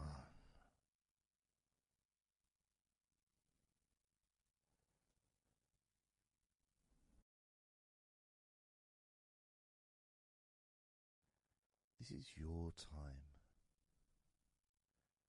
to just take a break. Your time to relax, to allow your mind to slow down.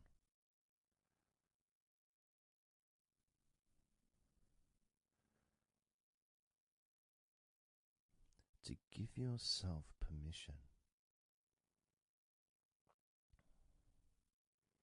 to take a break from everything. And you're the only person that can make that decision. You're the only person that can actually tell your mind to just relax.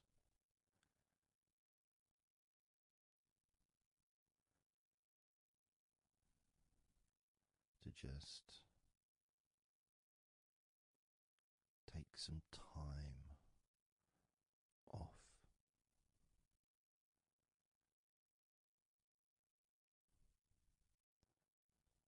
So that you can focus on your body, getting in touch with how you feel physically.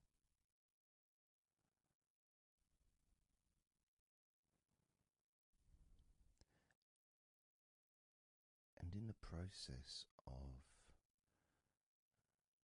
this body scan, where you focus on different parts of your body,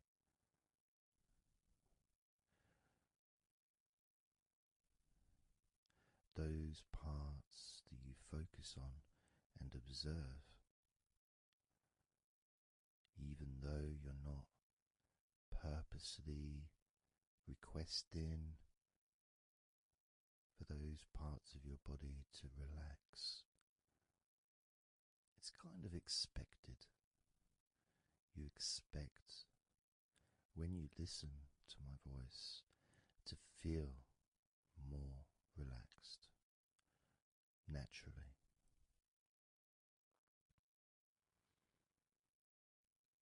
Because when you're listening to me, your attention is focused on my words, and as my words guide you to focus on those parts of your body, your focus increases.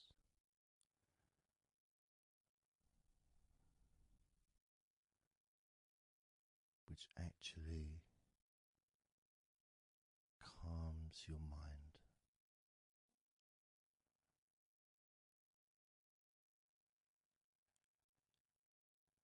And when your mind calms down, your body relaxes.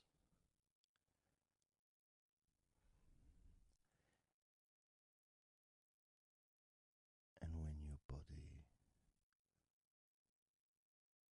calms down,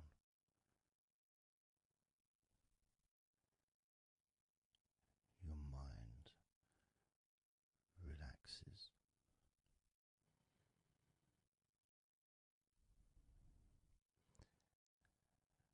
And even though we've not really started to focus on your body, you can already feel that healing energy spreading through your body, pushing out stress and tension, healing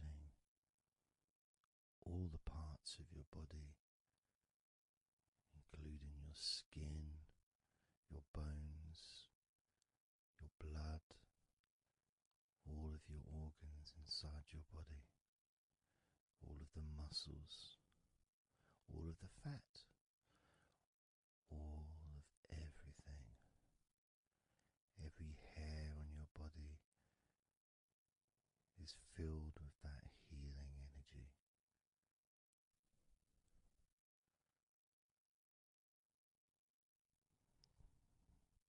And when your brain fills with that healing energy,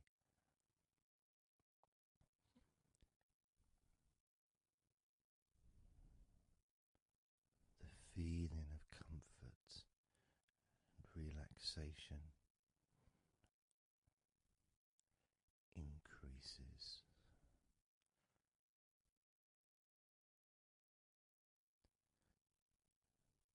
Deeply increases.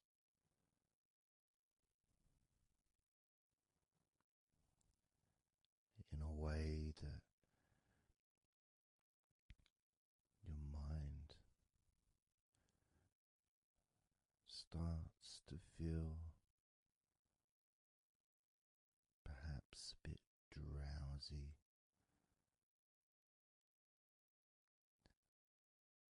because it's not needed, and it may start to drift.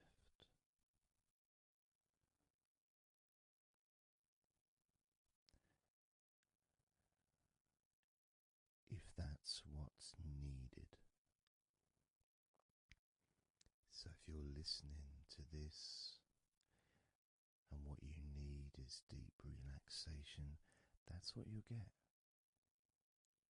If what you need is to fall asleep naturally and easily as your mind drifts, that's also what will happen.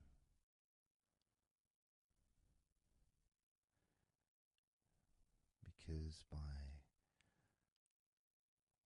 pressing that play button on the podcast and listening to me, you give permission for your body and your mind. In fact, you give the command to your body and your mind to relax deeply and to drift off to sleep if that's what you want or need.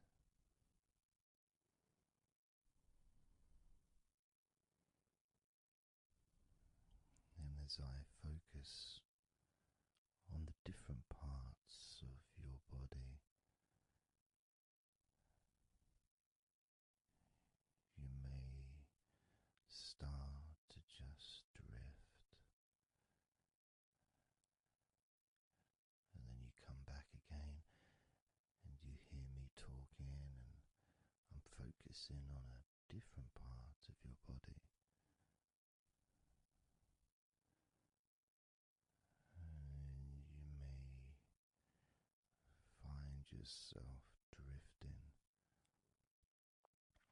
but you don't realize you're drifting until you stop drifting and you're alert again to my voice, focusing on a different part of your body starts to relax even deeper.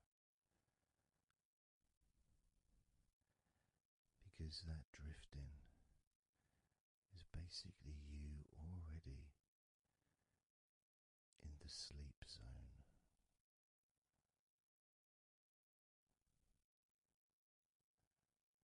And the more you drift, the longer you drift, and the longer you drift, eventually that drifting continues into sleep.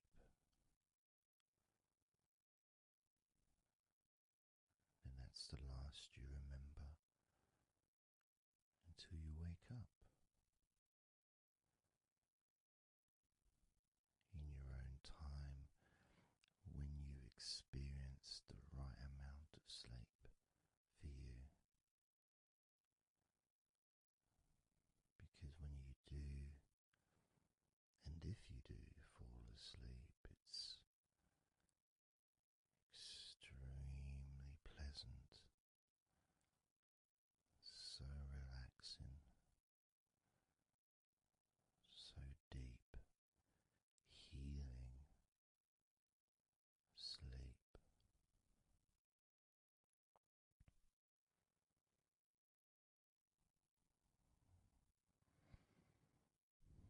And it feels so nice to relax into your own body and mind as you feel that healing energy spreading through you, relaxing you so deeply.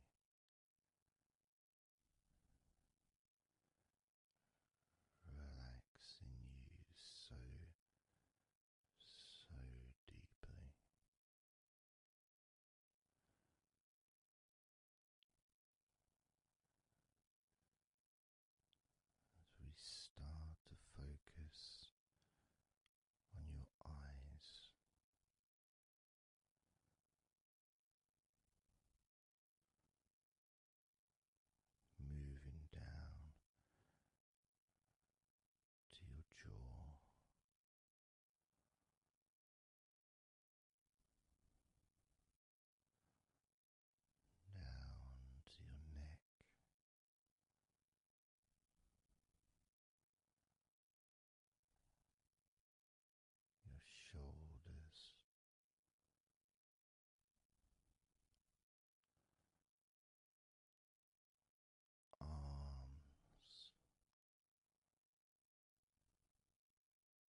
Let's focus again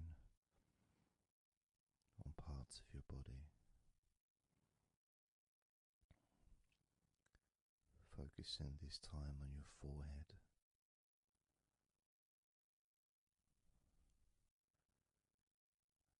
Now on your mouth, your lips, your tongue, the whole of your mouth.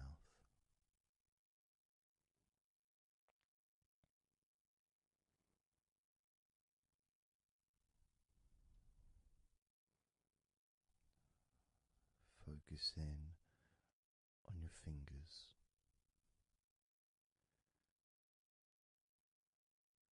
Maybe you could move your fingers a little bit so you can focus on each one individually.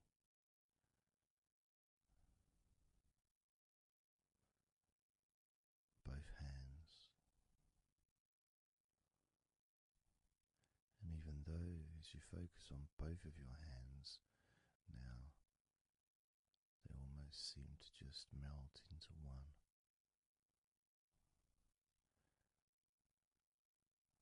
Where does your right hand start and your left hand end? It's almost as if it just mixed together.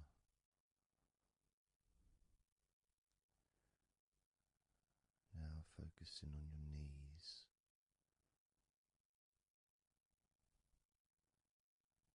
Just noticing how your knees feel.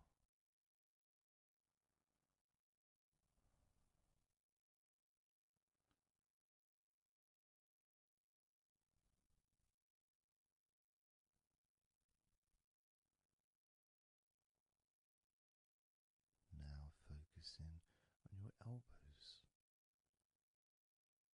Focusing on both of your elbows.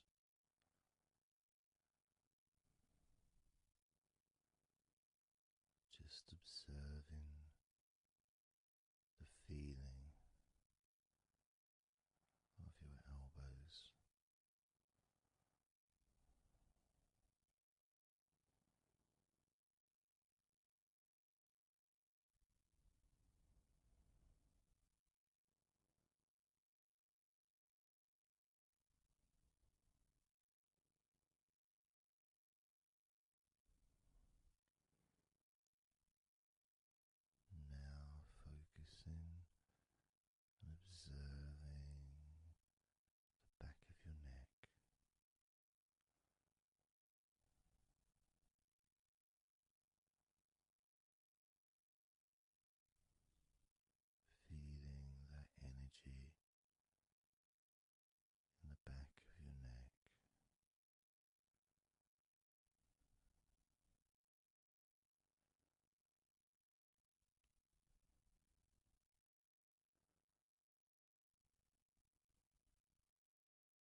Noticing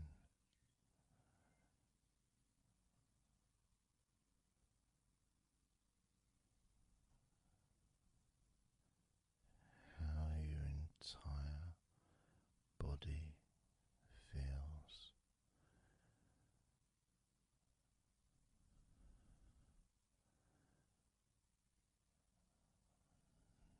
Noticing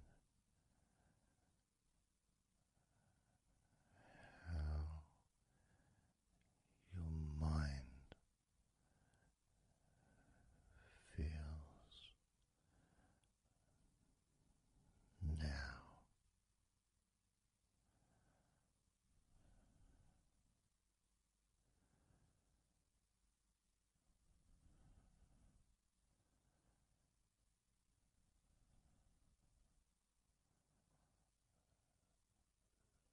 Letting go.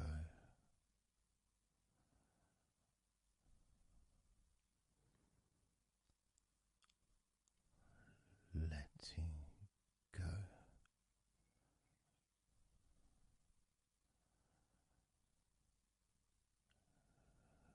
Letting go of everything.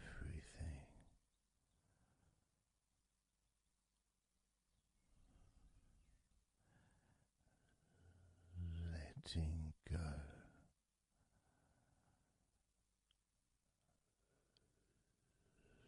Letting go.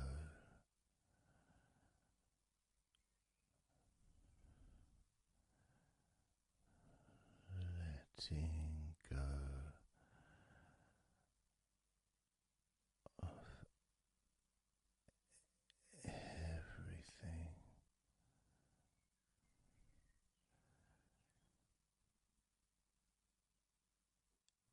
Everything.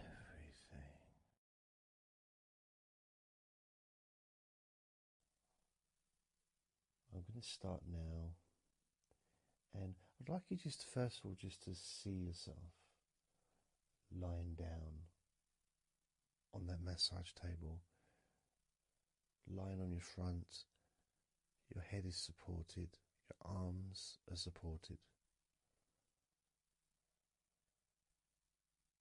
and you feel comfortable, and breathing is really easy, and you feel confident in how you look as well. So there's none of that issue of body problems or shyness, because I'm a professional, and this is a therapy session, so none of that stuff matters whatsoever. This is about you. This is about how you feel and how you can enjoy that sense of comfort and relaxation that comes from letting go and allowing my hands and my fingers to relax you by massaging your body.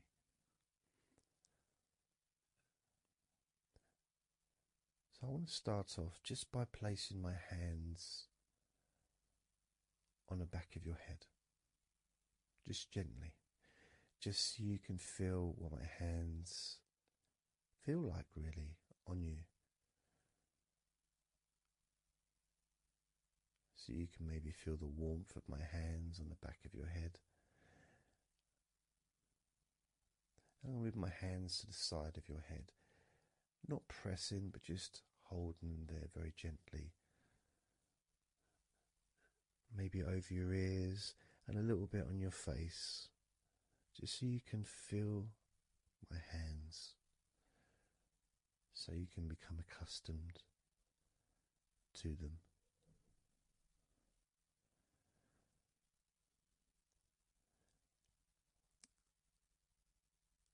And now put my hands on the back of your head again and gently let them slide down onto the back of your neck.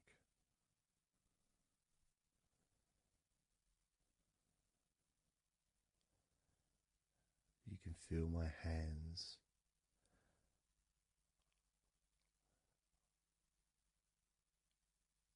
gently stroking the back of your neck to start with, just so you can get used to the feeling of my hands on your skin. Get accustomed to it. Realize that you're safe and it's all good, it's all fine.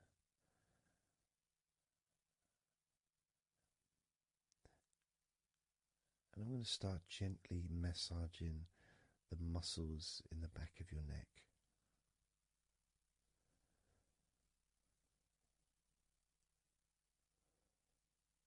With both hands.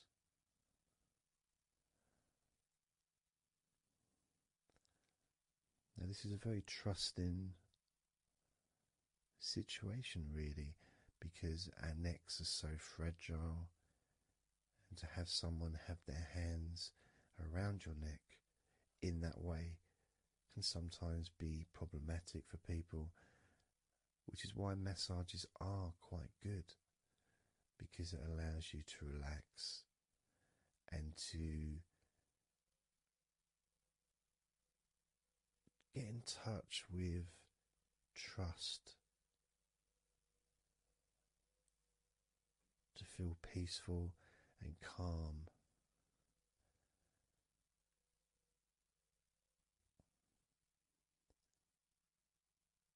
There's a massage the sides of your neck gently,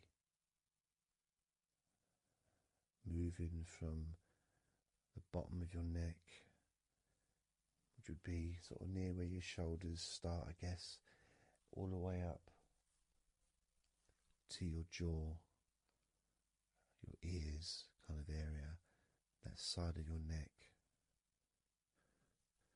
Of course, is a lot longer than the front of your neck.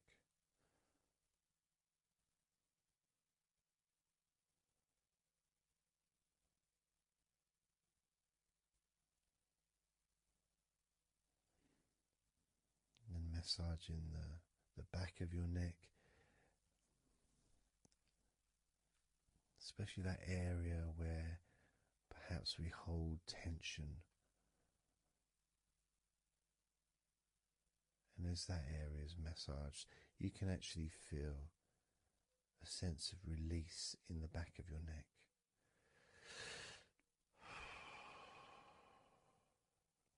And maybe you can breathe it out as well. Notice how it feels. Notice how you feel.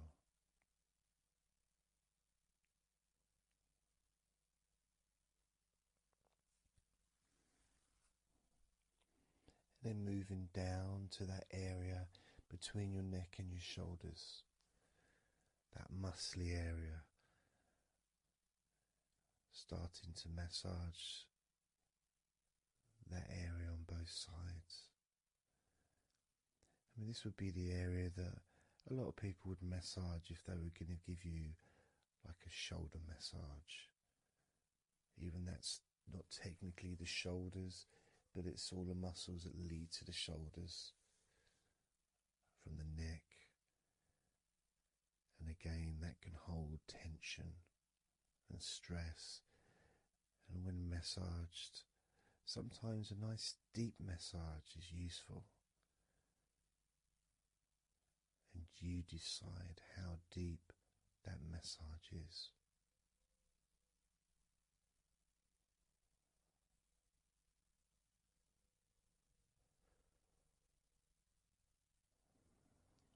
And just allow my knuckles just to dig in, to get to those muscles and to really relax them. All the time being firm yet gentle with you.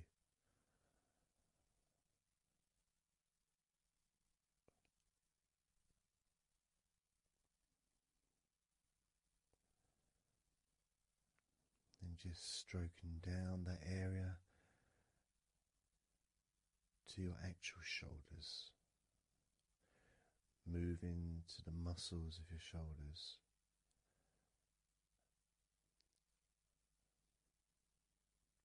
And maybe initially just pulling up the shoulders a little bit off the table, just to give you a little bit of a stretch, but very gently.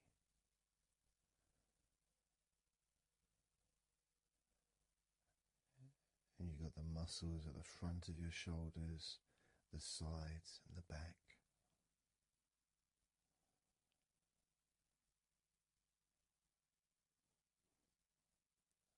Again, this is a part that can really take quite a bit of pressure, quite a bit of kneading, if you wish, to really release the tension, to really get into those muscles, and you can let your fingers in there and it can feel really nice. Sometimes just being stroked gently or being massaged quite strongly can all be beneficial to the relaxation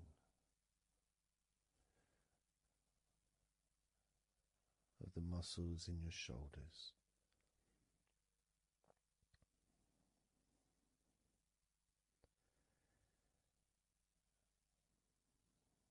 Now, as we move down your arms,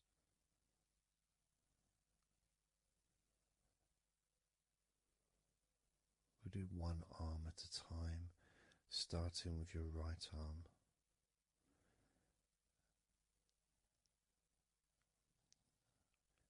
What I'll do is I'll just lift your arm up, just hold it to the side of you. Don't worry, it'll still be attached. And I just massage the tops of your arms.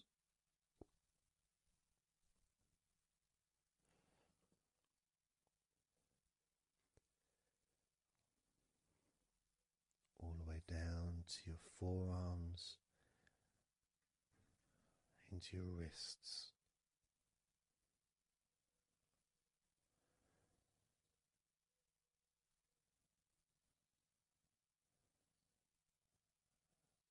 Gently massaging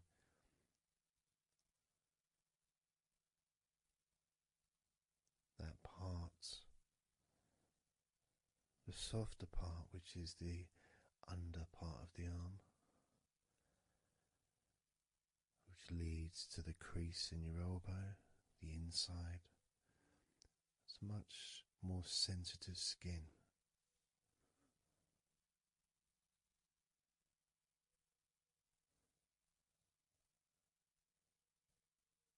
Sometimes just having that stroked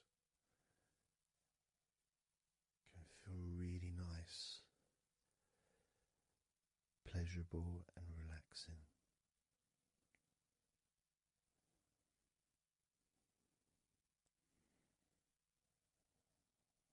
Now moving down to your right hand.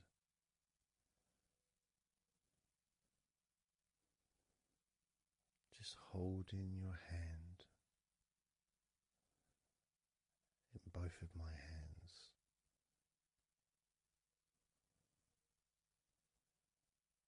Just pressing gently on the back of your hand and stretching your fingers ever so lightly. At the same time, pressing down and massaging each finger.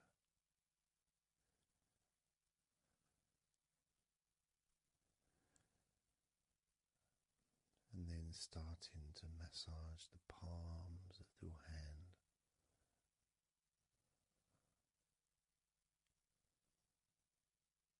Just turning the hand gently, stretching it gently.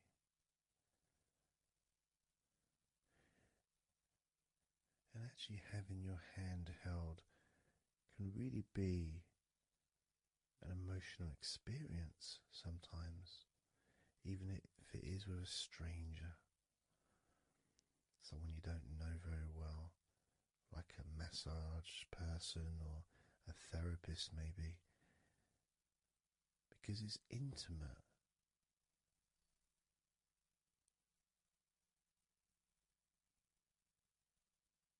And it can feel nice, and you can feel safe.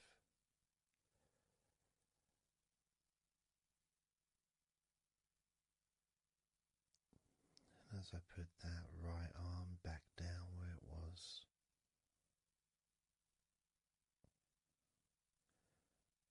we're going to do the same with your left arm.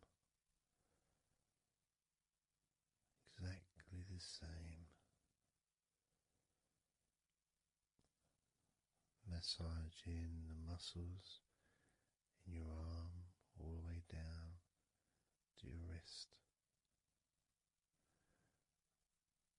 Stroking the inside of your arm.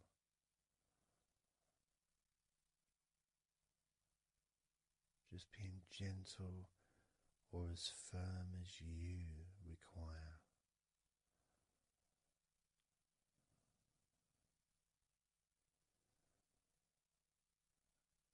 And then massaging your left hand.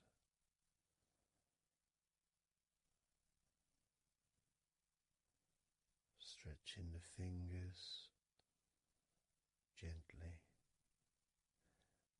Massaging the palm of your left hand.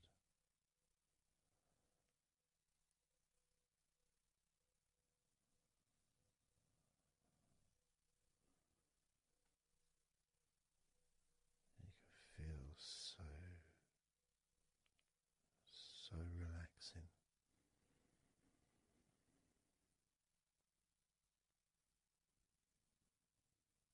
So comforting.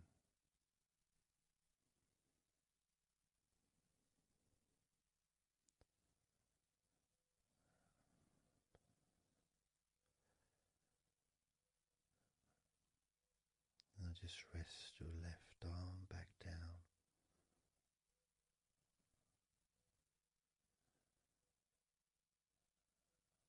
Start to massage your back, the biggest part of your body. Starting at the top, starting again where we already have been, that area at the top in between your shoulders, near your neck, going back and massaging that area again, but this time moving downwards.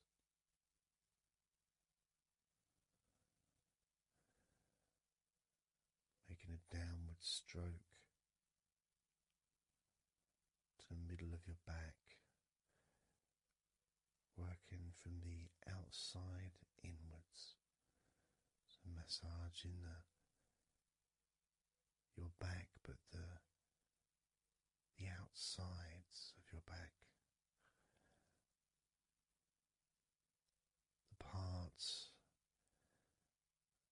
where your arms would maybe rest against.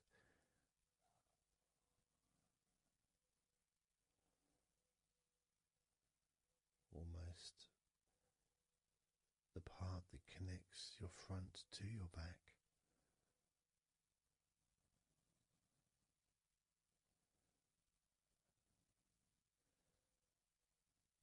And just massaging down firmly but gently, as firm as you want.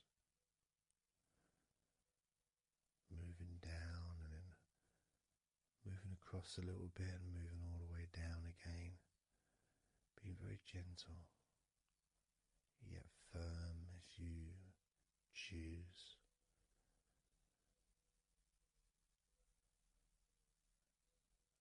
Eventually we get to the spine. We can massage the muscles on either side of your spine from the top of your neck all the way down to your lower back.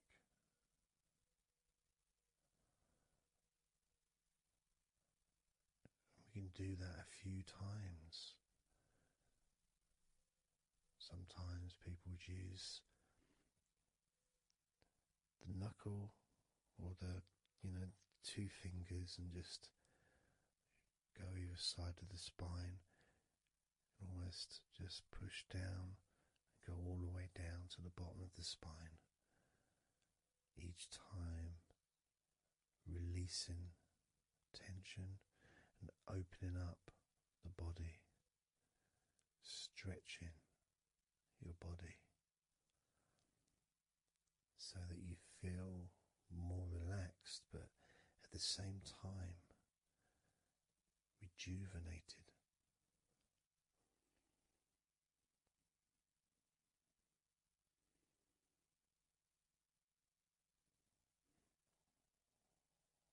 And now I'm going to move to one side, to your right side,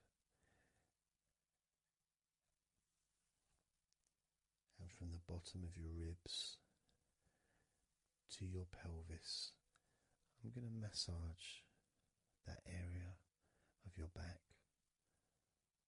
I'll stretch over the other side and I'll pull the muscles gently and massage and push from one end, that side, all the way to my side,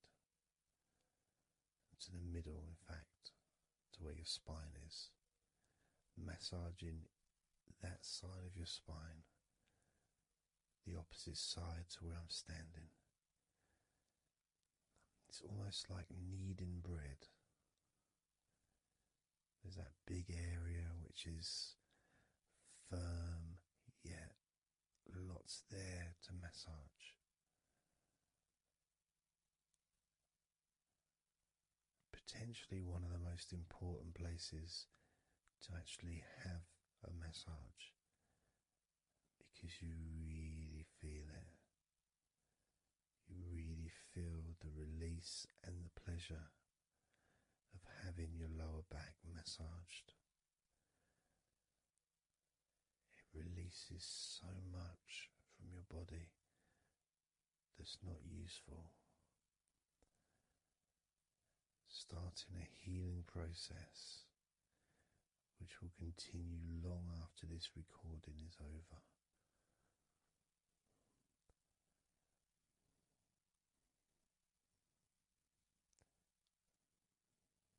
And massaging this part of your body not only feels really good for you, but it's actually fun to do, because it is, as I said, like kneading bread.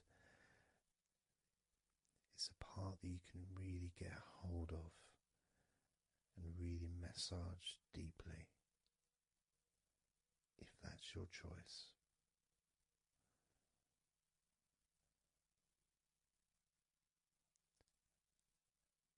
Then I'm going to move over to the other side of your body and do the same with the opposite part of your lower back, kneading and massaging from your sides all the way to the middle of your back where your spine is. Pressing and kneading, firm and gentle at the same time. It feels so releasing. It's a mixture of pleasure, comfort, release, calmness, relaxation, all mixed together.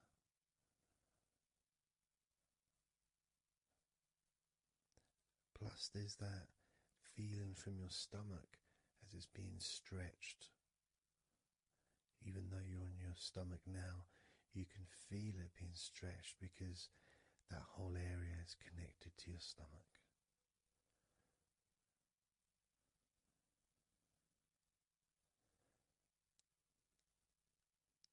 Now we're going to move further up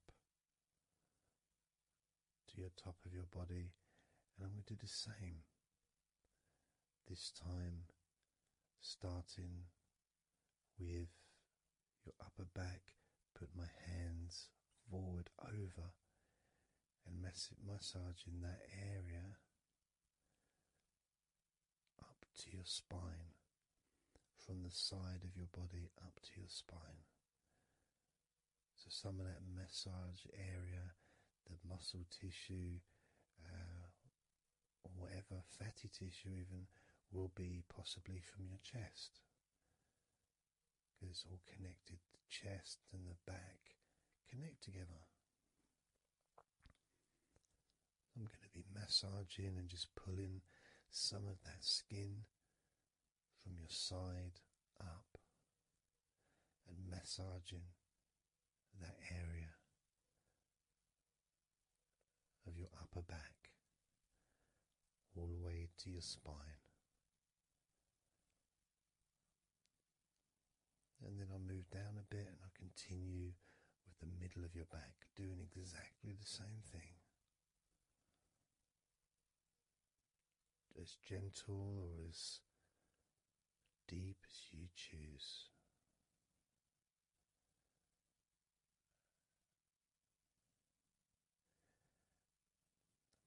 Now I'll move the other side again and do the exact same thing with the top of your back on the other side, from pretty much underneath your arm area, really,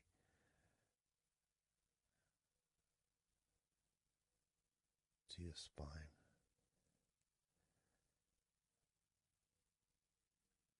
And then continuing that all the way down, including your middle of your back.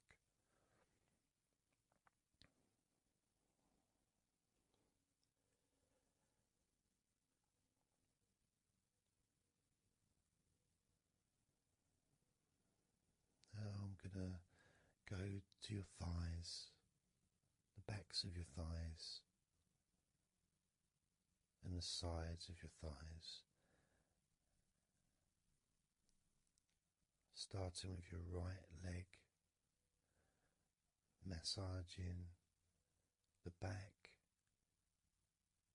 and the sides of your thighs, gently and firmly. There's a lot of muscles there. It's an area that can be very tense at times and maybe needs a little bit more pressure than the rest of the body. But that's up to you. You can gently stroke the back of your legs where, opposite your knee joint or underneath your knee joint. It's a very sensitive, gentle area.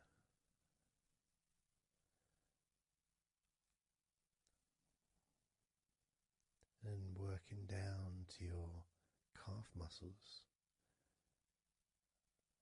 massaging your calf muscles thoroughly and deeply if you choose, using both hands and fingers, digging deep.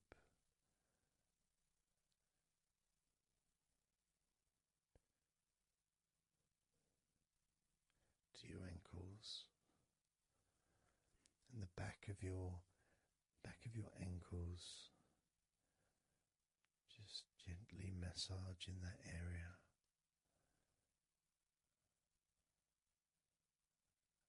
Maybe lifting the leg and stretching it a little bit.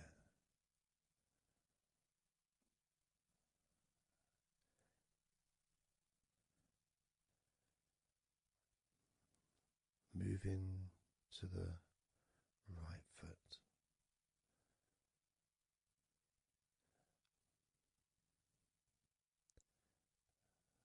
Massaging the bottom of your feet and the sides of your feet.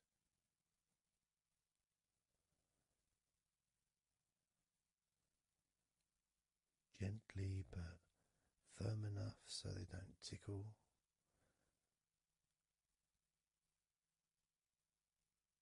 And just allow the pleasure that you get from having your feet massaged to just overtake you. As I continue to massage your feet, the bottoms of your feet, the sides, your arches, your heel. You can put a lot of pressure into your heel and it feels amazing. Yet the arches need to be a bit more gentle. Stretching your toes gently and massaging the bottoms of your toes with my fingers, each one individually.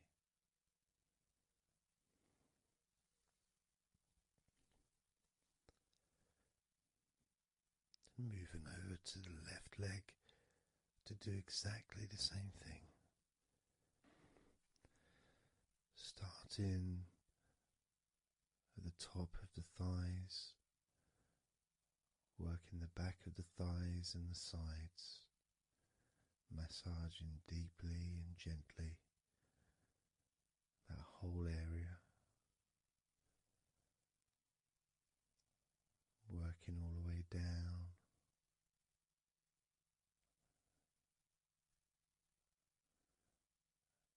And this is an area that maybe you could like to spend more time relaxing and massaging. So perhaps if you wanted, I could make a future recording where I spend more time on one particular area.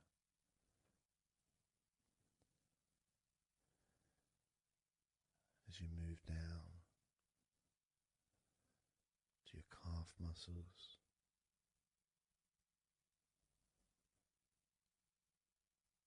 massaging your calf muscles firmly and gently.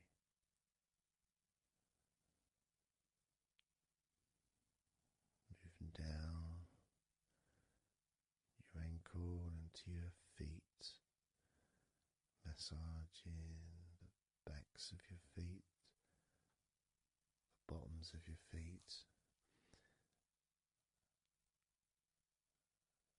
stretching your toes and massaging each toe individually. And that feeling of pleasure and release that you experience when you're having your feet massaged feels really good.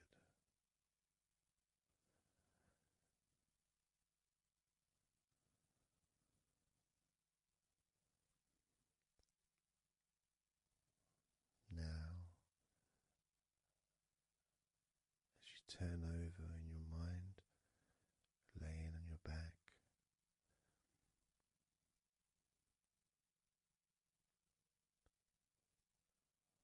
I'm just going to start again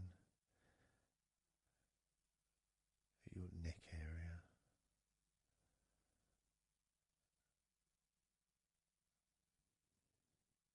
In your shoulders,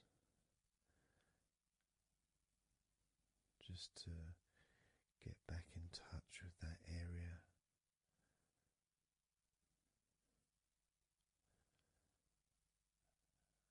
And as we move up,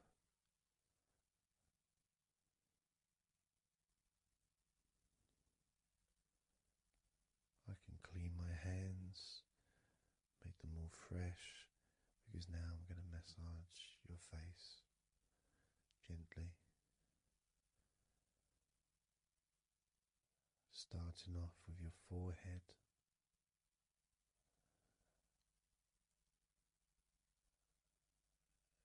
your eyes are closed and I can just stretch your eyes a little bit, pushing up on your eyebrows.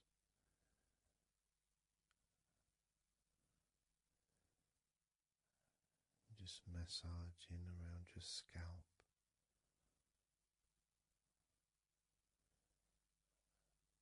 massaging down your cheeks, around your ears, into your jaw, gently, the sides of your neck, your chin,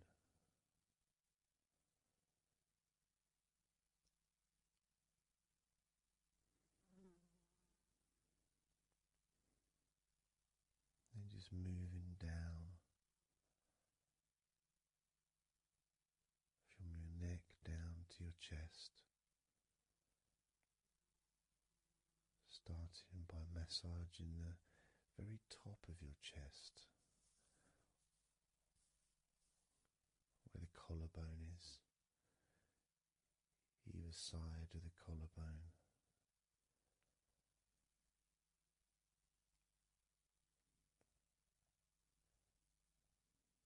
And then just massaging the whole of the chest.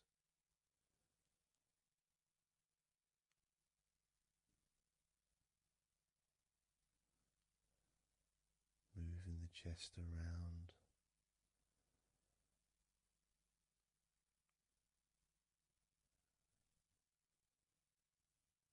Because it's quite a large area, you can move from one side to the next. Moving my hands from underneath pretty much where your arms are, stretching up, stretching some of the muscles of your back in the process. Moving up over your chest,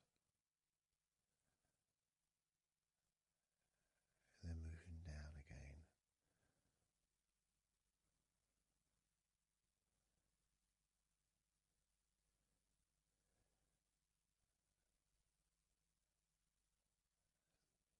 Then allowing my hands to just massage gently and slide down towards your stomach, starting in the middle of your chest. And then gradually my hands moving apart and massaging and sliding at the same time, moving down to just below your rib cage.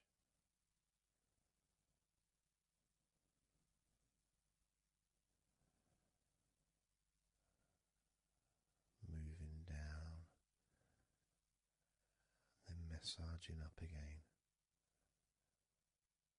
giving your chest all the attention that it needs to feel completely relaxed.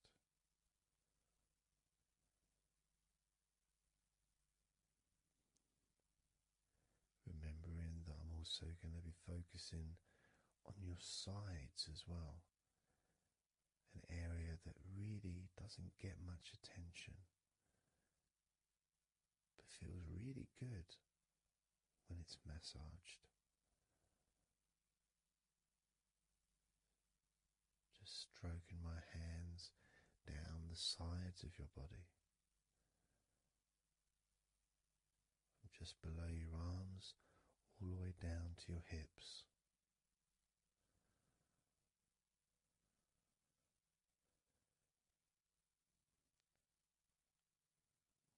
Now, moving to your stomach area, I'm going to stand one side of you like I did when I did your lower back. I'm going to do a similar process of just stretching the muscles from your side, gently massaging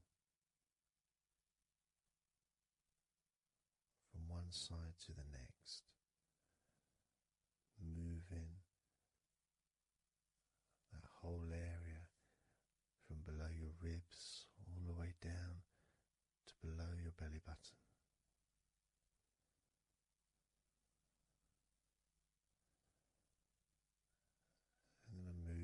to the other side of you and repeat that.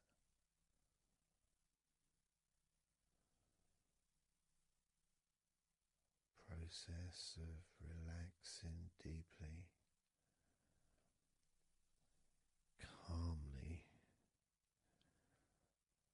You feel loose, you feel free, and there's something about having your stomach massaged that's different from any other part, because we do have a tendency of holding a different kind of stress in our stomachs that we may not be aware of.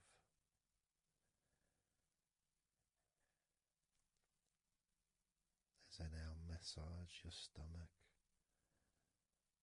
the front of your stomach, making circles around your belly button,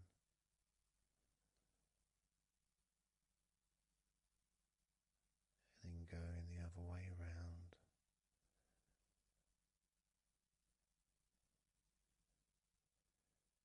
There's a gentleness and a freedom that comes from feeling how you're feeling.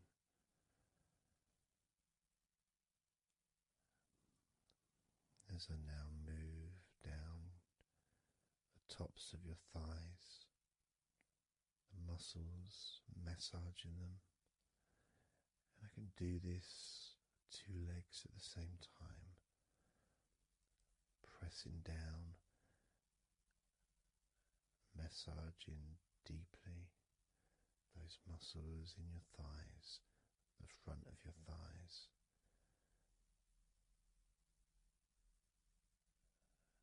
Moving down to your knees, gently massaging your knees, sliding down your shins, putting pressure on either side of your shin, gently, softly but firmly. Moving down to your ankles,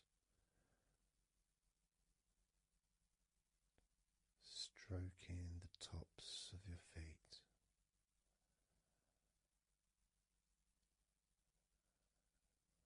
and then with each foot in each hand, just gently massaging the whole of the foot, the top, the bottom, your heel, your ankle, your toes, massaging every part of your feet. It feels so good just to let go and enjoy the process.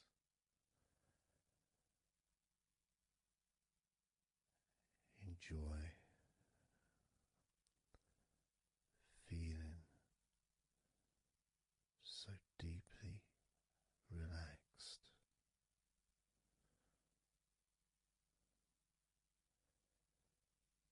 So much comfort and so many feelings that come just from touching your skin.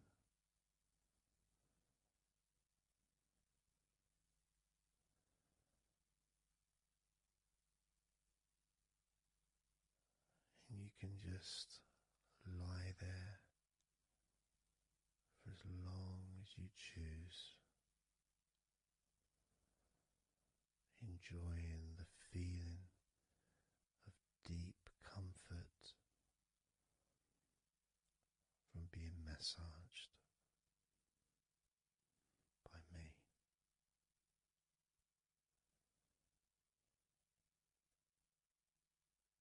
Enjoy feeling deeply relaxed.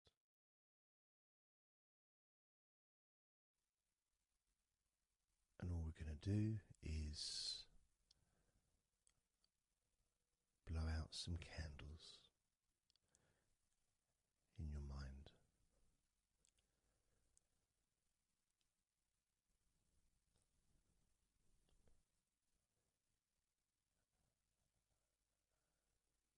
are going to be 100 candles.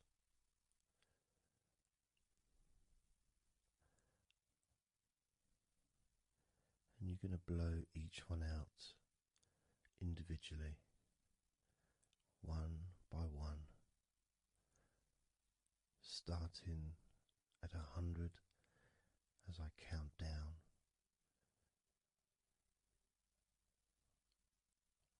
all the way down to 1. And each time I say a number,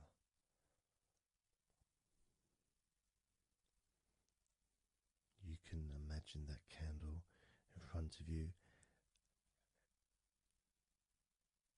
and I'd like you to actually physically gently blow that candle out.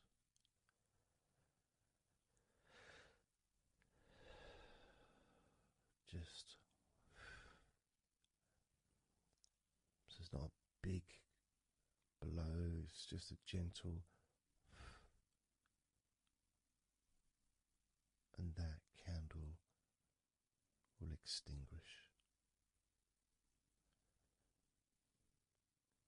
And then I'll say the next number as we move down, and you can just blow that one out as well.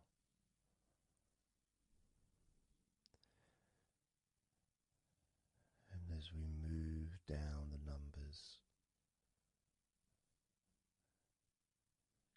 you'll find yourself feeling more and more relaxed. And if you need to sleep, you'll also find yourself becoming incredibly tired and sleepy.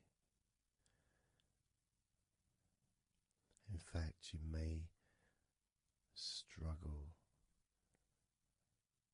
to blow out all 100 of these candles.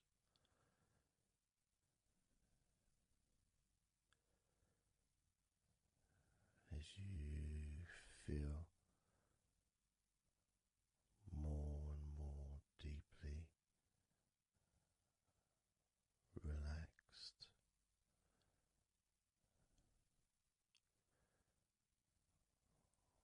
more and more deeply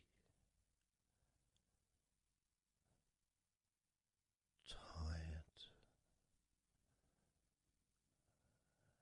and the further you go down, the more your mind starts to drift.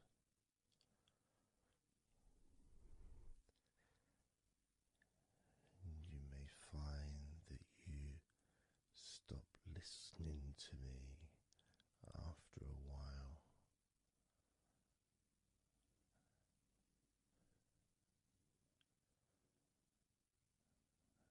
And even though there may be background sounds where you are, you'll be aware of those sounds at the moment.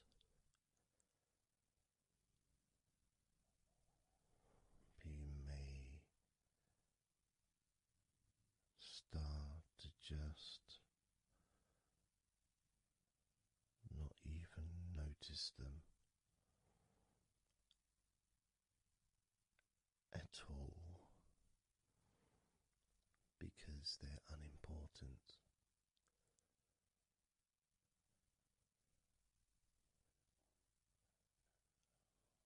Where I am, I've got the sounds of the birds.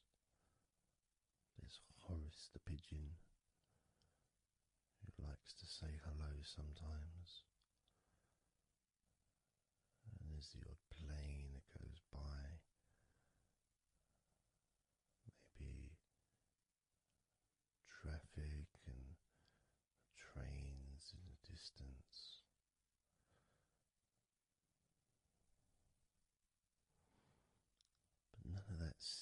as important whatsoever. The more candles you blow out, the less important anything is. The more candles you blow out, the further you seem to move away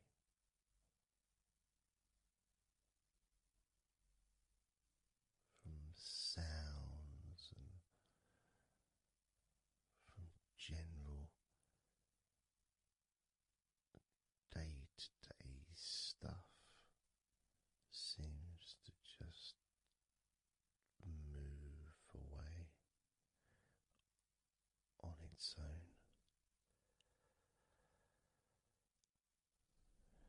as you feel more calmer with every candle you blow out.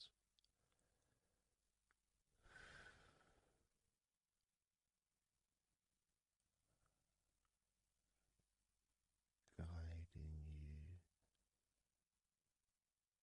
to the next number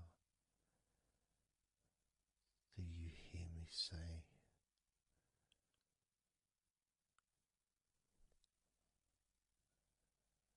and then you blow that candle out too.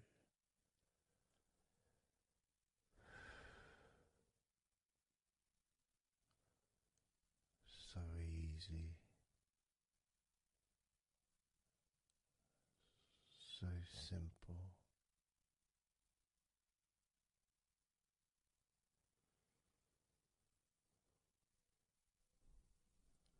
I'm going to start by introducing the first candle, which is 100. The first candle, which is 100. When you blow that candle out,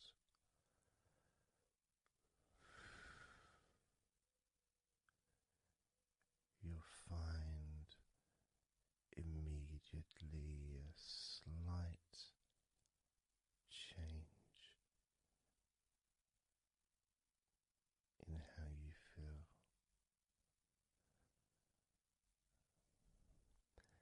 As well as a real sense of positivity growing within you.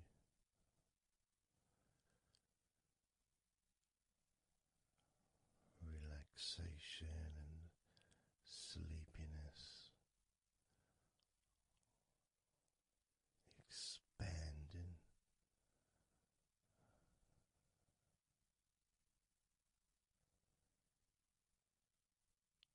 Starting with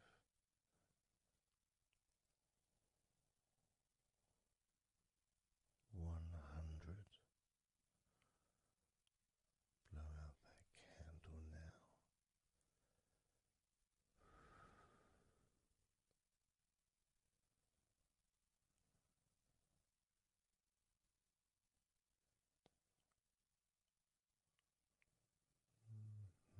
99.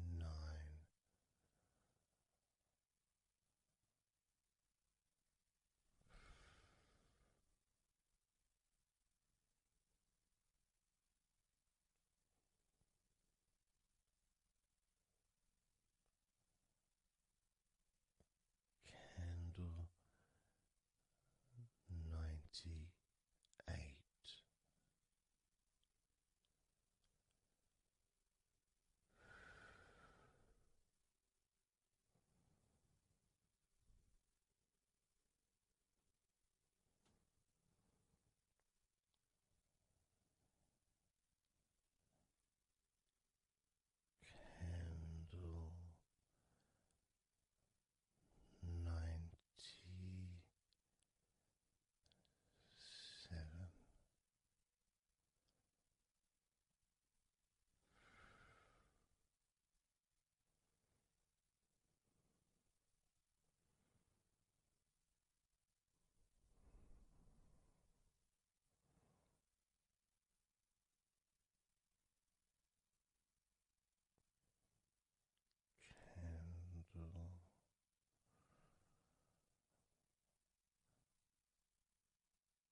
Candle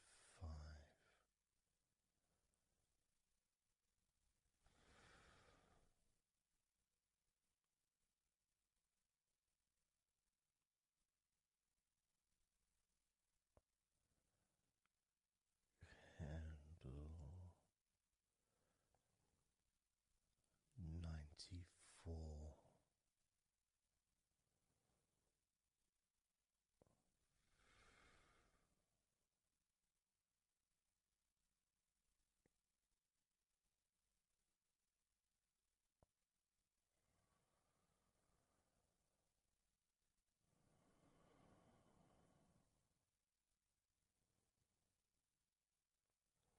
Candle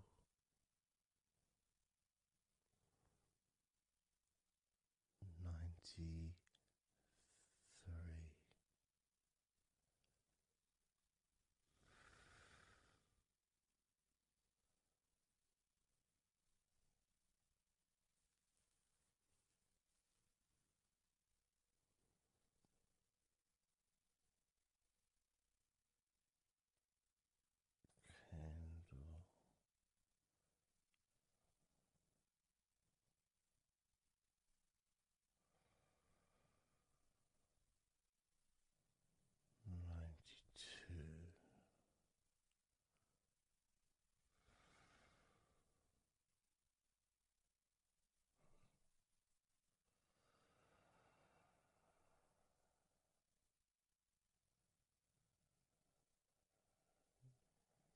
Candle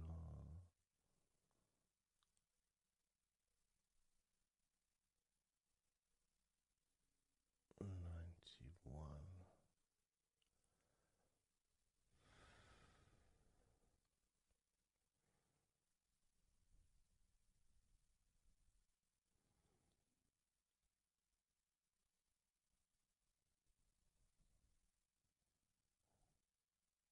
Candle 90.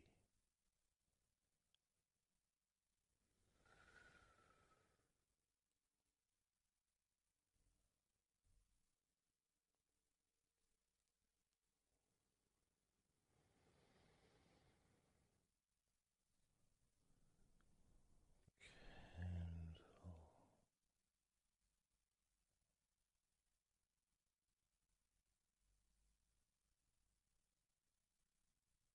89.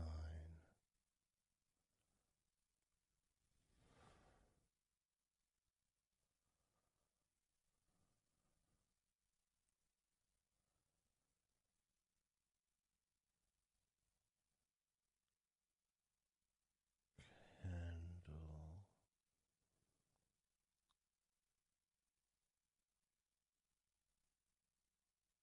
88.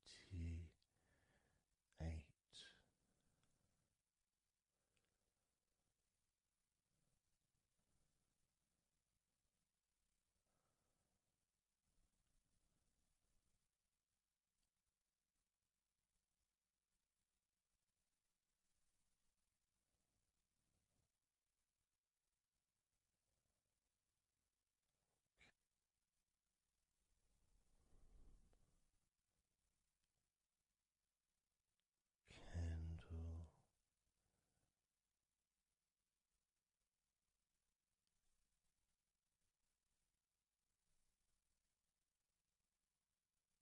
87.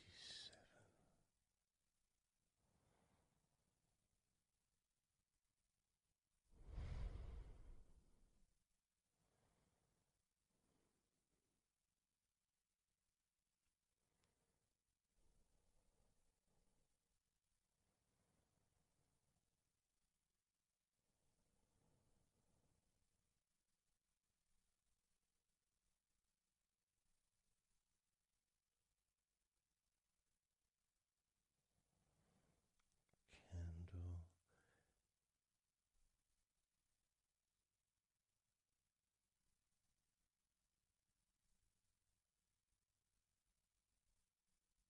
86.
78.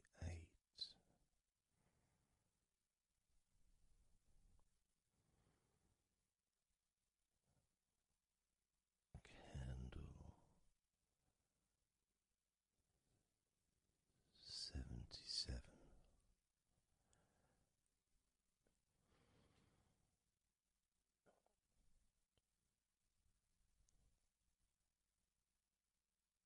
Candle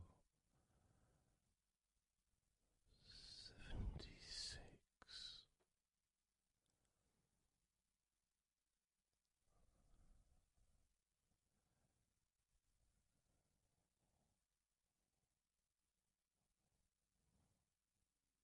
Candle 75.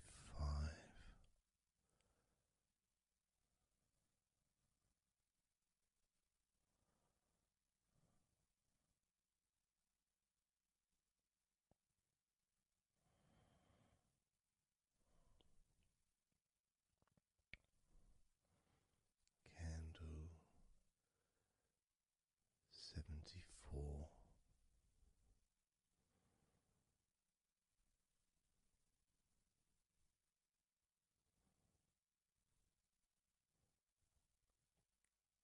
Candle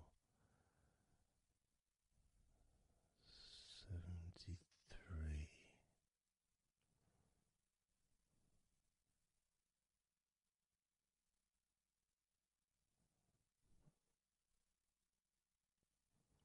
Candle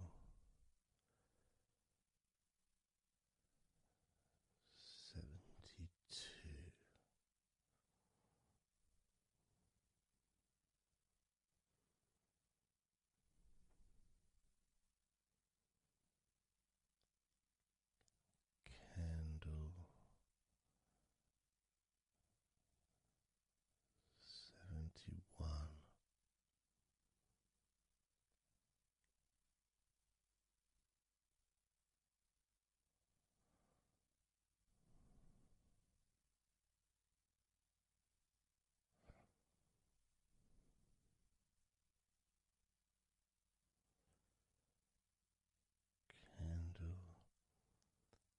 Candle 71.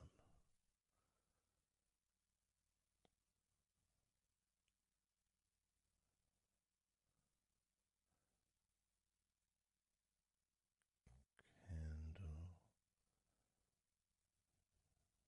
70.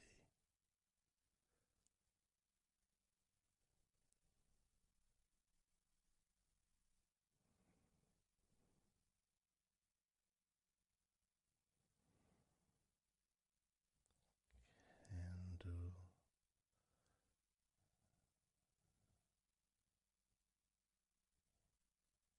69.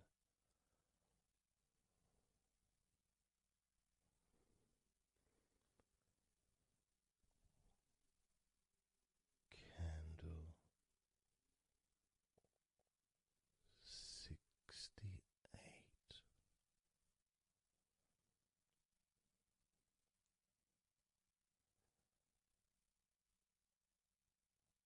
Candle 67.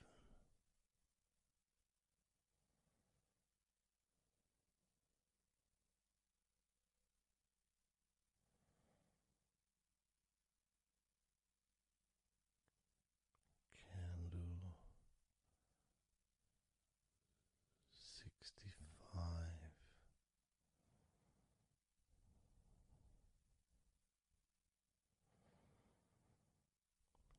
Candle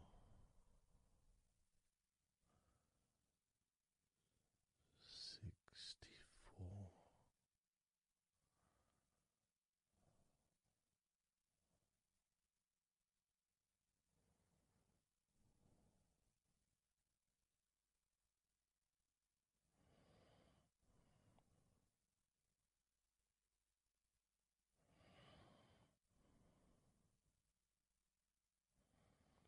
Candle 64.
54.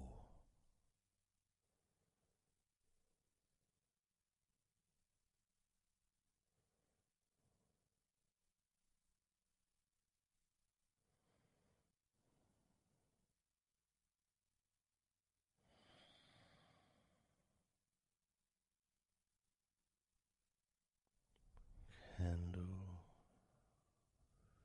53.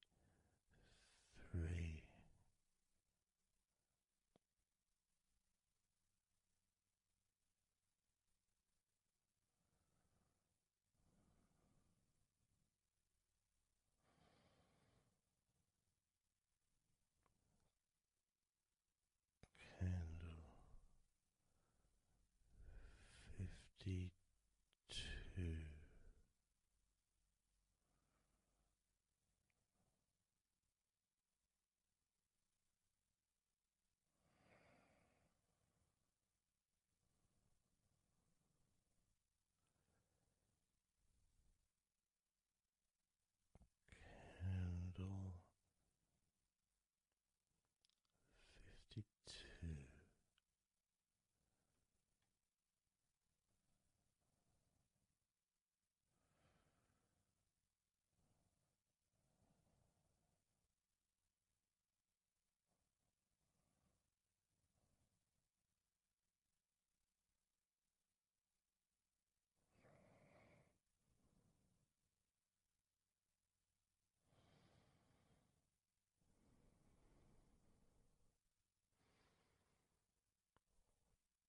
Candle 52. Candle 52.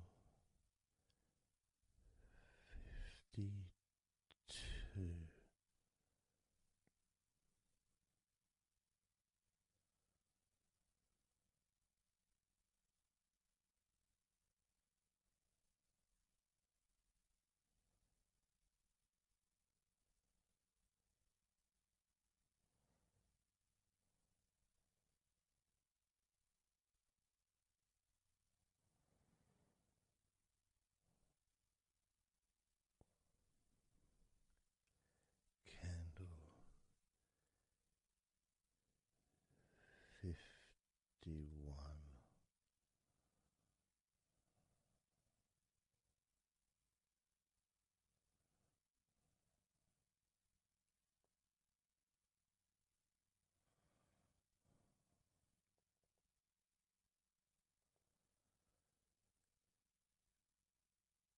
Candle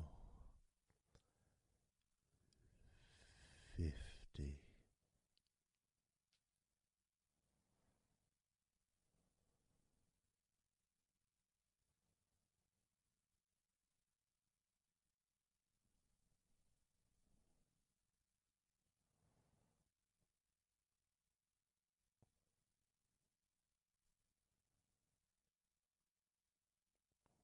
Candle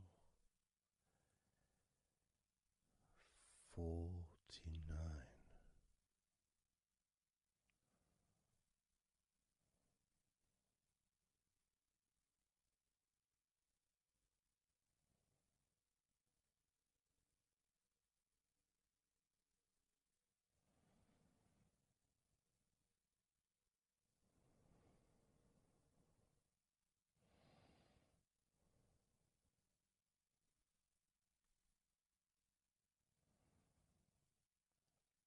Candle 48.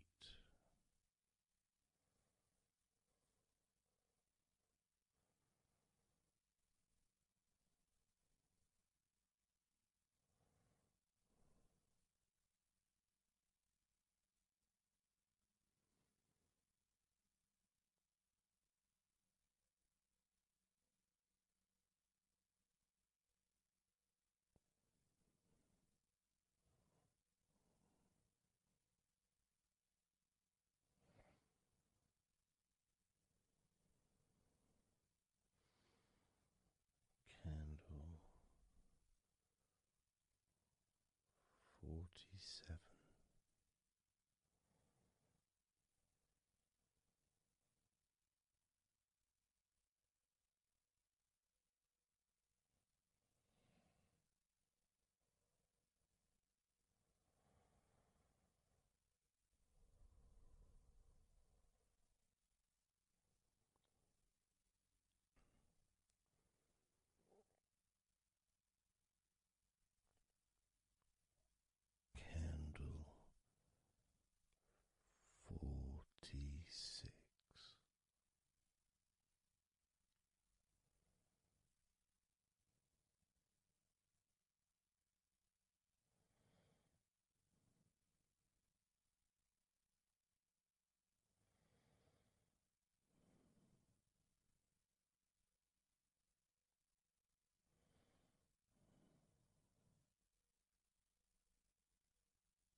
10.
those thoughts, worries, concerns about the past, thoughts about the future, and even things you've been thinking about today. Just let it all go, because none of it is useful in this moment.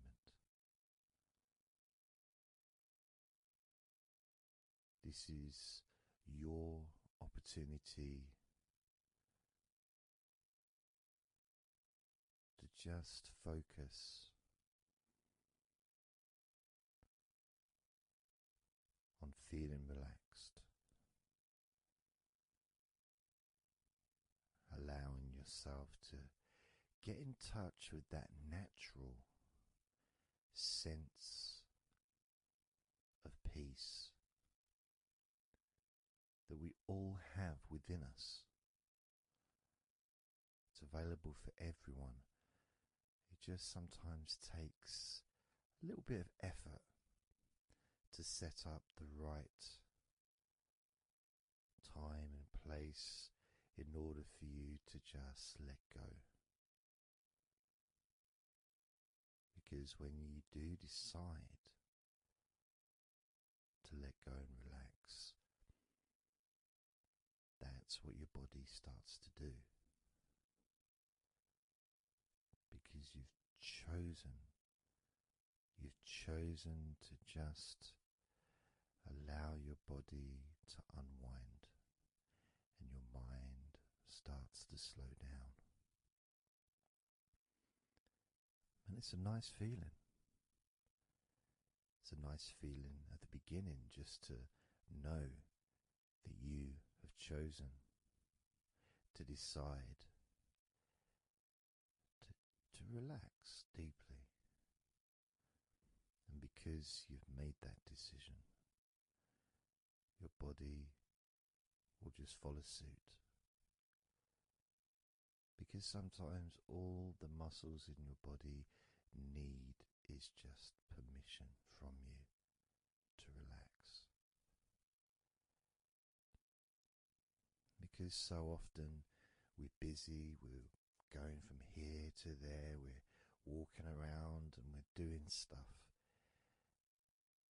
and the body doesn't have any time or space to really relax deeply.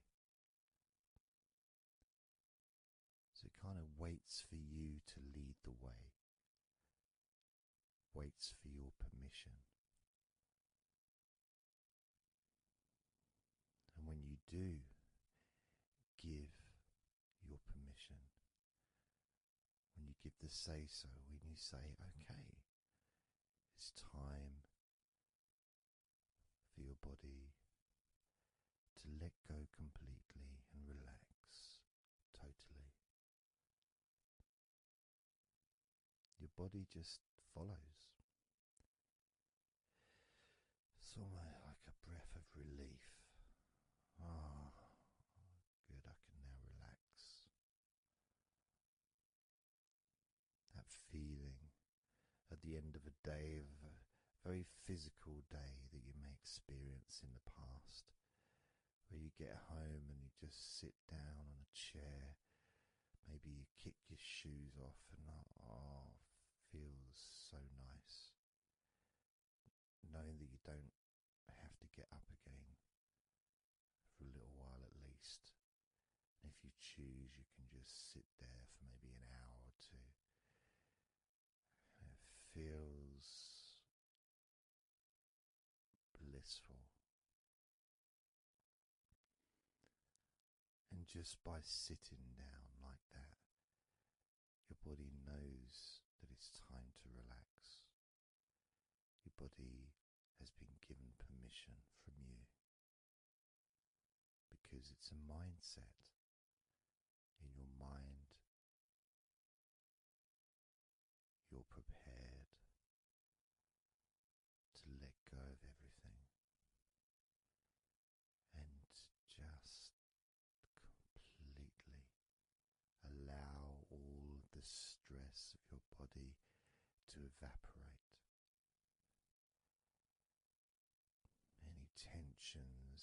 just gradually vanish.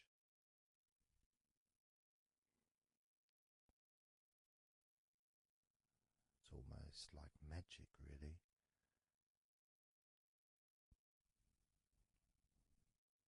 Because that sense of relaxation in your body is a very natural state. It's not something unusual. It may feel unusual when you first start to relax if you haven't really spent a lot of time focusing and giving yourself this space to let go completely and relax. It may seem almost alien, but it isn't. It's actually the most natural thing in the world to let go completely, to relax totally. The most natural thing in the world to allow yourself to feel really calm in your mind. And it is almost like a literal unwinding. It's like you press a button and all the tension just releases. And it's like a wheel, like a cog, like the inside of a clock just unwinding. And it's almost like you could see the little wind up knob that's used just going the opposite way that you would use to wind it up. And the energy, that frenetic, stressful energy, gradually winding down, losing its power, losing its strength, as the sense of relaxation becomes stronger and deeper. And you may find that the more relaxed you feel, that your mind starts to wander. Maybe you seem to stop listening to me for a while and your mind goes somewhere else, and then you realize you're listening to me again. And that was just your mind drifting to sleep, which is quite natural, because sometimes when we're stressed and tense, we may not actually be aware of what we need, what we physically or emotionally need in this moment. But when you allow your body and mind to relax completely, and you let go of all thoughts, concerns, worries, ideas, all letting them go, allowing them to drop onto the floor.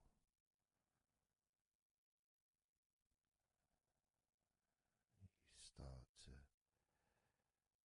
get in touch with the feelings of such relaxation. It feels so nice to be in touch with the calmness of the different body parts as they become looser and looser. Even your breathing seems easier and more natural, effortless, as that cool air enters through your mouth or nose into your lungs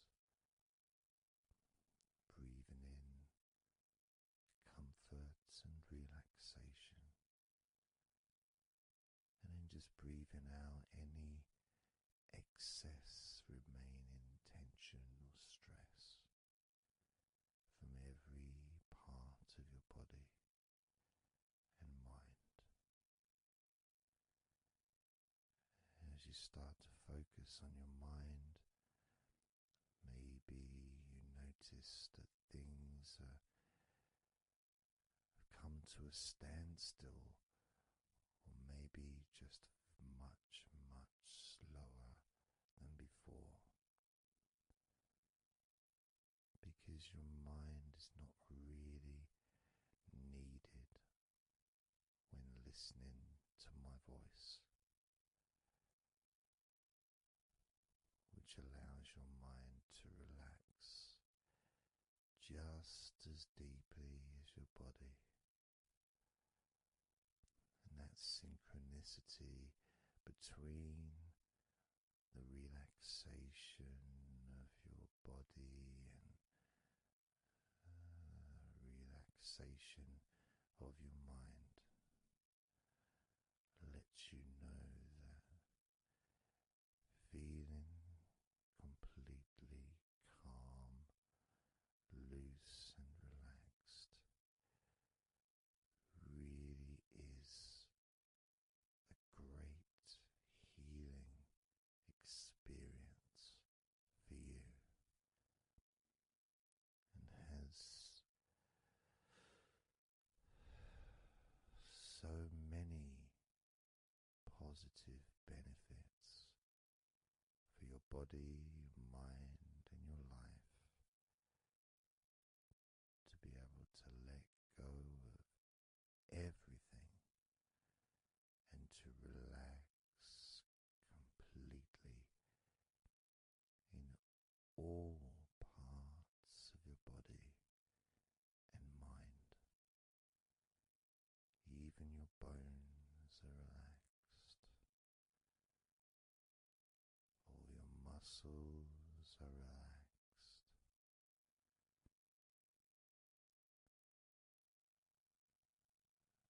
Even the skin that covers your body is relaxed.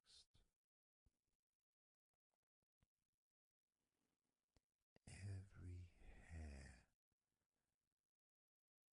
that you have is also deeply relaxed.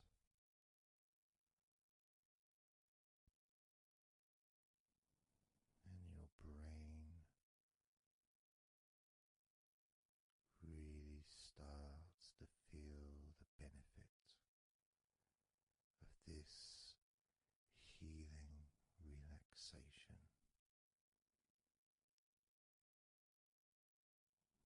And as you focus on the inside of your scalp where your brain is, you can start to realize and notice the benefits of your brain relaxing deeply. And as your brain continues to relax, it sends those messages to the rest of your body and your mind to really relax even more deeply, relaxing even more completely, letting go of any remaining thoughts or concerns. Allow them just to drop onto the floor, because they're no longer necessary in this moment. This moment of deep relaxation and calmness, filling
amazing sensations of comfort that are spreading throughout your body, relaxing each and every muscle of your body even deeper, even deeper, much more deeper than before, much more comfort spreading through your body and your mind, feeling so peaceful and calm, so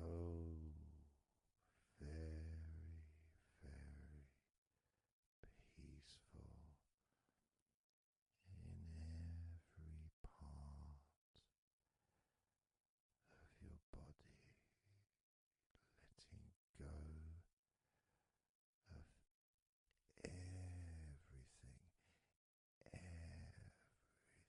everything, so peaceful and calm,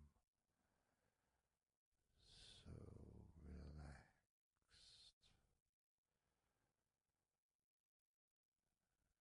with every second that passes. You feel deeper and deeper relaxed, deeper and deeper relaxed, calm, so calm, peaceful, so very peaceful, from your head down to your toes, such peace and comfort growing all the time, such peace and comfort spreading through your body and mind, deeper and deeper, such comfort spreading and sinking deeper into every muscle of your body, so that you feel amazing, so relaxed, so peaceful,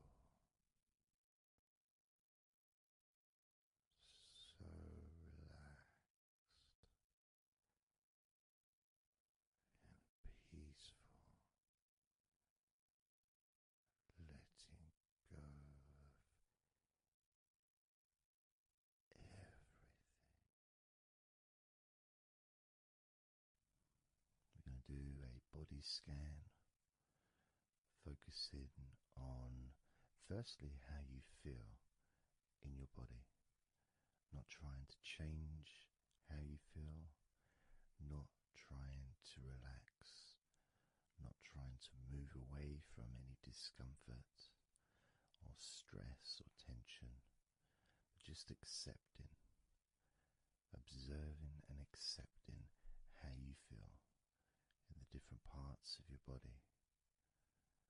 Just allowing yourself to be exactly as you are, to notice, to get in touch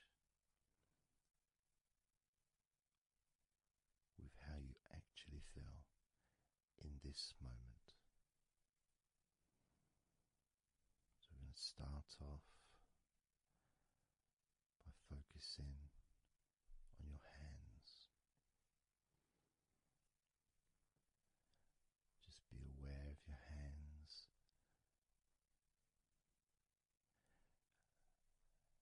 I'd like you to move your hands around. Just maybe move your fingers a little bit, opening and closing your hands very gently, just so that you can get in touch with how your hands and your fingers feel, with very, very slow movements.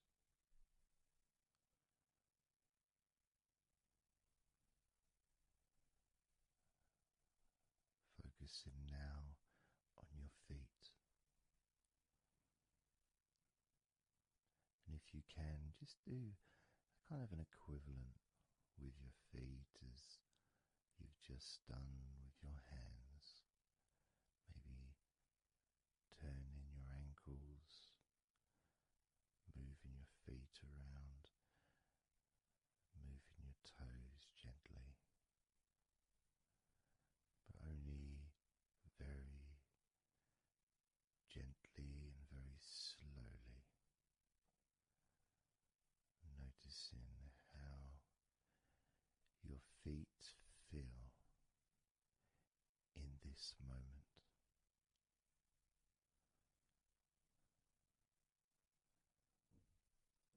Focusing now on your eyes.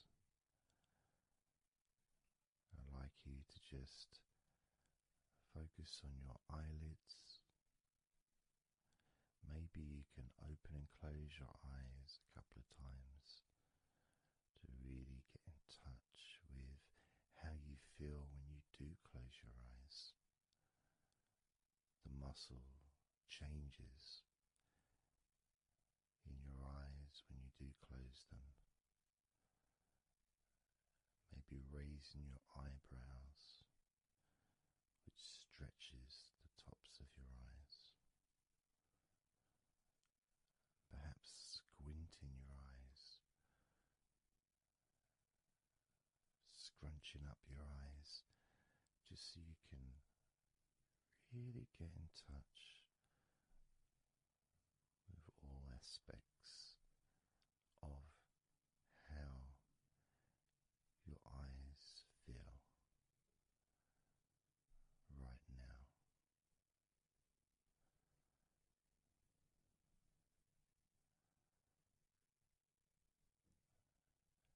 Now focusing on your thighs. And I'm going to just ask you to gently tense your thighs, just very, very gently, just enough so you can become more attuned to the physical sensation of your upper legs, the front of your thighs and the backs of your thighs. Noticing and observing how your thighs feel right now.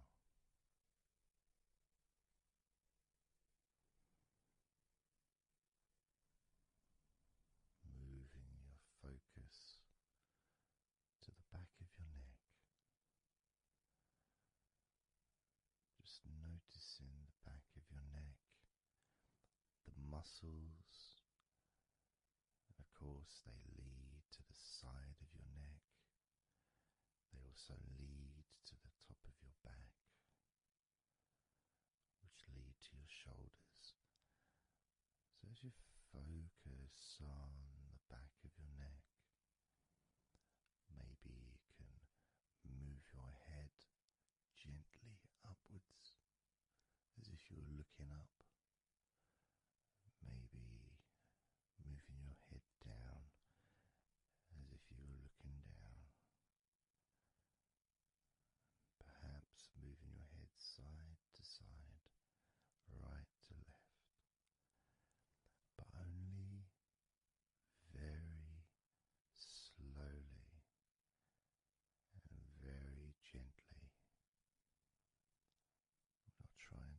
force anything.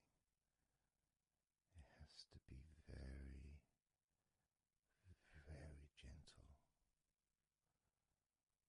just so that you can be more in touch with the feelings, with the sensations, the physical sensations of how the back of your neck feels right now.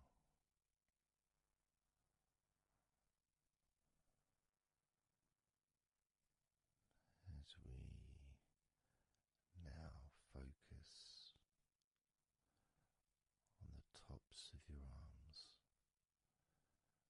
the parts where your biceps and your triceps are, between your elbow and your shoulders. As you focus on those parts, the tops of your arms, you may like to just tense them, but very, very gently and slowly, so you're not straining or putting any pressure whatsoever on your arms. It's just so that you can gain more of a sense of how your upper arms are feeling in this moment. And just noticing as you gently, very gently and slowly tighten the muscles and then let go. Notice how the tops of your arms feel right now.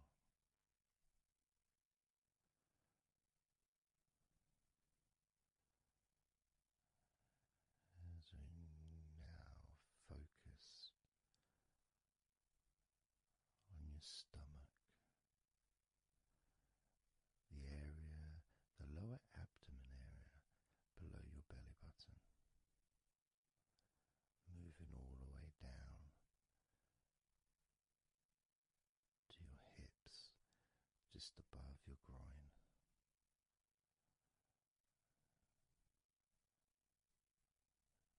Maybe you're able to tense these muscles in that area very, very gently and slowly.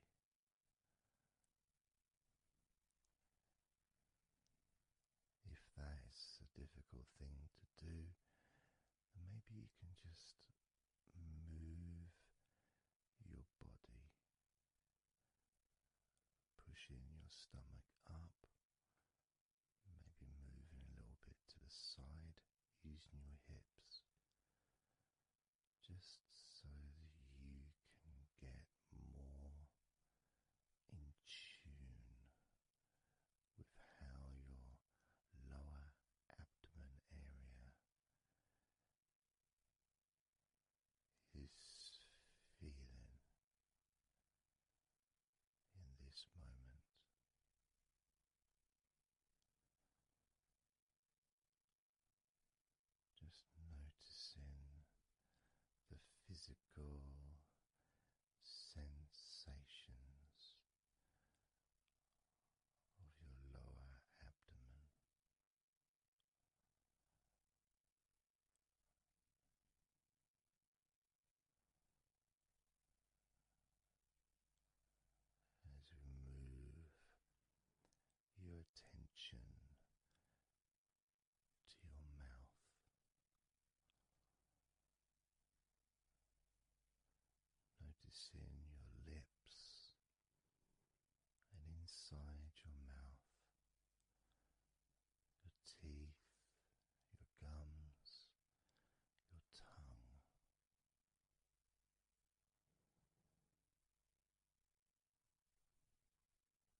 focusing up against the top of your mouth and then down gently against the bottom of your mouth. Always very slowly and very, very gentle, so that you can be aware of how you feel in your mouth area.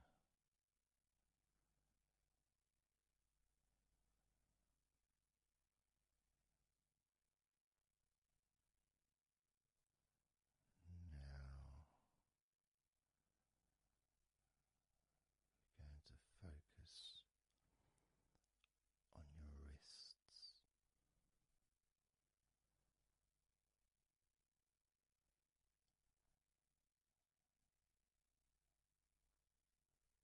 And I'm going to ask you to maybe just rotate your wrists by moving your hands in a circular motion very gently and slowly, just so that you can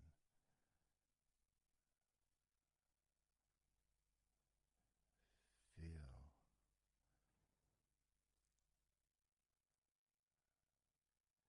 the sensations that you are currently experiencing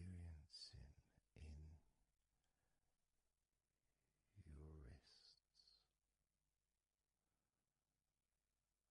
Perhaps moving your hands up and down again, very, very gently and slowly.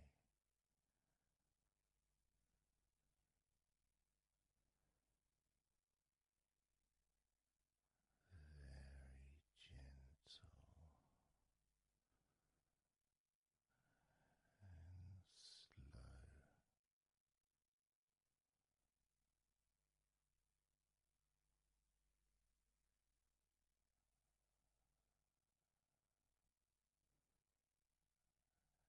As we now start to observe your lower back,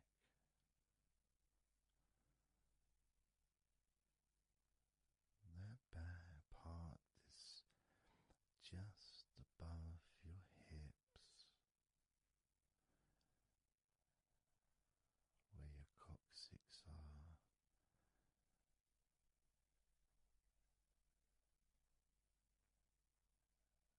That whole area, which also really does include the sides of your body, because those muscles are very much connected.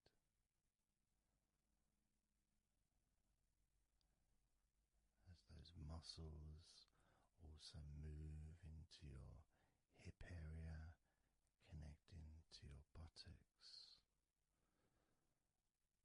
the sides of your hips.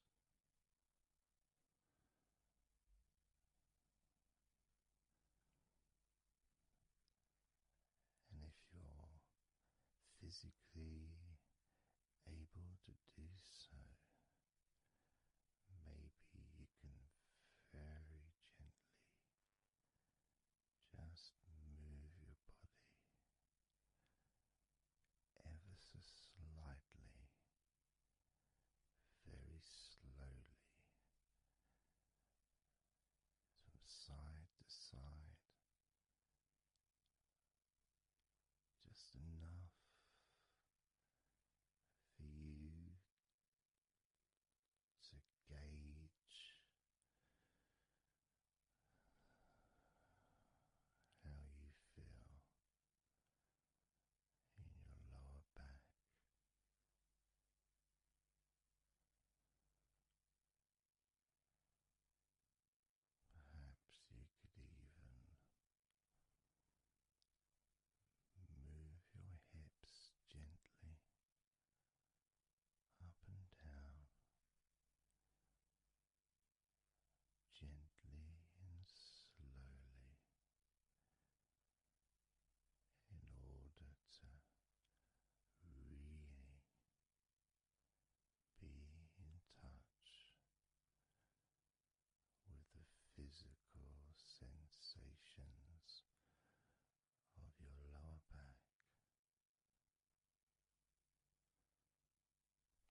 everything starts to slow down,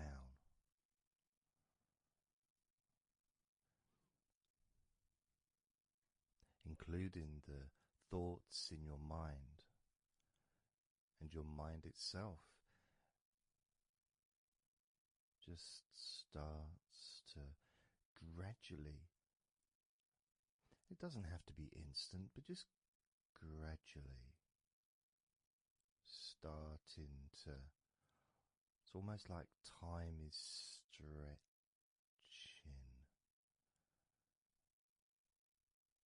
It's a slower pace to maybe what you're used to in your day-to-day life. It's a slower movement of energy.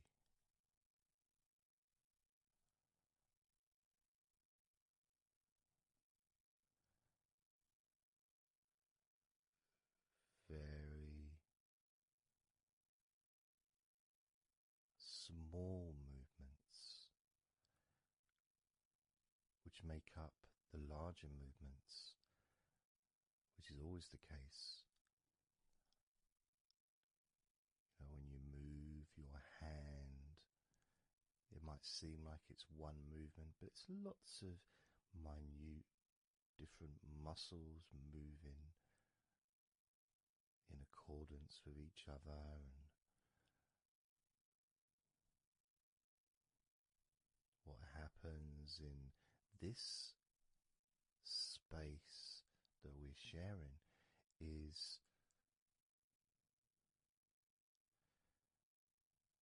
we move from that big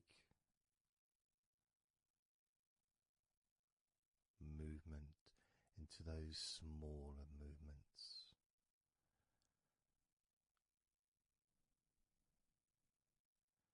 Starting to focus on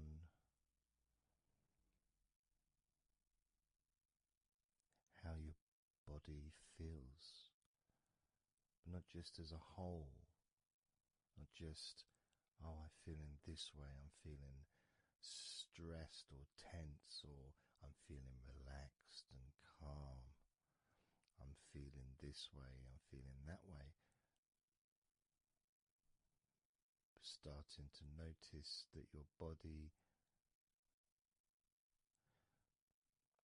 begins to present to you small feelings around your body.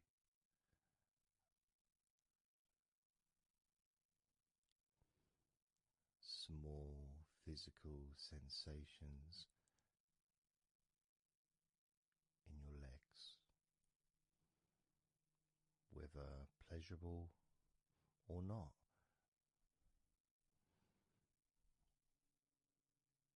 Maybe resisting the temptation to label them or to judge them, those feelings, just thinking about them as just being neutral, just feelings.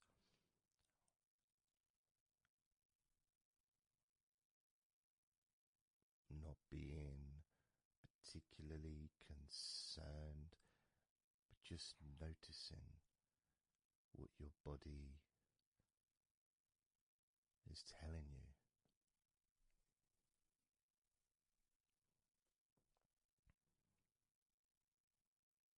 The feelings in your arms. Instead of feeling the whole of the arm, maybe notice those individual feelings of all those different muscles and the skin, the hairs of your arms, all the internal parts of your arms, the veins,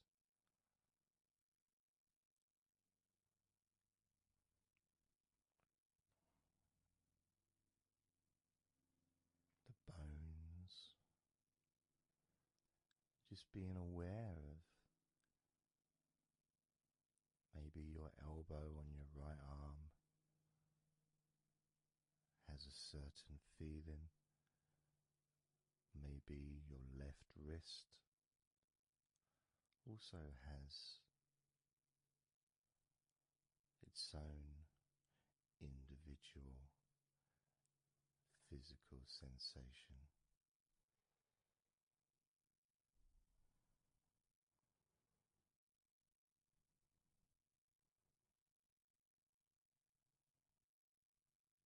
What about your forearm on your right arm? Your right forearm.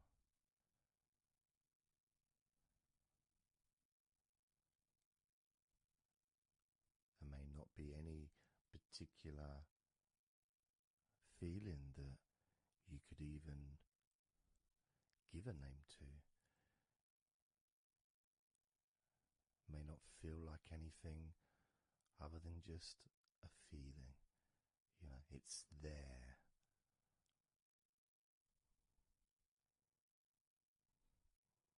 The feelings in your shoulders. Perhaps your shoulders, when you think about them, kind of almost like they're the same, you know, the same feeling. Almost like both of your shoulders are just one thing. Of course they're not.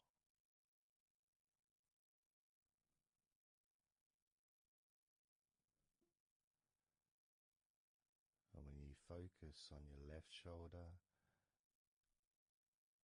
and then on your right shoulder, maybe you find that you move the muscles a little bit. Maybe tense the muscles gently.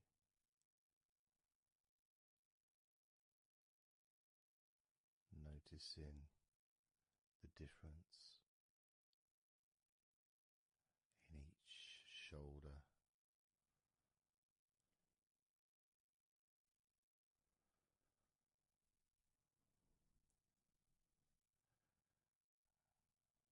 Your lower back.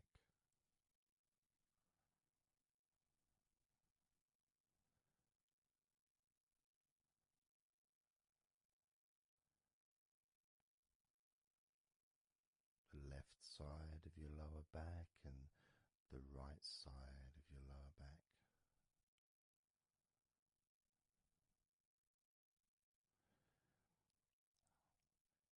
Of course, that connection to your buttocks and to your hips.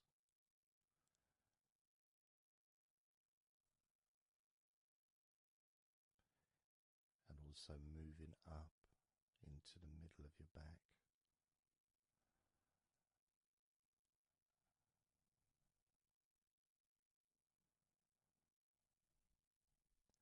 And sometimes, like right now actually, when I focus on that part, when I focused on my buttocks, and then I focused on the middle of my back, it almost felt like the muscles in my lower back were being stretched very gently,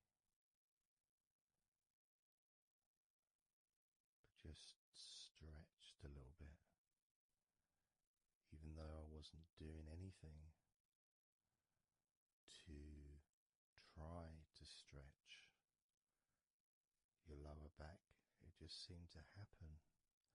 The feeling of very gently stretching your lower back.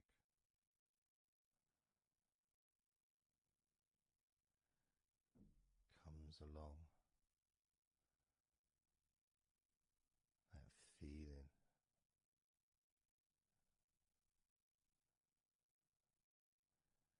In your chest.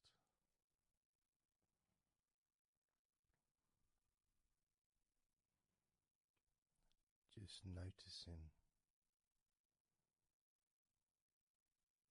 what sensations you are experiencing in your chest right now.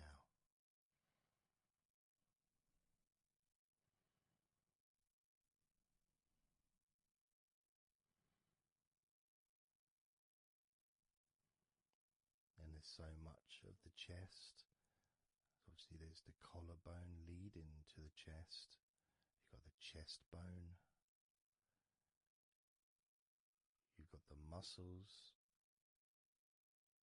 in your chest. And of course, if you're female, there's possibly the breasts. If you're male, you've got the different, well, mine aren't that different these days, but there may be more muscles at the top of the chest, but at the side, underneath, it's pretty much the same. Whether you're a man or a woman, there's muscles there, muscles that stretch out to your back, as well as breast tissue which stretches and moves into your back. So just being aware of your chest,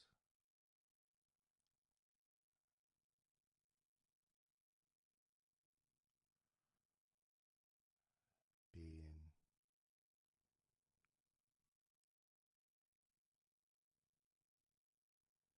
with whatever feeling there is in your chest.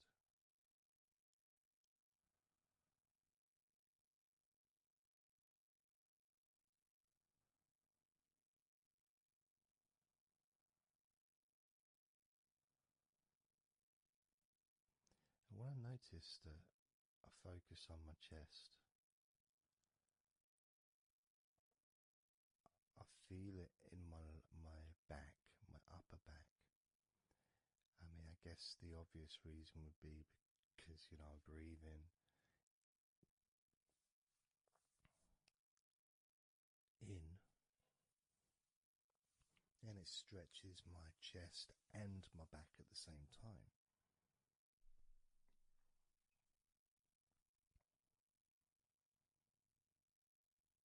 Yeah, it feels okay.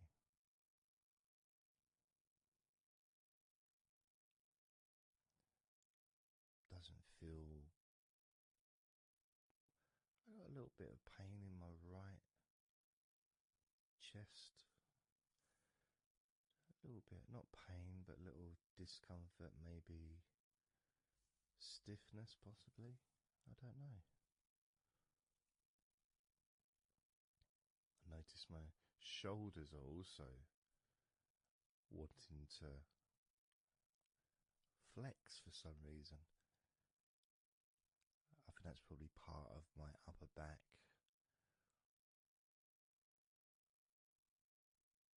That connection between my shoulders and my upper back. Because I can move my shoulders and stretch the muscles in my back.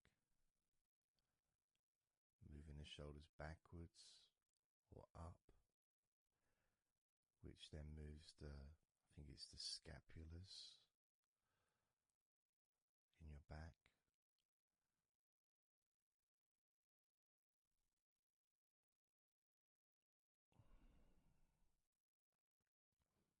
It feels quite nice, actually.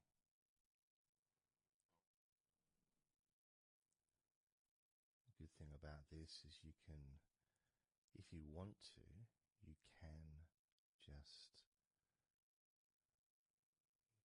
flex or stimulate the various muscles in your body gently in order to get more of a sense of how they feel.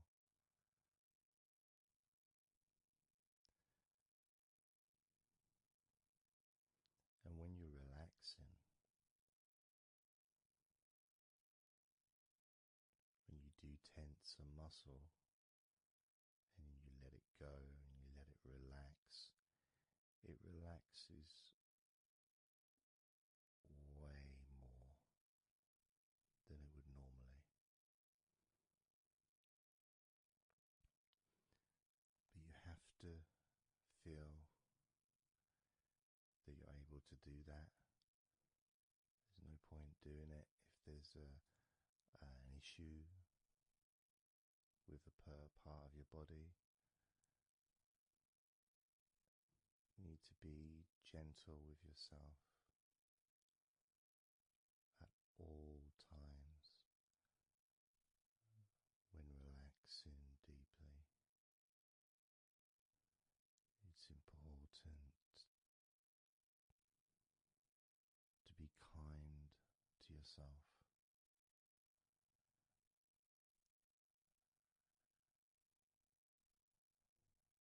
As you notice your mind, how much has your mind slowed down since we started this recording?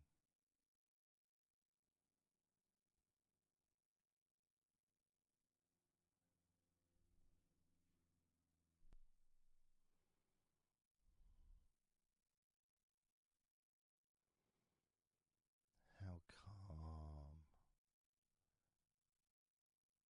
and peaceful is your mind right now?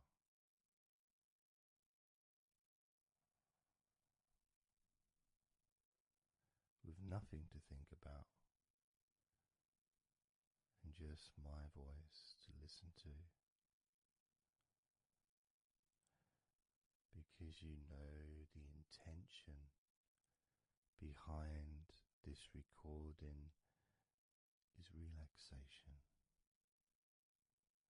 At the very least, for you to feel more relaxed at the end of the recording than you did at the beginning.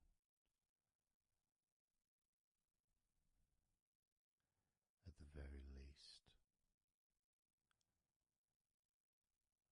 for your mind to slow down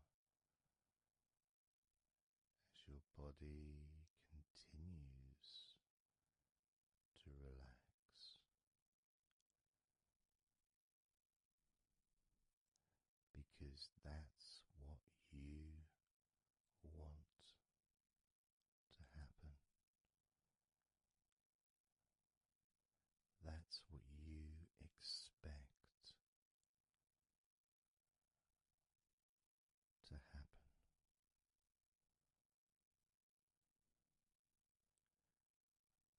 For relaxation to fill your body,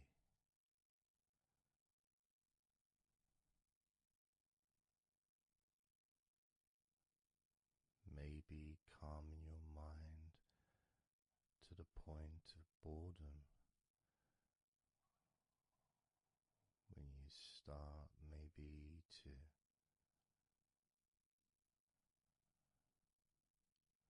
drift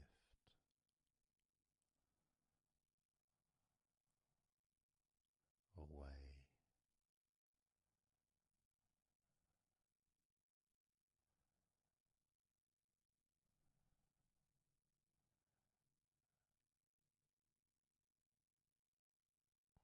Drifting.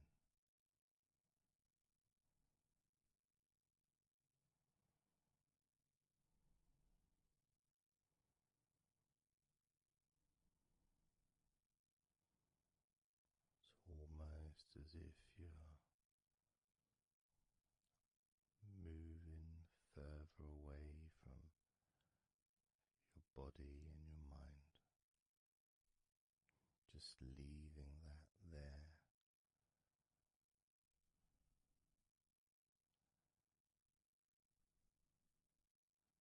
Kind of like in an escape pod in a spaceship and movie, a space movie, you know, when they get into that little pod and it sends them far away from the spaceship.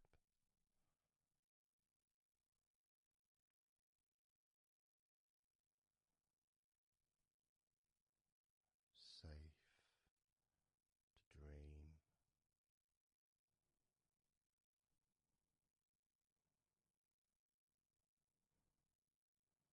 And continue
listening to my voice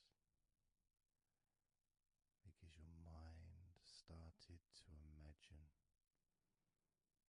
something different. Maybe you started to almost move into some kind of a dreamy state. And then you become aware of my voice again. And even though you may want to focus on my voice, you may also wish to allow your mind to just drift naturally into that space of comfort and safety.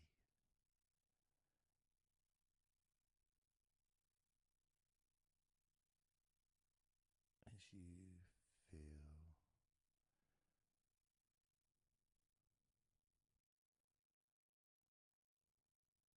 more comfort spreading through your body like a warm blanket, covering you gently, keeping your body at just the perfect temperature.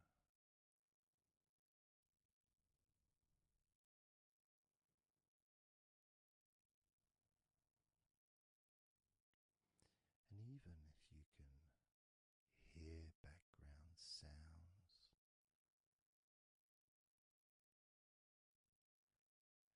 they just don't seem to matter anymore.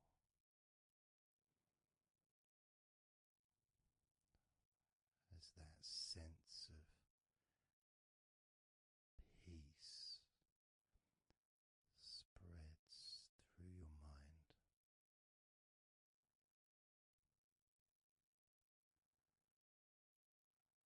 like a gentle breeze,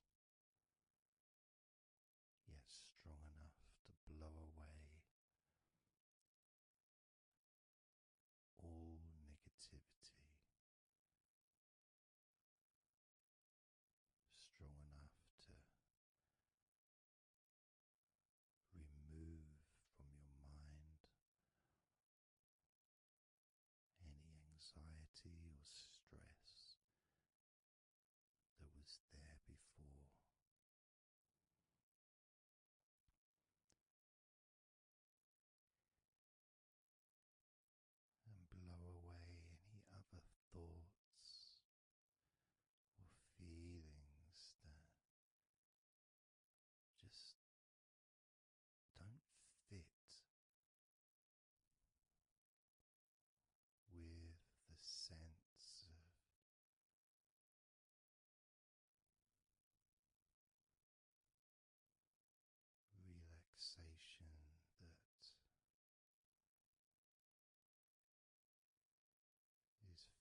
physical sensation, almost like there's a magnet outside of your head, sucking the tension and the stress and any remaining feelings that you don't want, sucking them out through your skull.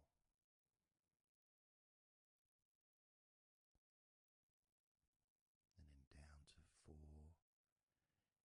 you can start to really experience that sense of not just emptiness but space.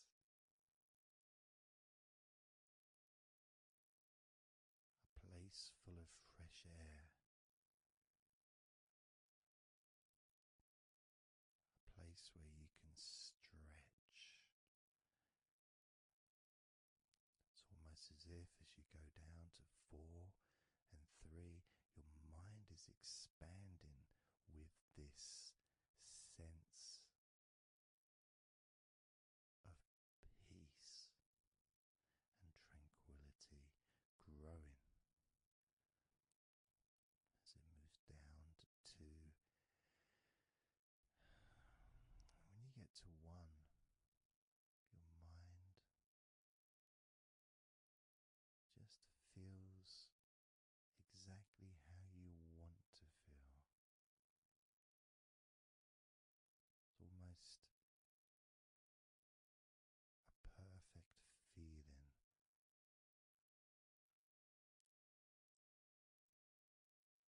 Maybe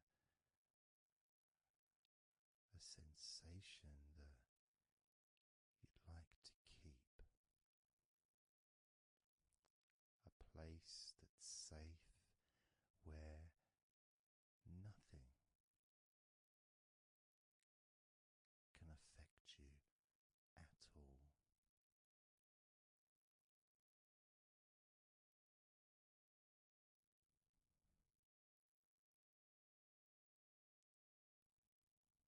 And you can stay in that space of comfort and confidence. Confident in your own ability to create this space and this feeling of comfort within your own mind, just by counting from 10 down to 1. And this is something that you can do yourself when you're on your own.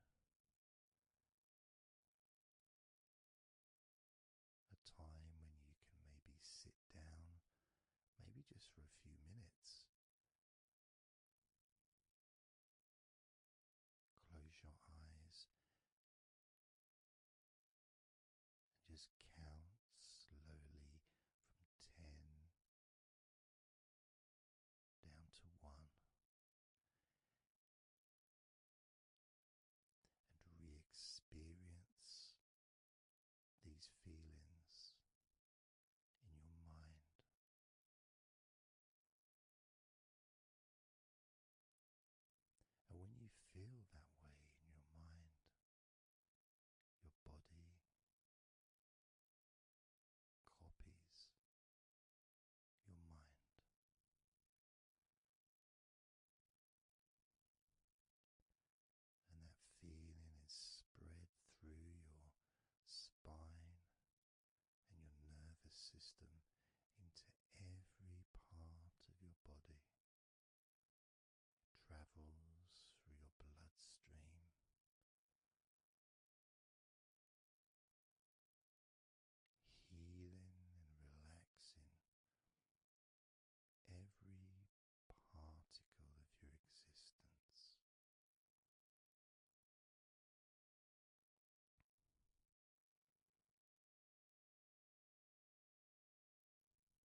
positive chemicals that spread throughout your body, relaxing you so quickly, relaxing your whole body and mind so very, very easily, just by counting from 10 down to 1.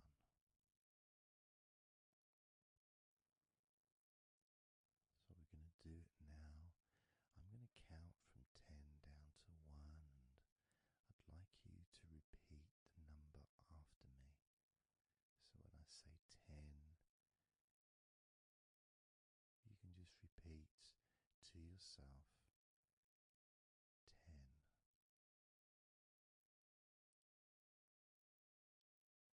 Just notice, be aware of how you feel in your mind and your body.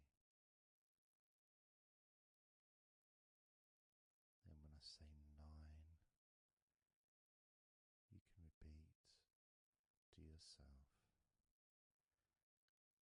9. Again, noticing the increase in comfort and calmness in your mind and in your body.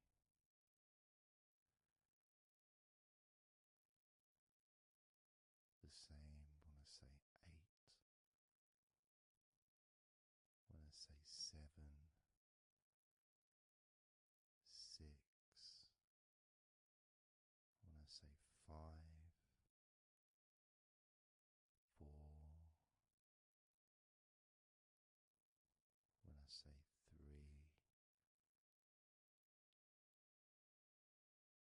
2,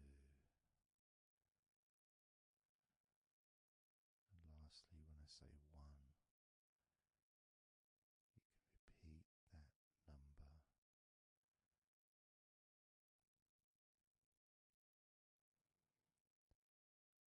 Now, of course, when you do this on your own, without listening to me, you can say the numbers at whatever speed that you feel is necessary for you, so you can adapt. So if you feel you want to say the numbers 10 down to 1 faster than I do, then go ahead and do that. Or if you feel when you do it yourself that you'd like to have more space between the numbers, maybe take a lot longer to get from 10 all the way down to 1.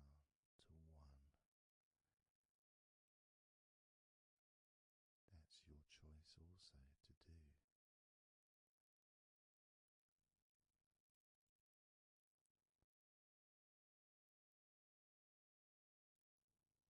So I'm going to count from 10 down to 1.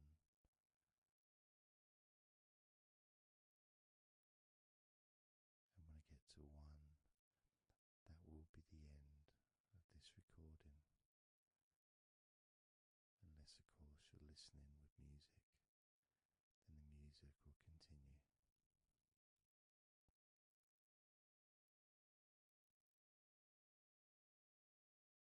10, 9,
focus on your fingertips, maybe they feel a little bit tingly,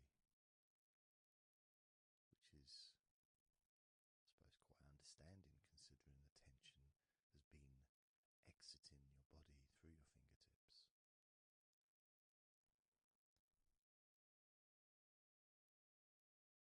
So now we're going to count from 20 down to 1 again. This time you're going to feel relief of tension and stress, any anxiety that you may have, leaving through your stomach. Just leaving through your stomach, almost as if it's just releasing the whole of your stomach, from your navel to just above your chest, or below your chest rather. So surrounding your belly button area, that whole area, you can feel the tension of your body, whatever's left, just releasing from that area. And you may notice that your stomach will become very relaxed as I count down from 20 down to 1. Now, 20, 19, 18,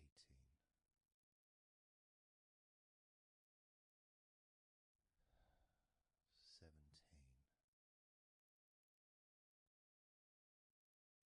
16,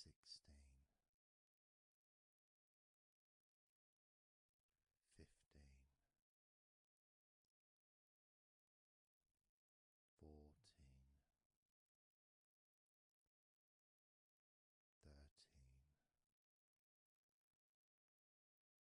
13, 12,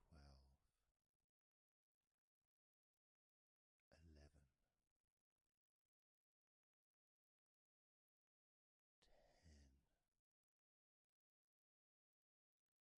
9, 8, 7, 6,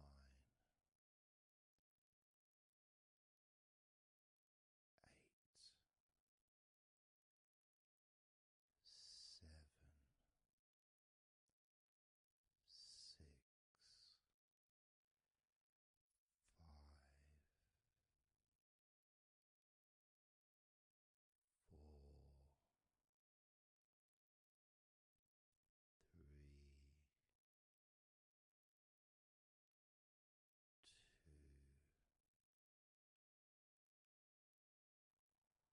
2, 1. And you can open your eyes again if you choose, or you can just keep them closed because it feels relaxing. Just notice how your stomach feels. And notice as you focus, just do a little scan of your body. Just notice how your body feels. Focusing on your upper body, your back, chest, stomach, legs, arms, hands, feet. Just noticing. And you may start to feel more of a sense of tiredness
something, you know, the kind of mask that covers your eyes but also covers quite a lot of the forehead.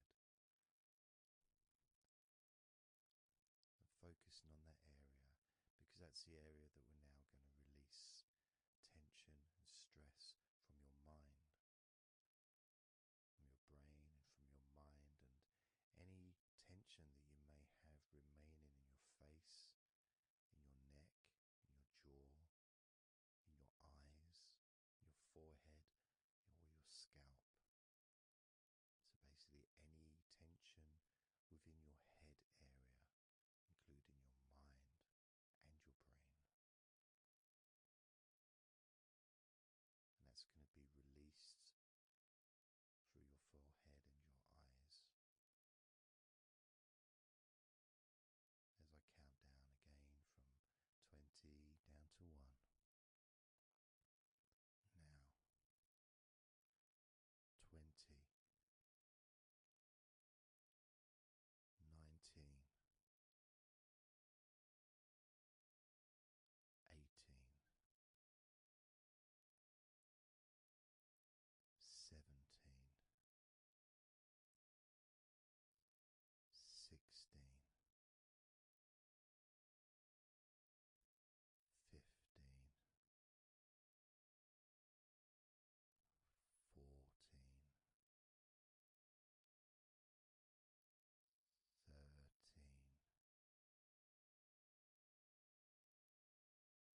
you to make up your mind that you're going to relax.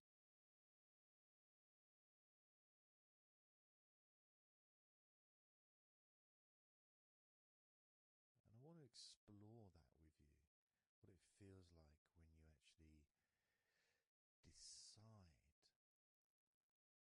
that you're going to relax. Not forcing yourself, but giving yourself that. I guess it is a command, really, isn't it? When you're telling yourself, relax. In a gentle but firm way that only you can really tell yourself in that way. You can't really have someone else saying to you, now relax, and it needs to be gentle, but someone else can't really have the same kind of influence or power that you have over your own physicality, over how you feel.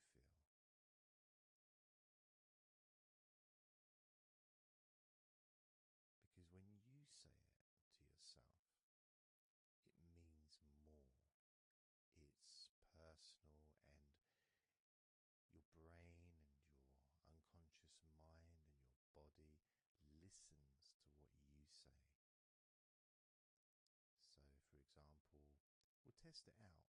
We'll do a few little tests along the way, and you can get more of an idea of the force, the positive force that you can have in creating a sense of comfort and relaxation in your body and your mind quite quickly, just by you telling yourself to relax. So I'm going to start by, let's focus on your hands. So focus on your hands and just tell your hands to relax. So just say relax as you focus on your hands. You could say, my hands are relaxed, or I want my hands to relax. But I think if you actually do it directly, by focusing and imagining that your hands can hear what you're saying, like they've got little ears, which is a bit weird. So talking to your hands and just say, relax.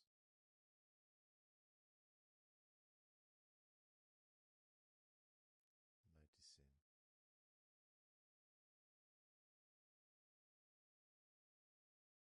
how your hands start to relax.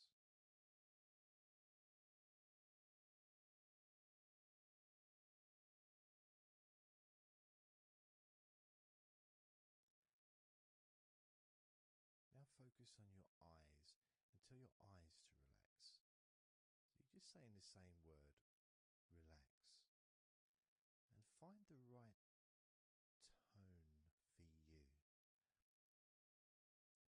I might say relax, but you might say relax or relax. You might say it differently to yourself, and that's important for you to gauge what feels right for you. So just tell your eyes to relax whilst focusing on your eyes, your eyelids, the muscles around your eyes, your eyebrows, and just tell your eyes directly, relax. Now,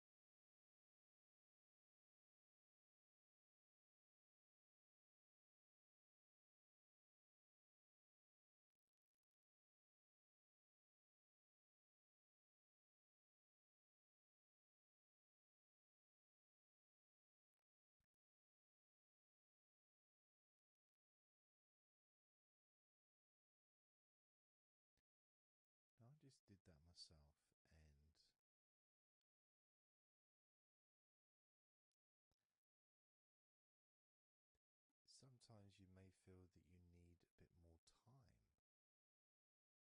for the different parts to relax, because I start talking again and maybe that part hasn't relaxed fully. But what will happen is it will just continue to relax even though I'm talking. And that's happening with my eyes. Something else I noticed is when I started focusing on my eyes, they actually they got worse before they got better in a way. Sort of, I felt a degree of tension growing in my eyes and then disappearing. So I think what that was really, it was just me becoming more aware of the tension that was already there, that I wasn't focused on it before. So I wasn't really acknowledging it or really conscious to those feelings.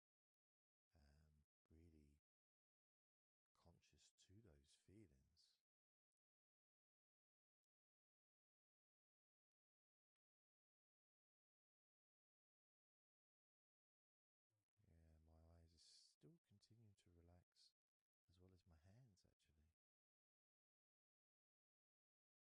My hands have got a certain kind of energy, like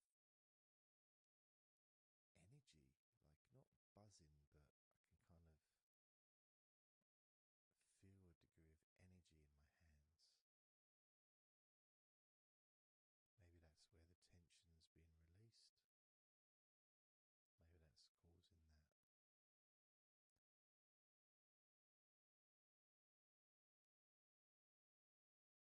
The next part, I think we should focus on the back of the neck.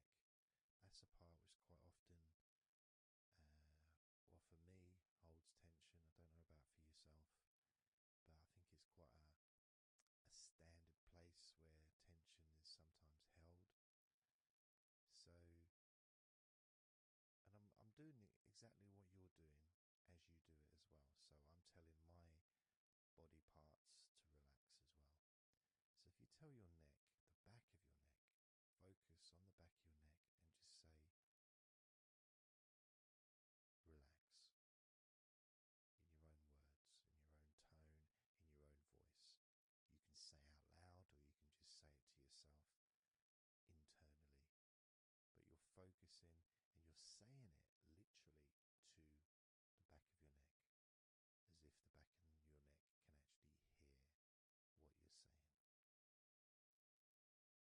you're saying. So do that now. Just say relax to the back of your neck, and I'll do the same.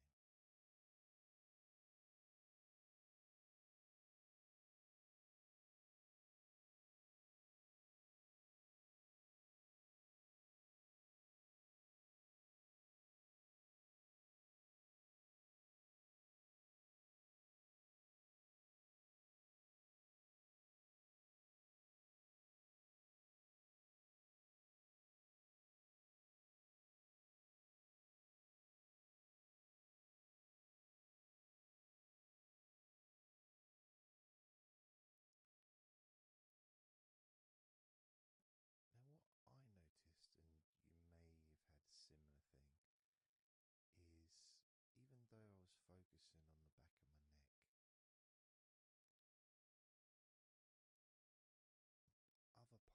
and in my upper back. Whether that was because my back of my neck was saying, well, I'm pretty much okay. It's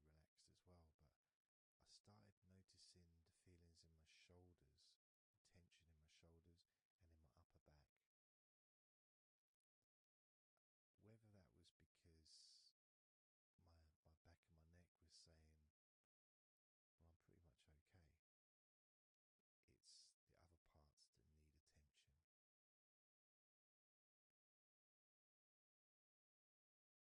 attention. But my back of my neck is still relaxing. But I just became more aware of other parts that needed attention. Now this might happen, and it doesn't mean that it's going wrong. It just means you're being notified of more places that also want to